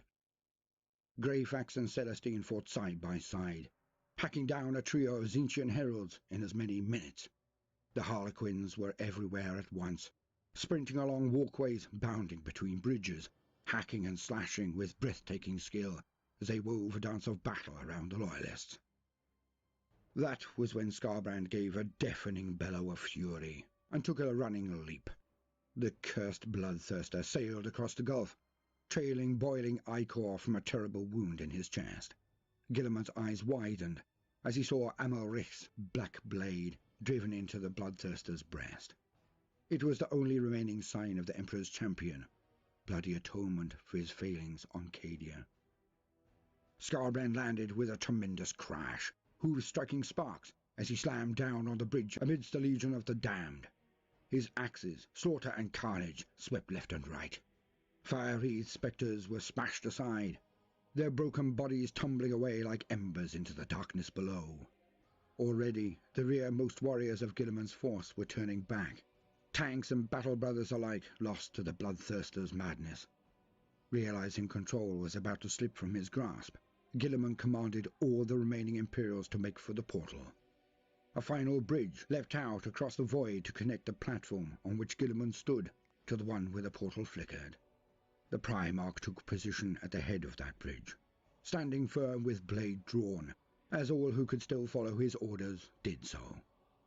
Infantry and vehicles streamed past him, following the Harlequins into the webway, until only Sicarius and Celestine remained, waiting by the portal's entrance. Skarbrand stormed through the last of the Legion of the Damned and onto the platform. Guilliman felt the structure shudder and flex beneath the Bloodthirster's weight. Then the demon's burning eyes found Guilliman's. and the Primarch felt unreasoning fury surge through him. Skarbrand had come for Guilliman's skull, that he might honour Khorne with it, and the demon did not intend to allow his quarry to escape now. In Guilliman's mind, hellish fires rose up on every side, full of the leering faces of his brothers who had fallen to chaos. With every step that Skarbrand took towards him, Guilliman's ire grew, while at his back the bridge seemed to melt away as molten slag, until there was nothing but the Primarch and the Bloodthirster trapped together in an arena of roaring flame. Unable to stop himself, the Primarch bellowed a war cry and leapt to meet Skarbrand's charge. The Emperor's blade met slaughter with a dolorous clang, while carnage whistled over the Primarch's head by a hair's breadth. Guilliman drove his shoulder guard into his opponent's midriff, then span on his heel and back-fisted Skarbrand with the Hand of Dominion. The blow would have punched straight through a tank hull, yet the Bloodthirster merely rocked back on his heels before launching himself forward again. Hellforged axes hacked and lashed in huge haymaker arcs. Guilliman barely blocked or evaded each blow. The Primarch could feel his hate and rage building to new heights, eclipsing his strategic sense altogether. Dimly he realized that soon he would hurl himself at Skarbrand, hacking madly until his head was struck from his shoulders. With a titanic effort of will, Roboute Guilliman forced down the supernatural rage that was drowning his rational mind. Gasping with effort, the Primarch trapped the furious flames in a ring of cold mental steel. Even as he continued to fight his monstrous foe in reality, he fought a second battle in his mind. Step by step, he pushed back against his rage. With a final scream of mental anguish, Guilliman forced down all his fury and hatred and locked them away behind impenetrable fortifications. As he did so, the fires that he perceived around him died away, and the bridge to safety swam back into focus. Beyond it, Sicarius and Saint Celestine were exhorting him to move before it was too late. Unwilling to let his enemy escape, Skarbrand hurled himself in a wild lunge with axes raised high. Guilliman coolly assessed the threat, raising the Hand of Dominion and blasting the demon backwards. Skarbrand bellowed in anger as explosive shells tore into his cranium and blew fleshy gobbets across the platform. Step by step, the demon was driven back, yet still he did not fall. Gritting his teeth at the sight of the enemy drawing close, Guilliman fired the last shells from his magazine, aiming for Amalric's black blade. A single bolt struck the weapon and blew the black blade apart in a storm of deadly shards. Skarbrand's torso was shredded, and he toppled backwards off the platform with a final furious roar. Immediately, Guilliman turned and sprinted across the bridge, hurling himself into the webway after Sicarius and the Living Saint. Behind him, the portal's warding runes sealed with a sharp crack, denying the surging tide of demons at the very last second. The Hunter's Labyrinth. Space Marines, Grey Knights, and the warriors of the Adeptus Mechanicus stood amidst the shimmering mists of the webway. They were gathered in a vague space, its dimensions vast and confusing. Lights glimmered around them, and a distant booming rolled through the air, akin to a titanic heartbeat, or the sound of waves washing upon a rocky shore. Of the warriors who had escaped their cells, around 2/3 remained alive. Valdus and his Grey Knights had taken only a handful of casualties, and the same was true of the Harlequins. Cypher, too, had survived the desperate running battle through the fortress, and stood now at the head of a band of dark-armoured Space Marines who had clearly awaited his return. As Guilliman's warriors regrouped, Silandri Veilwalker came before the Primarch. She paused for a moment to share a long and loaded look with Archmagos Khorne, before turning to Guilliman without a word of explanation. She counselled that they could not tarry for long. She had laced this region of the webway with scout parties of Skyweaver jet bikes. These scouts were now reporting back, warning of heavily armed intruders wearing ornate armour of blue and gold. The warriors had the stench of chaos sorcery on them, and the unmistakable mark of Tzeentch. Guilliman's mind raced. weaving fragments of facts and glimpses of information with his pure strategic intuition. It was Magnus, realized the Primarch. His manipulative brother, who must have somehow known precisely how matters would play out for Guilliman, had sent his cursed sons to intercept the Imperials. Events began to fall into place in Guilliman's mind. Magnus had hurled Guilliman's crusade into the Maelstrom, not to destroy it, but to weaken it. He had propelled the Lord of Ultramar onto a particular path of fate that Magnus had either hoped or known would lead him to his capture, incarceration within that very specific jail, and eventually escape into this section of the webway. Guilliman could not know that the Crimson King had called upon his greatest champion, Ahriman, to aid him with his stolen knowledge of the webway's paths, but otherwise the Primarch's conclusions were entirely correct. Swiftly and earnestly, Guilliman sought the counsel of his closest lieutenants. They had to determine what Magnus planned, and quickly, before they stepped straight into the Demon Primarch's trap.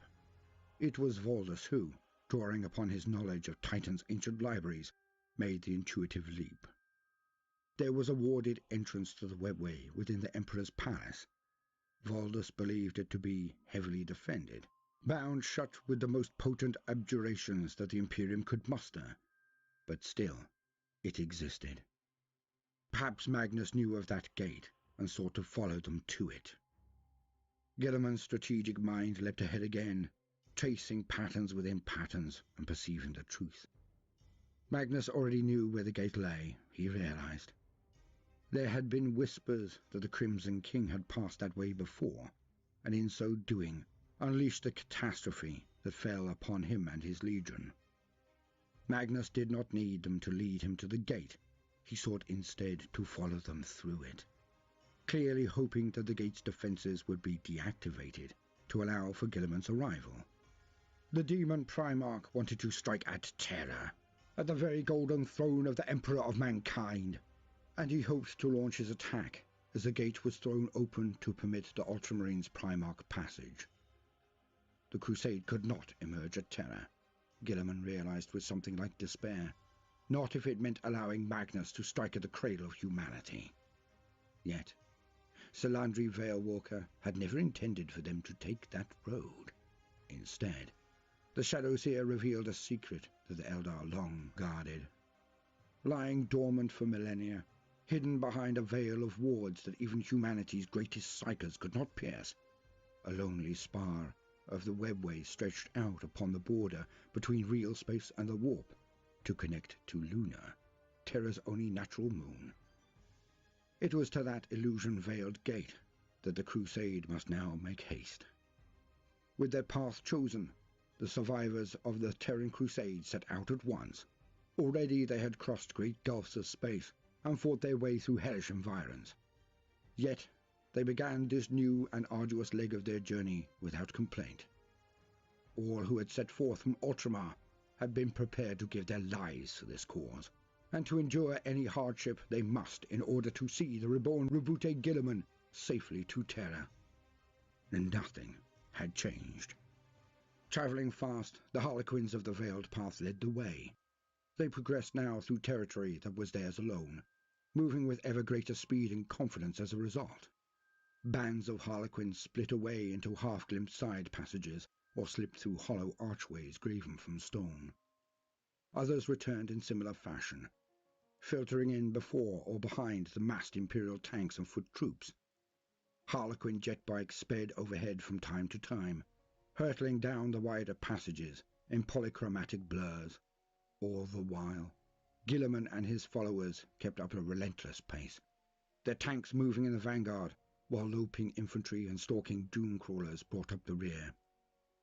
The webway changed and shifted around them, from misty passages to dark and echoing tunnels, brightly lit expanses of polyhedral crystal to weirdly fleshy spirals that pulsed with peristaltic motion. The Loyalists surely would have been lost within minutes had they travelled alone, or else set upon by the predatory entities that haunted the labyrinthine dimension. Yet with the Harlequins as both guides and escorts, the Imperial forces were able to proceed unchallenged. All that changed when frantic reports reached Selandri Veilwalker of familiars that had espied the Loyalists and eluded the pursuing jetbikes. At the Shadowseer's urging, the punishing pace increased still further, until the slowest servitors were abandoned altogether. As Guilliman and his warriors thundered across a hazy, crystal-studded cavern, sudden volleys of firepower scythed into them from the flanks. 15 warriors fell to their first volley, punched off their feet by bolt shells wreathed in coruscating flame. Rhinos exploded amidst leaping blasts of sorcery, while Skitarii degenerated into howling mutated flesh as the fires of change washed over them. Guilliman barked his orders and the Loyalists fanned out as one, dropping into firing crouches amidst the crystal outcroppings. From all around, swimming into focus through the veiling mists, came the plodding automata of Thousand Sons Rubrikae. The armoured golems played their bolters right and left as they advanced, laying down a steady hail of ensorcelled bolts. Hordes of shrieking Zangors moved amongst them, brandishing silvered blades. Guilliman's warriors fired back, sending many of their ambushers reeling as their armour was rent and the dust that animated it spilled onto the ground. Cypher span and dove through the mayhem, evading every shot fired his way and reaping a tally of the foe with his blazing pistols. Valdus, too, wrought havoc as he led a counter-attack against 1,000 Suns. His hammer swung in lightning-fast arcs, battering Rubrikae to the ground amidst clouds of glittering dust. Still more Rubrikae closed in, their sorceress masters upon their flying discs, hurling their spells into the Loyalist ranks. Guilliman realized that to stay here was to fight an impossible battle, and to be lost with his goal in sight. It infuriated the Primarch to run yet again, for it seemed to him that, since leaving Ultramar, he had done little else. Yet the greater goal was of more import, and he knew that he would not aid his father's Imperium by dying here. Blade raised high, Guilliman led the movement to break out of the Thousand-Son ambush. Not all of his battle brothers could extract themselves from the fight safely, and more precious lives were lost, along with the gene seed within them, as Space Marines were cut down by the enemy's fire. Yet, with the winged saint cutting a path at their head, the Loyalists broke away from their attackers and fled deeper into the webway. They found themselves beset at every turn, Rubrikae and braying Zangors bursting from side passages or holding junctions against them. Still the Loyalists pressed on, smashing headlong through every ambush and blockade, with Guilliman, Valdus, Greyfax, Celestine and Cypher at their head. At last, the Imperials reached a rune-sealed portal, fixing helms and rebreather cowls in place. Then, led by the Shadowseer, they stepped from the webway and onto the surface of Luna.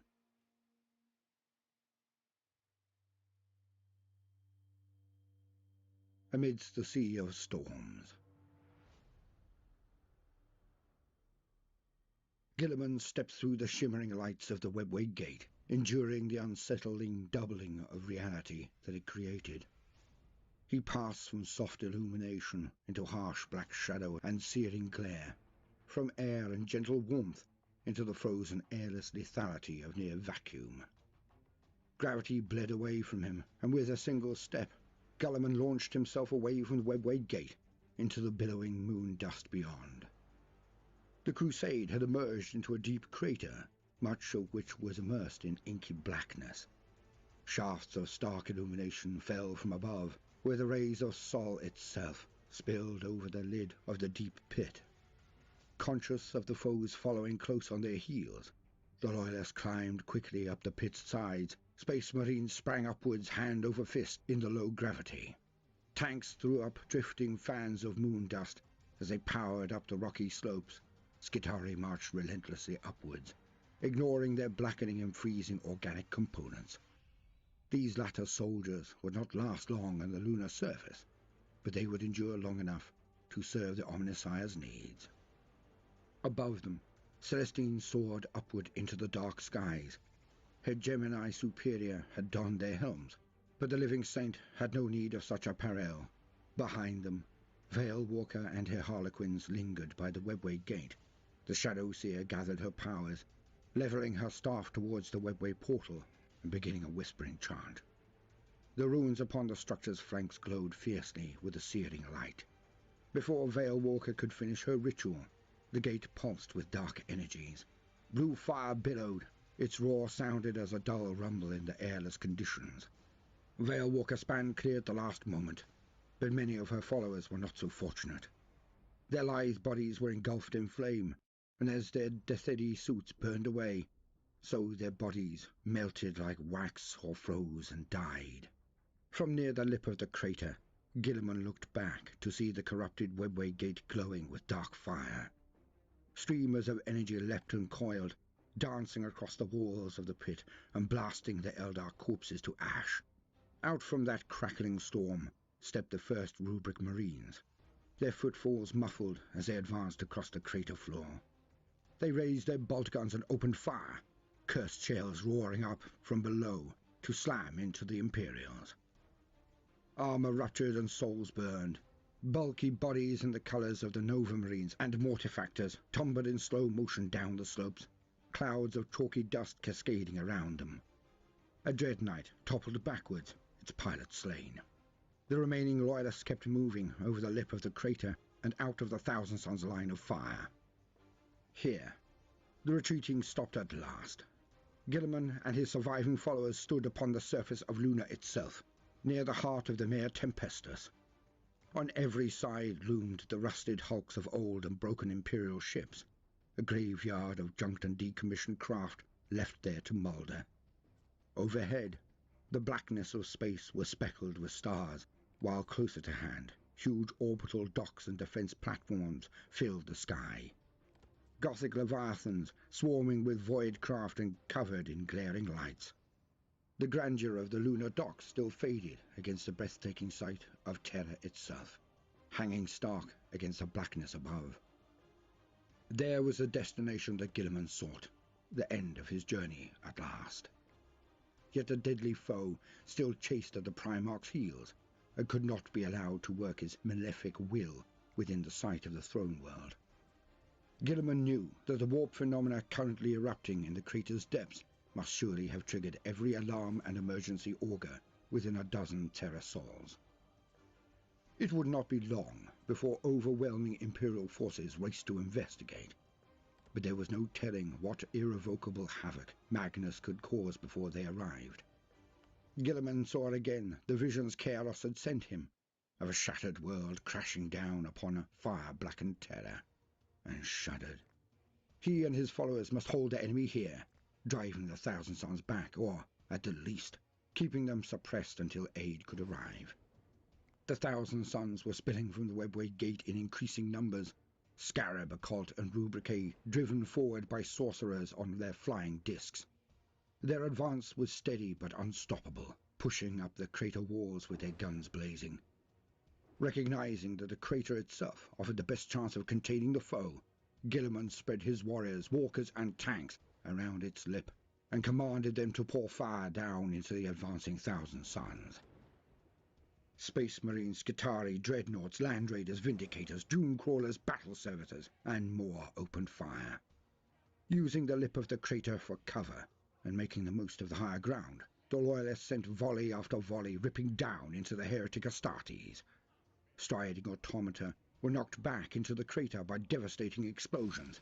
Glittering dust drifted from rents in ornate armor, floating free in the low gravity, and leaving once animated armor suits to crumple and collapse.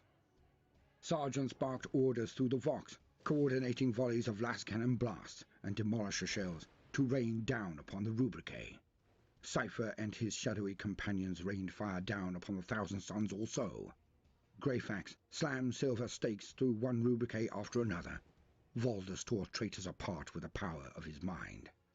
Armored corpses piled in heaps at the bottom of the crater, surrounding the webway gate with carrion remains. From cracks and rocky outcrops around the crater's edge, the last of the Harlequins added their own fire to the fusillade, hails of monofilament discs cutting through power armor and the flesh of demonic discs. For a time, it appeared as though the Thousand Sons would be bottled up in the crater. though their return fire caused slow attrition amongst the Loyalists. The traitors were losing far more warriors than they slew.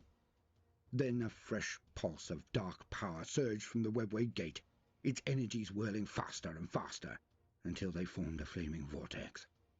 A wave of supernatural dread swept over the Loyalist Space Marines as a huge horned-headed figure stepped through onto the surface of Luna. Spreading his wings wide, Magnus the Red looked up at Guilliman with an evil smile. Gods of War. Drawing himself up to his full height, Magnus the Red raised his ensorcelled glaive and spoke dolorous words of power that rang out in defiance of all natural law. Purple flames leapt, forming shimmering shields and warding the thousand suns from harm. Suddenly, the Rubricate and Scarab Occult could advance unharmed, striding upwards as their foes' shots exploded upon Magnus's shields. The thousand suns suffered no such obstruction, and dozens of Loyalists were sent tumbling back from the crater's lip, blood and shattered bones spraying.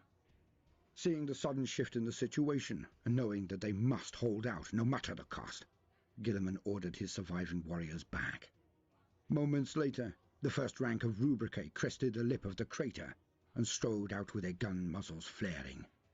More Thousand Suns marched behind them, and the surviving Loyalists fell back to spaceship wrecks and rocky craters to gain cover while their tanks backed steadily away, with their guns thundering. Magnus rose from the crater with a word. The Demon Primarch unmade a trio of dreadnoughts, burning out their wards and crushing their armor. With a gesture, he plucked an Ultramarines Land Raider from the ground and slammed it through ranks of Skitarii like a cannonball. Magnus brandished his staff and reality rent apart, a tide of cackling demons boiling from the warp to join the battle. Recognizing that the Demon Primarch would swiftly destroy his army if allowed free rein, Guilliman broke into a headlong charge. Giving vent to a booming war cry, the Primarch of the Ultramarines smashed a path through the Rubricate before him and launched himself into a heroic leap from the lip of the crater. Guilliman's sword burning blade leaving a trail of flame behind him. Magnus saw his brother coming and began an incantation of pain. But before he could finish it, the Lord of Ultramar struck. Magnus managed to parry his brother's arcing blade with his glaive, but the battering ram impact of Guilliman's leap carried the Crimson King backward, away from the fight. The two Primarchs tumbled across the lunar surface, dust billowing around them, and smashed into a rusted wreck of an Imperial frigate. Slabs of metal and corroded ironwork crashed down around them, burying the fighting brothers in an avalanche of wreckage. Meanwhile, the battle around the crater raged on, the last remnants of the Terran Crusade fighting furiously to survive. Guilliman fought his way to freedom, hurling aside a slab of rusted metal and ignoring the alarm ringings within his helm. His armor was compromised, its air supply venting and the cold of the void leaking in. Were it not for his godlike constitution and Kor's life-sustaining technology, Guilliman would likely have been dead. Instead, he raised his blade and kicked his way clear of the scattered wreckage. "Magnus!" he shouted through his vox grill, searching around him. The Primarch knew his dubiously gifted brother could hear his words, even in the void of space. "I know better than to think you dead. Face me!" Deep laughter rolled around Guilliman, a sound redolent with ancient evil. As he watched, Magnus's ethereal form rose from the wreckage and drifted down to loom over him. The Demon Primarch solidified once more, huge and menacing. "Very well, Roboute," laughed Magnus, and his words conjured crystalline showers that rained down upon the pale ground. "Here I am in the flesh, and somehow there you are." Magnus cocked his head to one side and smirked. "I don't remember you seeming so insignificant." 10 millennia have made you no less arrogant, then?" asked Guilliman, warily circling his towering foe. Inside his helm, a look of disgust twisted his patrician features as he regarded the monstrous form of the Crimson King.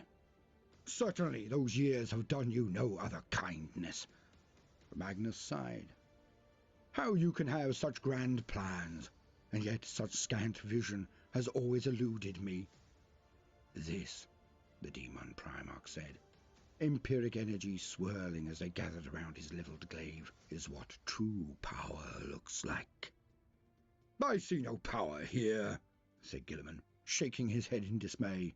I see corruption, and enslavement to monsters that are worshipped as gods. Oh, on that, Roboute, Magnus laughed, sparing a glance at the loyalists fighting nearby. Perhaps we can finally agree.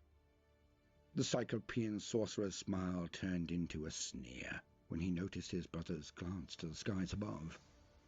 Hoping to keep my sons and I occupied until the remnants of this palsied Imperium come to save you. I may not reach our father's throne room today, but I promise that you won't either. You will be dead long before help arrives. That alone will be worth all this trouble. And with that, Magnus attacked. The giant moved far faster than Guilliman could have believed, his ensorcelled glaive lashing out to split the Lord of Ultramar in two.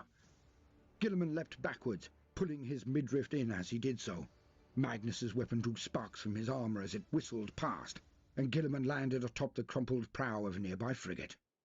Before he could take stock, Magnus was hurling balls of blue fire at him.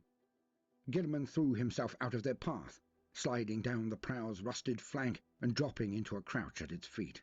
He broke into a charge, bursting from the drifting cloud of dust raised by his landing and weaving skillfully around his brother's sorcerous projectiles. The ammunition in the hand of Dominion was spent, but it was still a phenomenally powerful weapon. Sidestepping a downward cut from Magnus's glaive, Guilliman slid inside his brother's guard and delivered a thunderous uppercut. The impact lifted Magnus from his feet and sent him tumbling upwards into the inky blackness. Fiery blood drifted in strings from Magnus's shattered jaw, causing kaleidoscopic fungi to sprout from where it spattered on Luna's surface.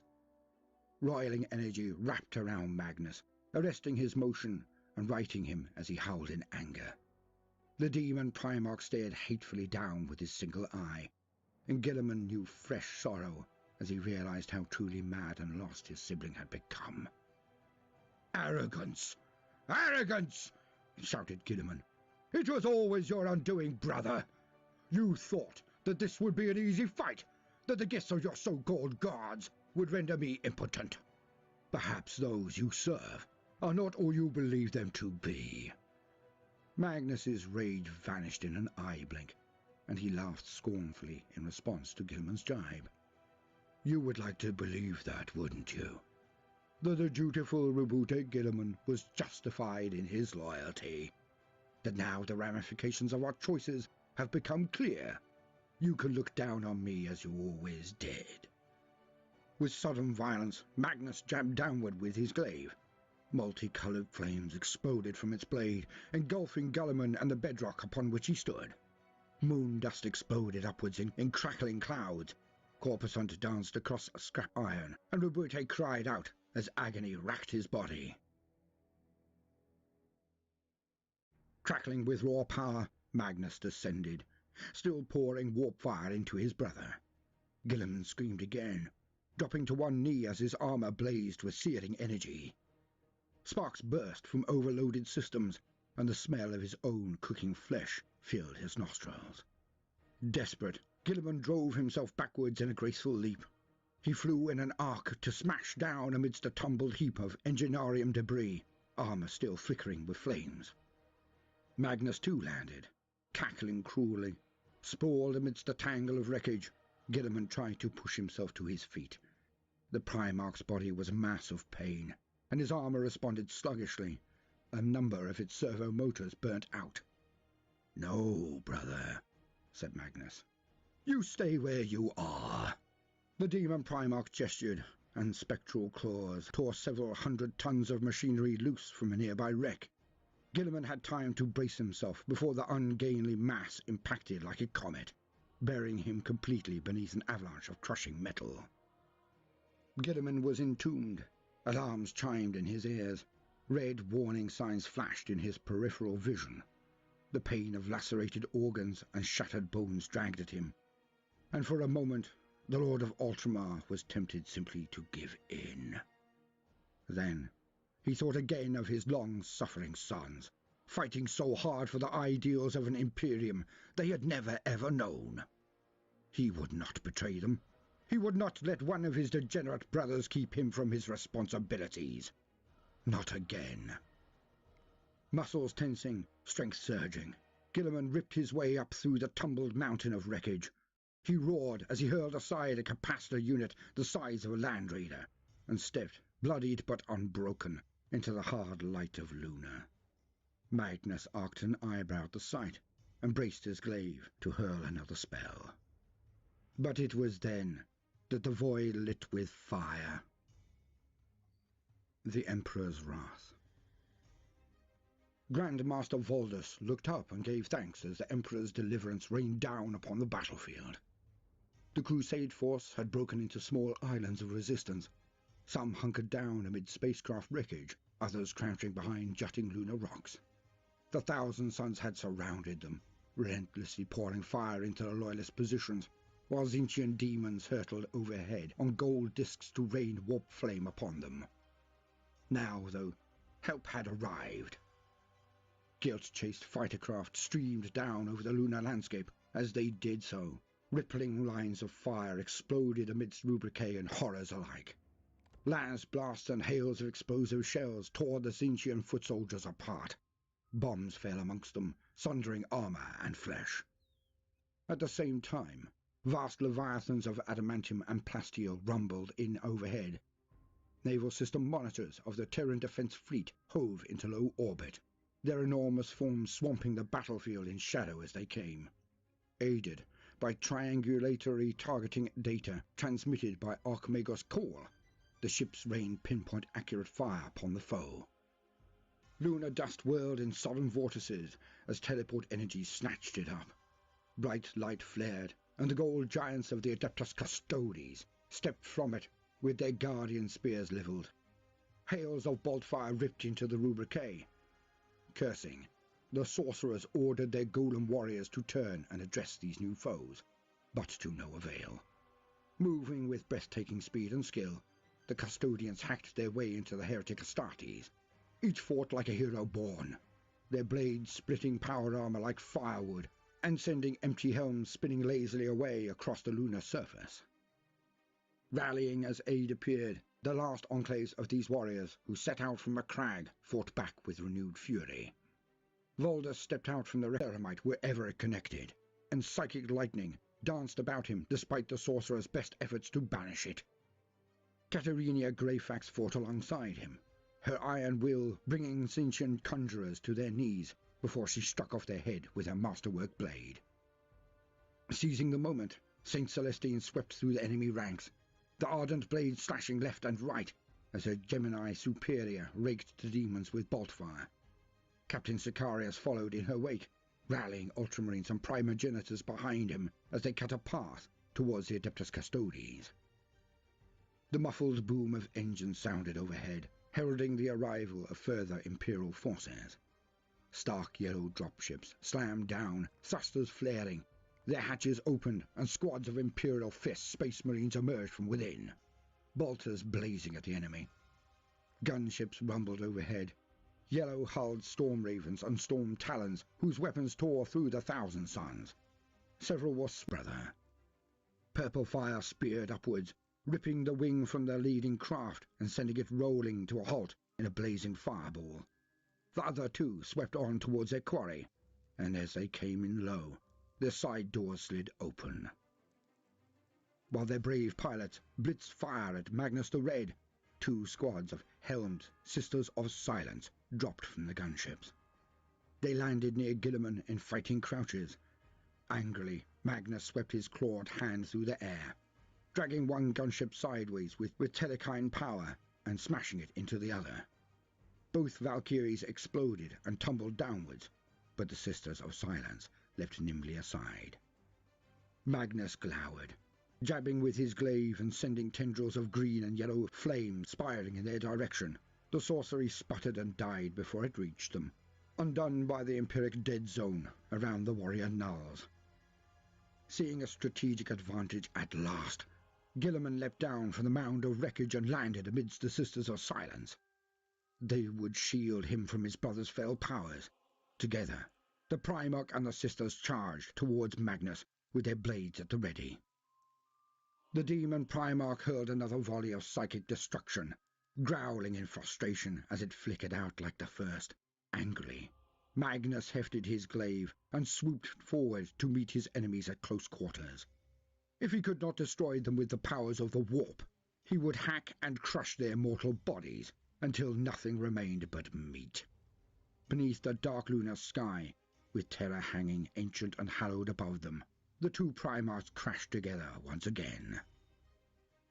Veil Walker bounded into the air. She drove one foot into the side of Rubrique's helm, ripping it free with the force of her kick. The Shadowseer pushed off from her first victim, spinning through the thin air to hurl a bewildering glamour into the face of a nearby sorcerer. The Tzeentch worshipper howled in panic, clawing at his helm and ripping it free. His flesh froze in seconds, his eyes bursting, as bloody puffs and gore squirting from his nose, mouth and ears. The Shadowseer trilled a mocking laugh as she landed, spinning her stave low to sweep the legs from two more Rubrique, before sketching an elaborate bow to their fellows. Amidst a hail of ensorcelled bots, Veil Walker sprang away, as her kin cartwheeled into the enemy's midst from another direction. In such low-gravity conditions, the Harlequins could achieve feats of agility and grace beyond even their normal blinding skill, and Veil Walker laughed again as she saw the Rubrique rendered clumsy by comparison. Bounding in a high pirouette over the battle, Veil Walker sought he who wore the armor of fate, and there he was, amidst the wrecks of crude human spacecraft, battling his monstrous brother alongside a band of warriors. Even from here, the mere presence of the Nulls made Selandri shudder. Guilliman and Magnus were trading hate-filled blows, their weapons crashing together with titanic force. The Nulls were doing what they could to aid the fight, stabbing blades at the demon in their midst, or pouring bolt fire into him. Already, several layers broken corpses for their troubles, but the rest were doing an effective job of deadening Magnus's sorcerous powers. Selandri landed gracefully, ignoring a storm of magical flames that exploded away to her left. Demons, befuddled by her domino field, casting their spells at where they believed her to be. With a thought, Selandri activated the communications inlay in her helm, communicating with her death jester, the Hollow Prince. "The moment has arrived," she said. "Our drama has played out, and the brothers' enmity burns anew." "Now the final curtain, then," whispered the voice of the Hollow Prince, rich with wicked mirth. "Indignation, outrage, vendetta." "It must be thus," agreed Veil Walker. "I shall ready the gate for truth this time. You deliver your lines, and let matters play out." Without waiting for an answer, Veil Walker cut her communications. She sprinted for the crater from which they had all emerged. She wove and sprang, dodged and tumbled through the raging battle, finally throwing herself into a feet-first slide over the crater's lip. Veil Walker arced gracefully down, moon dust falling about her like snow, and landed in a crouch amid the mounds of armored corpses. Across the crater floor, the darkness was lit by the whirling storm of purple light that spat from the corrupted Webway gate. Magnus had done that, causing the portal to permit his unnatural passage. Veil Walker smirked coldly behind her mask. He would pay for that hubris. Across the field of battle, she knew that the Hollow Prince would be communicating with Guilliman, explaining their plan to the Primarch. The Death Jester would be telling the Primarch that Magnus could be destroyed only by casting his body into the corrupted Webway gate. If Veil Walker's visions were correct, Guilliman would believe him.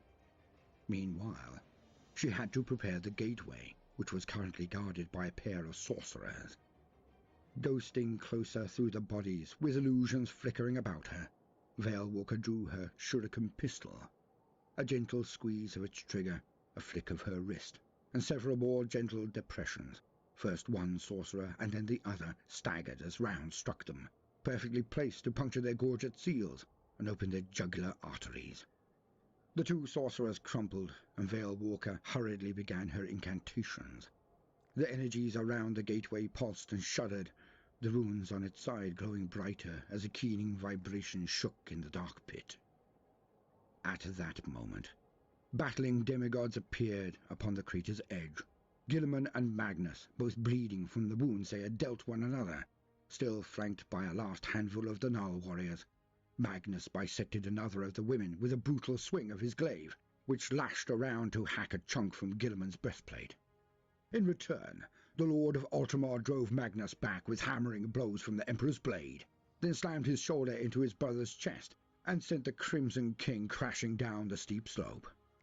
Guilliman leapt after him, not giving Magnus a chance to recover. The Primarch's onslaught was punishing, the wounded Guilliman visibly pouring everything he had into this last storm of blows. Veilwalker melted away into the shadows as the warring brothers neared the Webway Gate, still muttering her incantations and weaving her staff back and forth. Magnus conjured a deadly sphere of warp energies and hurled it at his brother with all his might. Guilliman's iron halo absorbed the worst of the blast, but still he was sent staggering back. With his back to the gate, the Primarch of the Thousand Suns conjured a wave of telekinetic fury and used it to fling a mass of Space Marine corpses, loyalist and traitor, at the last few Nulls. They vanished from Salandri's sight, their contra-empiric drag blinking out as they were buried beneath a macabre heap of the dead. The Shadowseer started forward, fearing for the fate of the final act. Then, with a roar of hate and rage, Guilliman struck. The Lord of Ultramar lunged at his brother. The burning blade drove in under the Demon Primarch's guard and sank deep into his chest. Golden flames leapt, and Magnus howled in agony as they chewed hungrily at his flesh. He unleashed his powers in an uncontrolled sorcerous blast, its shock wave racing out across the crater and throwing Salandri from her feet. The burst of power hurled Guilliman onto his back, blade in hand, and sent Magnus staggering free back through the pulsating Webway Gate.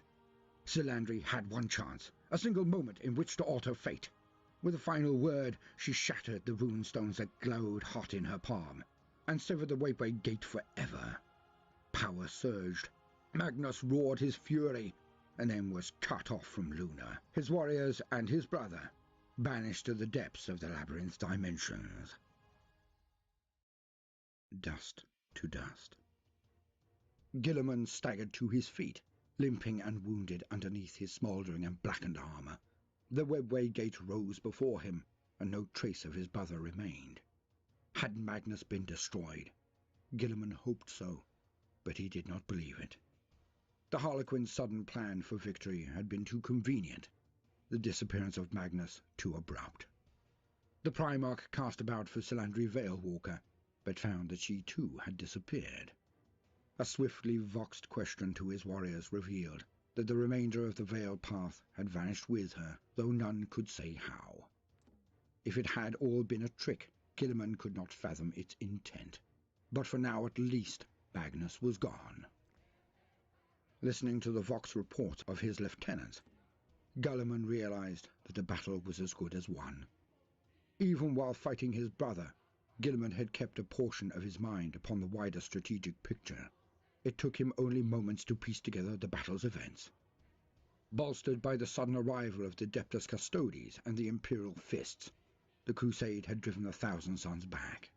Zintian automata lay scattered across this region of the Mare Tempestus, little more than vacant suits of ornate armour tangled amidst the wreckage. The demons that Magnus had summoned were gone also, banished along with their master. With orbital barrages and hurtling fighter craft annihilating any traitors who attempted to break for freedom, the last of the sorcerers had gathered their rubricae and their scarab occults and were driving steadily and relentlessly for the crater's edge. They had sensed the banishment of their lord, but they did not know that the Webway Gate had been severed. The last of the traitors were making a bid to escape, and Guilliman stood directly in their path. Warily, the Primarch squared his shoulders and shrugged off his hurts. Walking with a limp, armoured sparking and dented, Roboute Guilliman made for the crater's edge. His auspex showed him the route of the incoming traitors and the Imperial forces harassing their flanks. Though badly mauled, the Thousand Suns still had numbers. and had broken through the last faltering ranks of Corps Skitarii. Guilliman strode up the crater wall to meet them, and as he did so, the mountain of corpses behind him stirred and shifted. Heaving themselves to freedom, 3 tenacious Sisters of Silence escaped their gruesome cairn and hasted to stand at Guilliman's side. The remaining 1,000 Suns were several hundred yards from the crater's edge, marching relentlessly in Guilliman's direction. They travelled in a loosely circular formation, the Rubricae facing outward in a ceramite ring and moving in eerily perfect lockstep. Loyalist forces surrounded them, squads of infantry and scorched battle tanks pouring fire into the retreating traitors. More Rubricae fell by the moment, but with their sorcerers safe at the heart of the formation, the 1,000 Suns' momentum was hard to stop. They would come no further, resolved Guilliman. Voxing orders to every Imperial warrior, the Primarch instructed his followers to charge the 1,000 Suns from every side, and all remaining vehicles to provide supporting fire. Guilliman brandished his flaming blade and swept into battle. The last of the Sisters of Silence ran at his side, their bolters thumping. The Imperial forces closed upon the traitors like a clenching fist. The muffled thunder of gunfire carried across the Mare Tempestus as a devastating storm of shots engulfed the 1,000 Suns. At the same time, Voldus, Cypher, Greyfax, Call, and Celestine charged into their enemy's midst, with their guns blazing and warriors at their backs. Thunderhammers swung, connecting with tectonic force. Power swords slid through armor like knives through silk. Sorcery transformed noble warriors to crystal statues or collapsing heaps of mutated flesh. Through the mayhem waded Roboute Guilliman, hacking and bludgeoning his way towards the sorcerers at the heart of the enemy formation. Enough loyal blood had been shed. Enough brave warriors had been slain, and more besides, to bring Guilliman within striking distance of the throne world. The losses ended now, and the Ultramarines' Primarch would be the one to end them. The first sorcerer he met was backhanded from his disc, tumbling away like a rag doll. The next 2 fell to lethal sword strokes, their blood puffing out in slow clouds. 3 more turned their powers upon the Primarch, only to find hexes faltering and hellfires flickering to nothing as the Sisters of Silence joined the fray. One sorcerer succeeded in driving his sword through Guilliman's pauldron and drawing the Primarch's blood. Another cracked one eye lens of his helm with a desperate thrust of his staff. No other harm did the sorcerers cause to the Lord of Ultramar, who passed through them like a storm of death and left all as drifting corpses. At last, the battle was done. The final Rubricae, leaderless and without direction, were cut swiftly to pieces. The whirling storm of moon dust settled as the battle's fury abated. With his loyal warriors kneeling around him and his foes destroyed, Guilliman allowed himself to lean for a moment upon his blade, and to feel the pain of both body and soul. Throne World. After the Battle of Luna, matters moved swiftly. Fresh waves of craft descended to scour away the traitor corpses that littered the region. Inquisitorial agents and teams of Magos xenotechnologists swarmed the battlefield. The former seeing to matters of containment and secrecy, while the latter fell upon the deactivated webway gate like vultures. Guilliman ignored them all. He allowed the senior apothecary amidst the Imperial fists to tend to his immediate hurts, and then insisted that he and his companions be allowed to press on. None was foolish enough to gainsay a living Primarch. Indeed, few save the Custodes could stop staring in wonderment long enough to communicate with him. And so, Guilliman's demands were soon met. Down from on high came an enormous lander of remarkable design.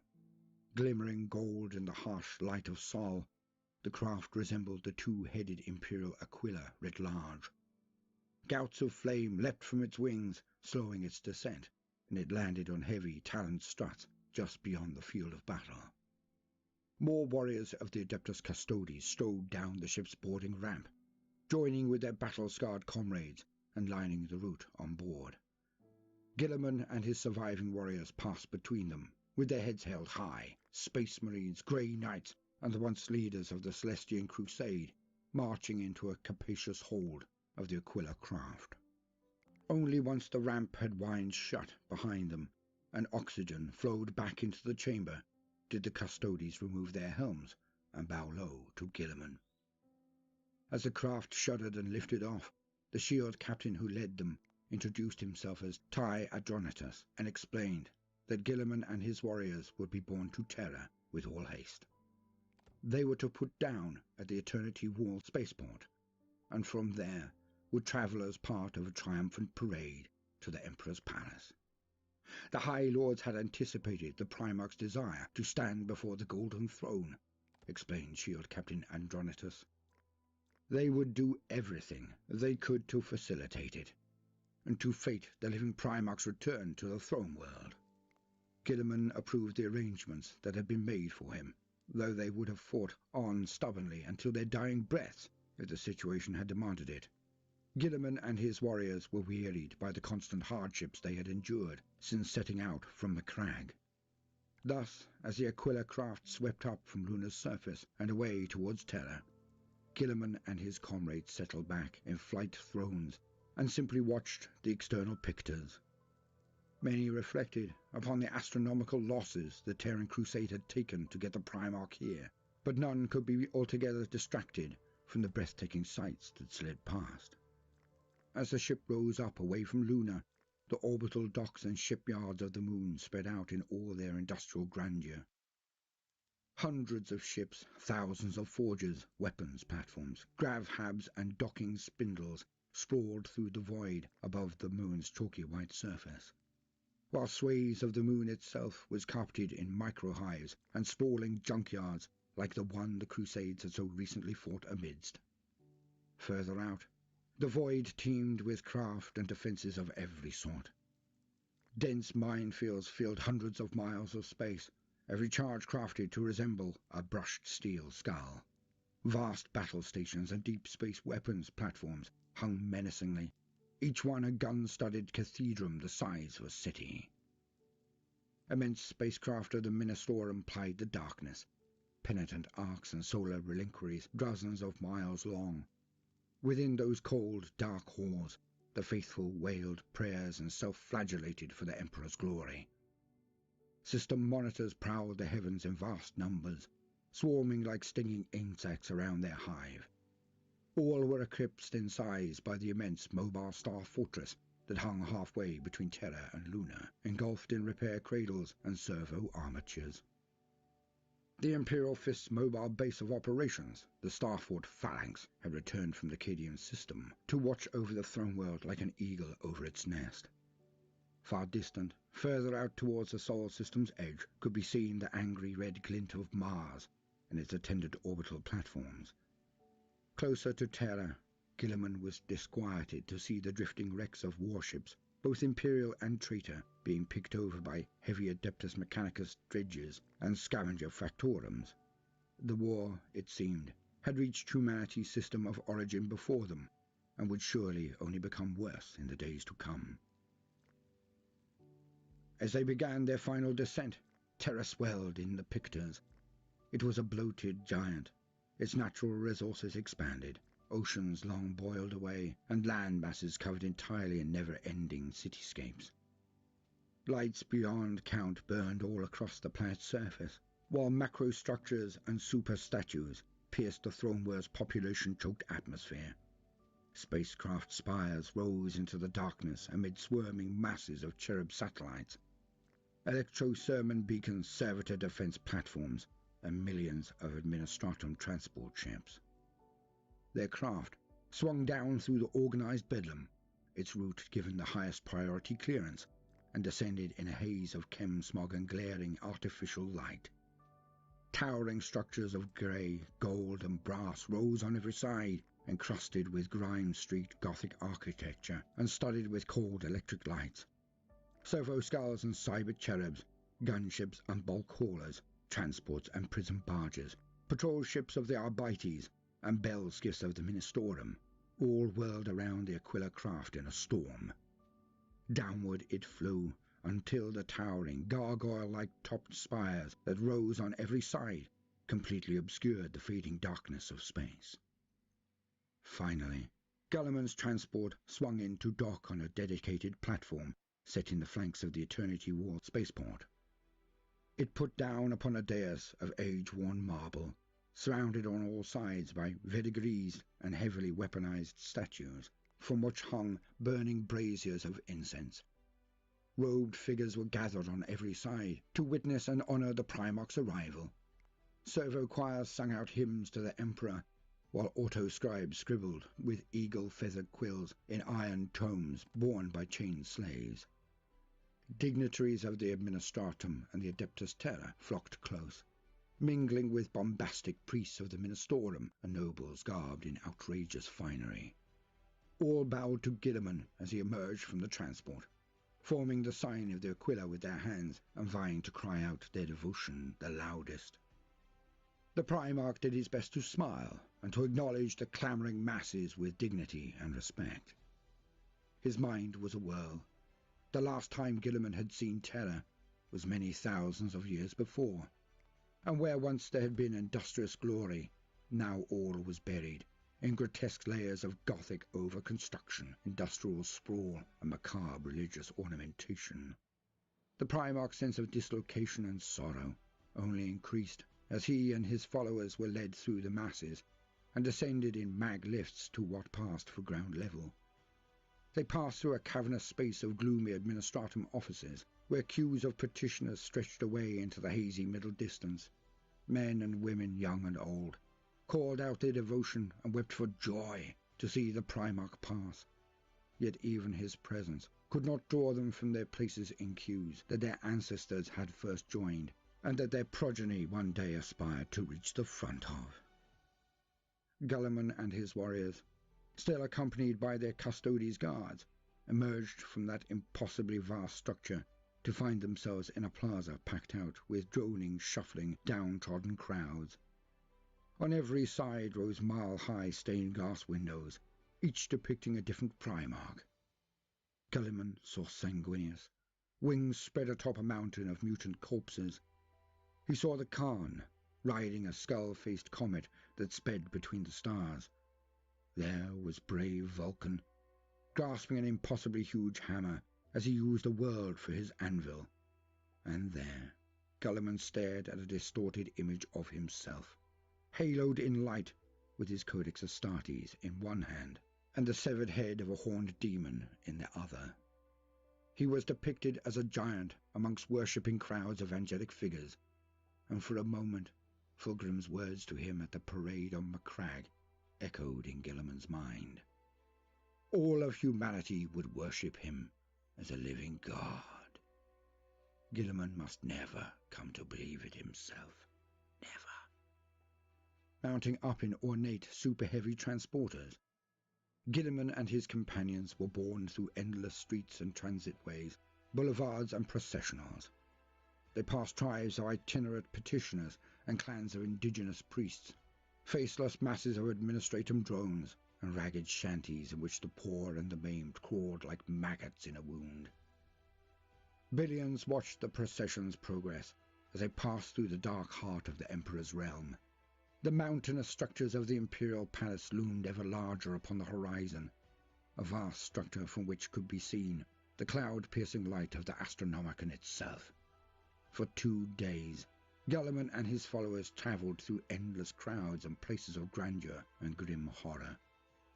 They passed beneath an arched city hung with pane frames, and beneath the gaze of a dozen statues of imperial saints, each as large as an Imperator Titan. They crossed a vast bridge that spanned for 50 miles over a smog-laden trench, whose walls were formed from munitorums and smelteries beyond count. They travelled beneath the titanic guns of orbital defence silos that dwarfed any weapon even Guilliman had ever seen. At last, they passed into the palace proper, by way of a dizzyingly tall gate graven with warring angels and demons. There they dismounted their lumbering transports, and Guilliman was glad to proceed on foot through the precincts of the inner palace. More gates and splendour followed past, so much that it all blurred into an impossible assault upon the senses. At last, feeling more exhausted by his homecoming than he ever had by any battle, Guilliman came before the final gate. Beyond that expansive archway lay the Emperor's throne room, and there the golden throne of the Master of Mankind. Before the throne. There were many routes to the Emperor's throne room. This gilded doorway stood at the end of a towering cathedral processional, its worn flagstones thronged with millions of desperate petitioners and pilgrims. Golden light filtered through immense stained-glass windows that depicted the Emperor's greatest deeds. Innumerable candles burned in that cavernous space, filling the air with greasy smoke, and hymnals rang from the mouths of hunched cybert cherubim. Incense billowed and bells tolled, while minister and priests delivered wrathful sermons from servo pulpits. Throngs of tech priests muttered and swayed in shadowed corners. Officers of the Imperial Navy and Astra Militarum spoke earnestly together, gesturing to data slates held by robed menials. Penitent nobles dangled in golden pain cages, whimpering blandishments to the custodian guards who walked their patrol routes below. The door itself was beautifully worked in gold, bronze, and precious stones, though it had the look of ancient faded grandeur. It stood 50 feet high within an arch of black marble, atop a flight of stone steps into which deep grooves had been worn by the passage of countless feet. The edges of each step were piled with petitioners' bones. Atop the steps stood 20 of the Adeptus Custodes. They were accompanied by a Martian priest and led by a regal warrior in a high-plumed helm, golden armor, and an ermine-trimmed cloak. Roboute Guilliman strode up the processional through masses of pilgrims and petitioners who reached out quivering hands to touch his armor as he passed. With him walked Captain Sicarius, Grand Master Voldus, Shield Captain Andronitus, and the mysterious Cypher and his battle brothers, along with Belisarius Cawl, Caterina Greyfax, and Saint Celestine. This last figure was scarcely less adored by the crowds than Guilliman himself, and she turned aside before the steps to offer her blessings to all. Behind them marched the last battle brothers of the Terran Crusade, footfalls crashing and weapons held at parade ground readiness. Despite all they had endured, the Space Marines and Grey Knights made for a magnificent sight. Guilliman halted at the foot of the stairs and looked up into the steely eyes of the custodians. Their leader stepped forward, rapping his ornate spear thrice against the top step, and announcing himself as Aquila Commander Kalim Varanor. In formal High Gothic, Varanor asked who came before the throne room of the Emperor of Mankind. Equally formal, Shield Captain Adronatus announced the leaders of the Terran Crusade one by one. Further words were exchanged, ancient forms repeated by rote, but lent gravitas by the arrival of a living Primarch. Guilliman's purpose was demanded and given, to gain an audience with his father, the Emperor. The air thickened with tension, millions of onlookers holding their collective breaths as the Aquila commander held the gaze of the returned Primarch. Would Kalim Varanor suspect some treachery? Would he decry Guilliman as false, or demand further proof of his identity? The Aquila commander looked at the Martian priest hunched at Guilliman's side. The robed figure inclined its head in assent, and Varanor announced his verdict. The Primarch would be permitted to pass alone into the throne room. All others would wait outside. At this, Cypher stiffened, his hand straying towards his holstered pistols. Guilliman had expected this moment, and had planned for it accordingly. The hooded Dark Angel and his men had upheld their end of the bargain, granting Guilliman his freedom on the Blackstone Fortress, yet the Primarch was not fool enough to trust such an ominous figure blindly. He might not have recognized Cypher, but he knew the blade on the Dark Angel's back. The sight of it made him shudder with dread. He would not permit such a weapon, such a thing, into his father's presence. Stepping aside, Guilliman commanded the custodian guards to apprehend Cypher and his warriors. Their presence was a riddle, one that could be solved once more pressing matters had been attended to. Cypher responded with the first show of emotion any there had seen from him. He snarled in anger, ripping his pistols from their holsters before hesitating for one crucial moment, visibly torn between attempting escape and making a doomed lunge for the doorway above. In that second, the custodians closed in with their guardian spears levelled. Cypher and his followers found themselves surrounded in a ring of crackling blades. Slowly, his half-seen expression grim, Cypher holstered his weapons, and he and his brothers knelt in submission before their captors. Wrist-bound with electro-cuffs, they were led away by stern custodians and locked away within a warded prison block that, for thousands of years, not a single inmate had ever escaped. In just a few short hours, however, Cypher would do just that, and in doing so leave no trace of his passing. For the moment, though, Guilliman knew only that the sinister figures were dealt with and more pressing matters could be attended to. Face solemn, blade sheathed, and helm tucked under his arm, the Primarch ascended to his father's throne room. At the top of the steps, the custodian guards parted to allow the Primarch passage. The tech priest stepped forward, however, emitting a blurt of binaric cant and bowing before Guilliman. With skittering haste, Archimagos Cawl swayed up the stairs behind the Primarch and came to his side. Guilliman waited, impatient, as the two Martian priests exchanged encoded binaric blurts. Then Cawl turned to him and spoke cryptic words. Only the custodes heard what was said, of secret pacts on Mars and long works drawing at last to their conclusion. But, as with so many dark secrets exchanged over the millennia upon these very steps, they affected deafness and ignorance. Their exchange concluded. Cawl turned without comment and swept down the stairs, his acolyte in tow. The priests vanished through the crowd and thence from Terra entirely, for they had matters of significant import to attend to upon the Red Planet. Guilliman was left standing alone before the ornate doorway, dwarfed by its immensity. A single booming chime rang through the cathedral processional, and a collective sigh of wonder and fear escaped the pilgrims gathered there as the doorway cracked open. Slowly, silently, the tall doors swung inwards to reveal only darkness and drifting mists beyond. The vapours twined about Guilliman's limbs like serpents and spilled down the steps behind him amidst the faint echo of sorrowful, ghostly voices. Noble features set in an implacable mask, Guilliman took a slow, deep breath and stepped into the Emperor's throne room. As silently as they had opened, the door swept closed behind him, and Vibhuti Guilliman was lost to sight. Hours passed, during which the warriors of the Terran Crusade stood silently, to attention before the throne room doors. Awed murmuring amongst the crowds turned to fervent prayer, and more than one petitioner ventured forward to present Captain Sicarius, Grand Master Voldus, and their brothers with meagre devotional offerings and words of thanks.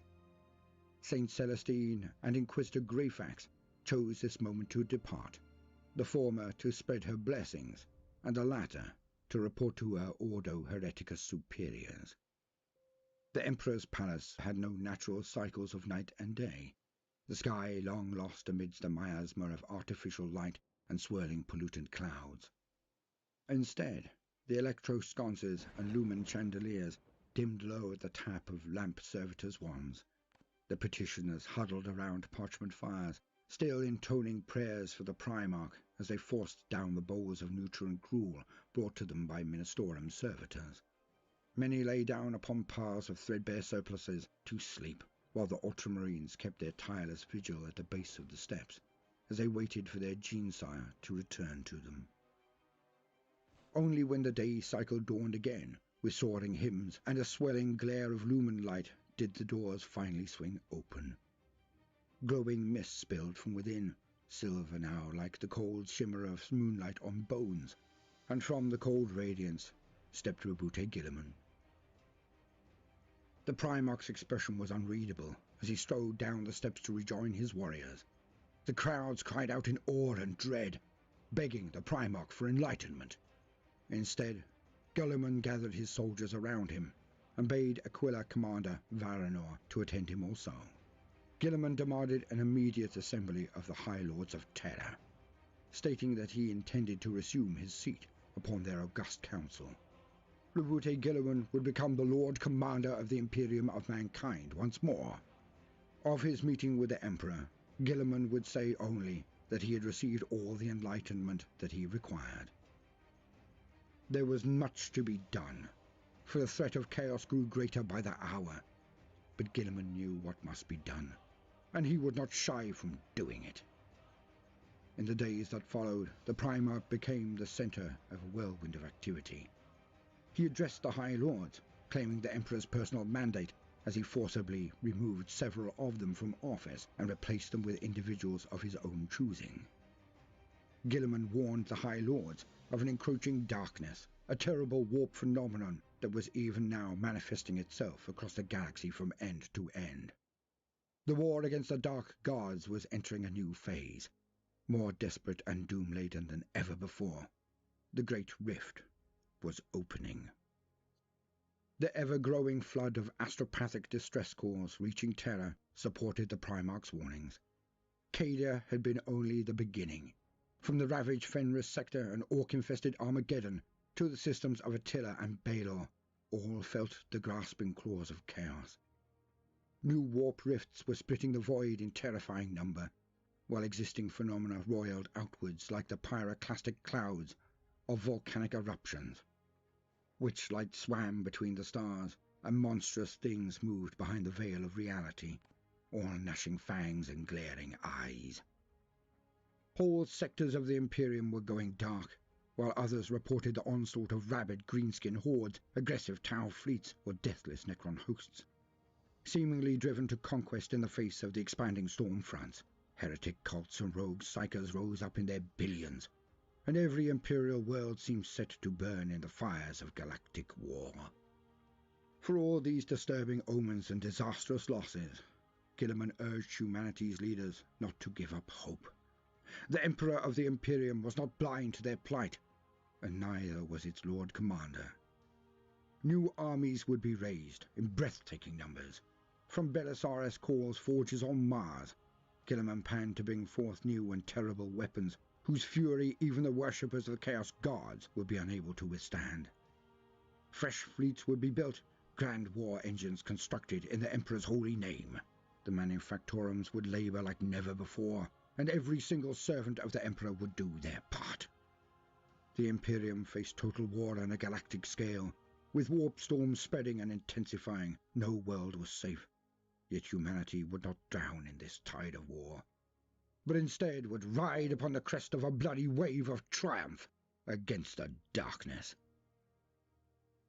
Roboute Guilliman vowed that he would not cower behind Terra's walls and wait for mankind's oppressors to bring death to his door. He would stride out amongst the stars and meet the enemy in the Emperor's name, as he always had. The Imperium would unite as one in the face of mutual annihilation, and take the battle to the mutant, the traitor, the alien, and the heretic. So commanded Roboute Guilliman, and thus, even as the warp storms raged and the Astronomicon itself strove to pierce their ever-blackening clouds, vast armies and armadas were raised in numbers not seen since the Great Crusade. A dark new age called from amidst the fires of endless war, and the Imperium would answer.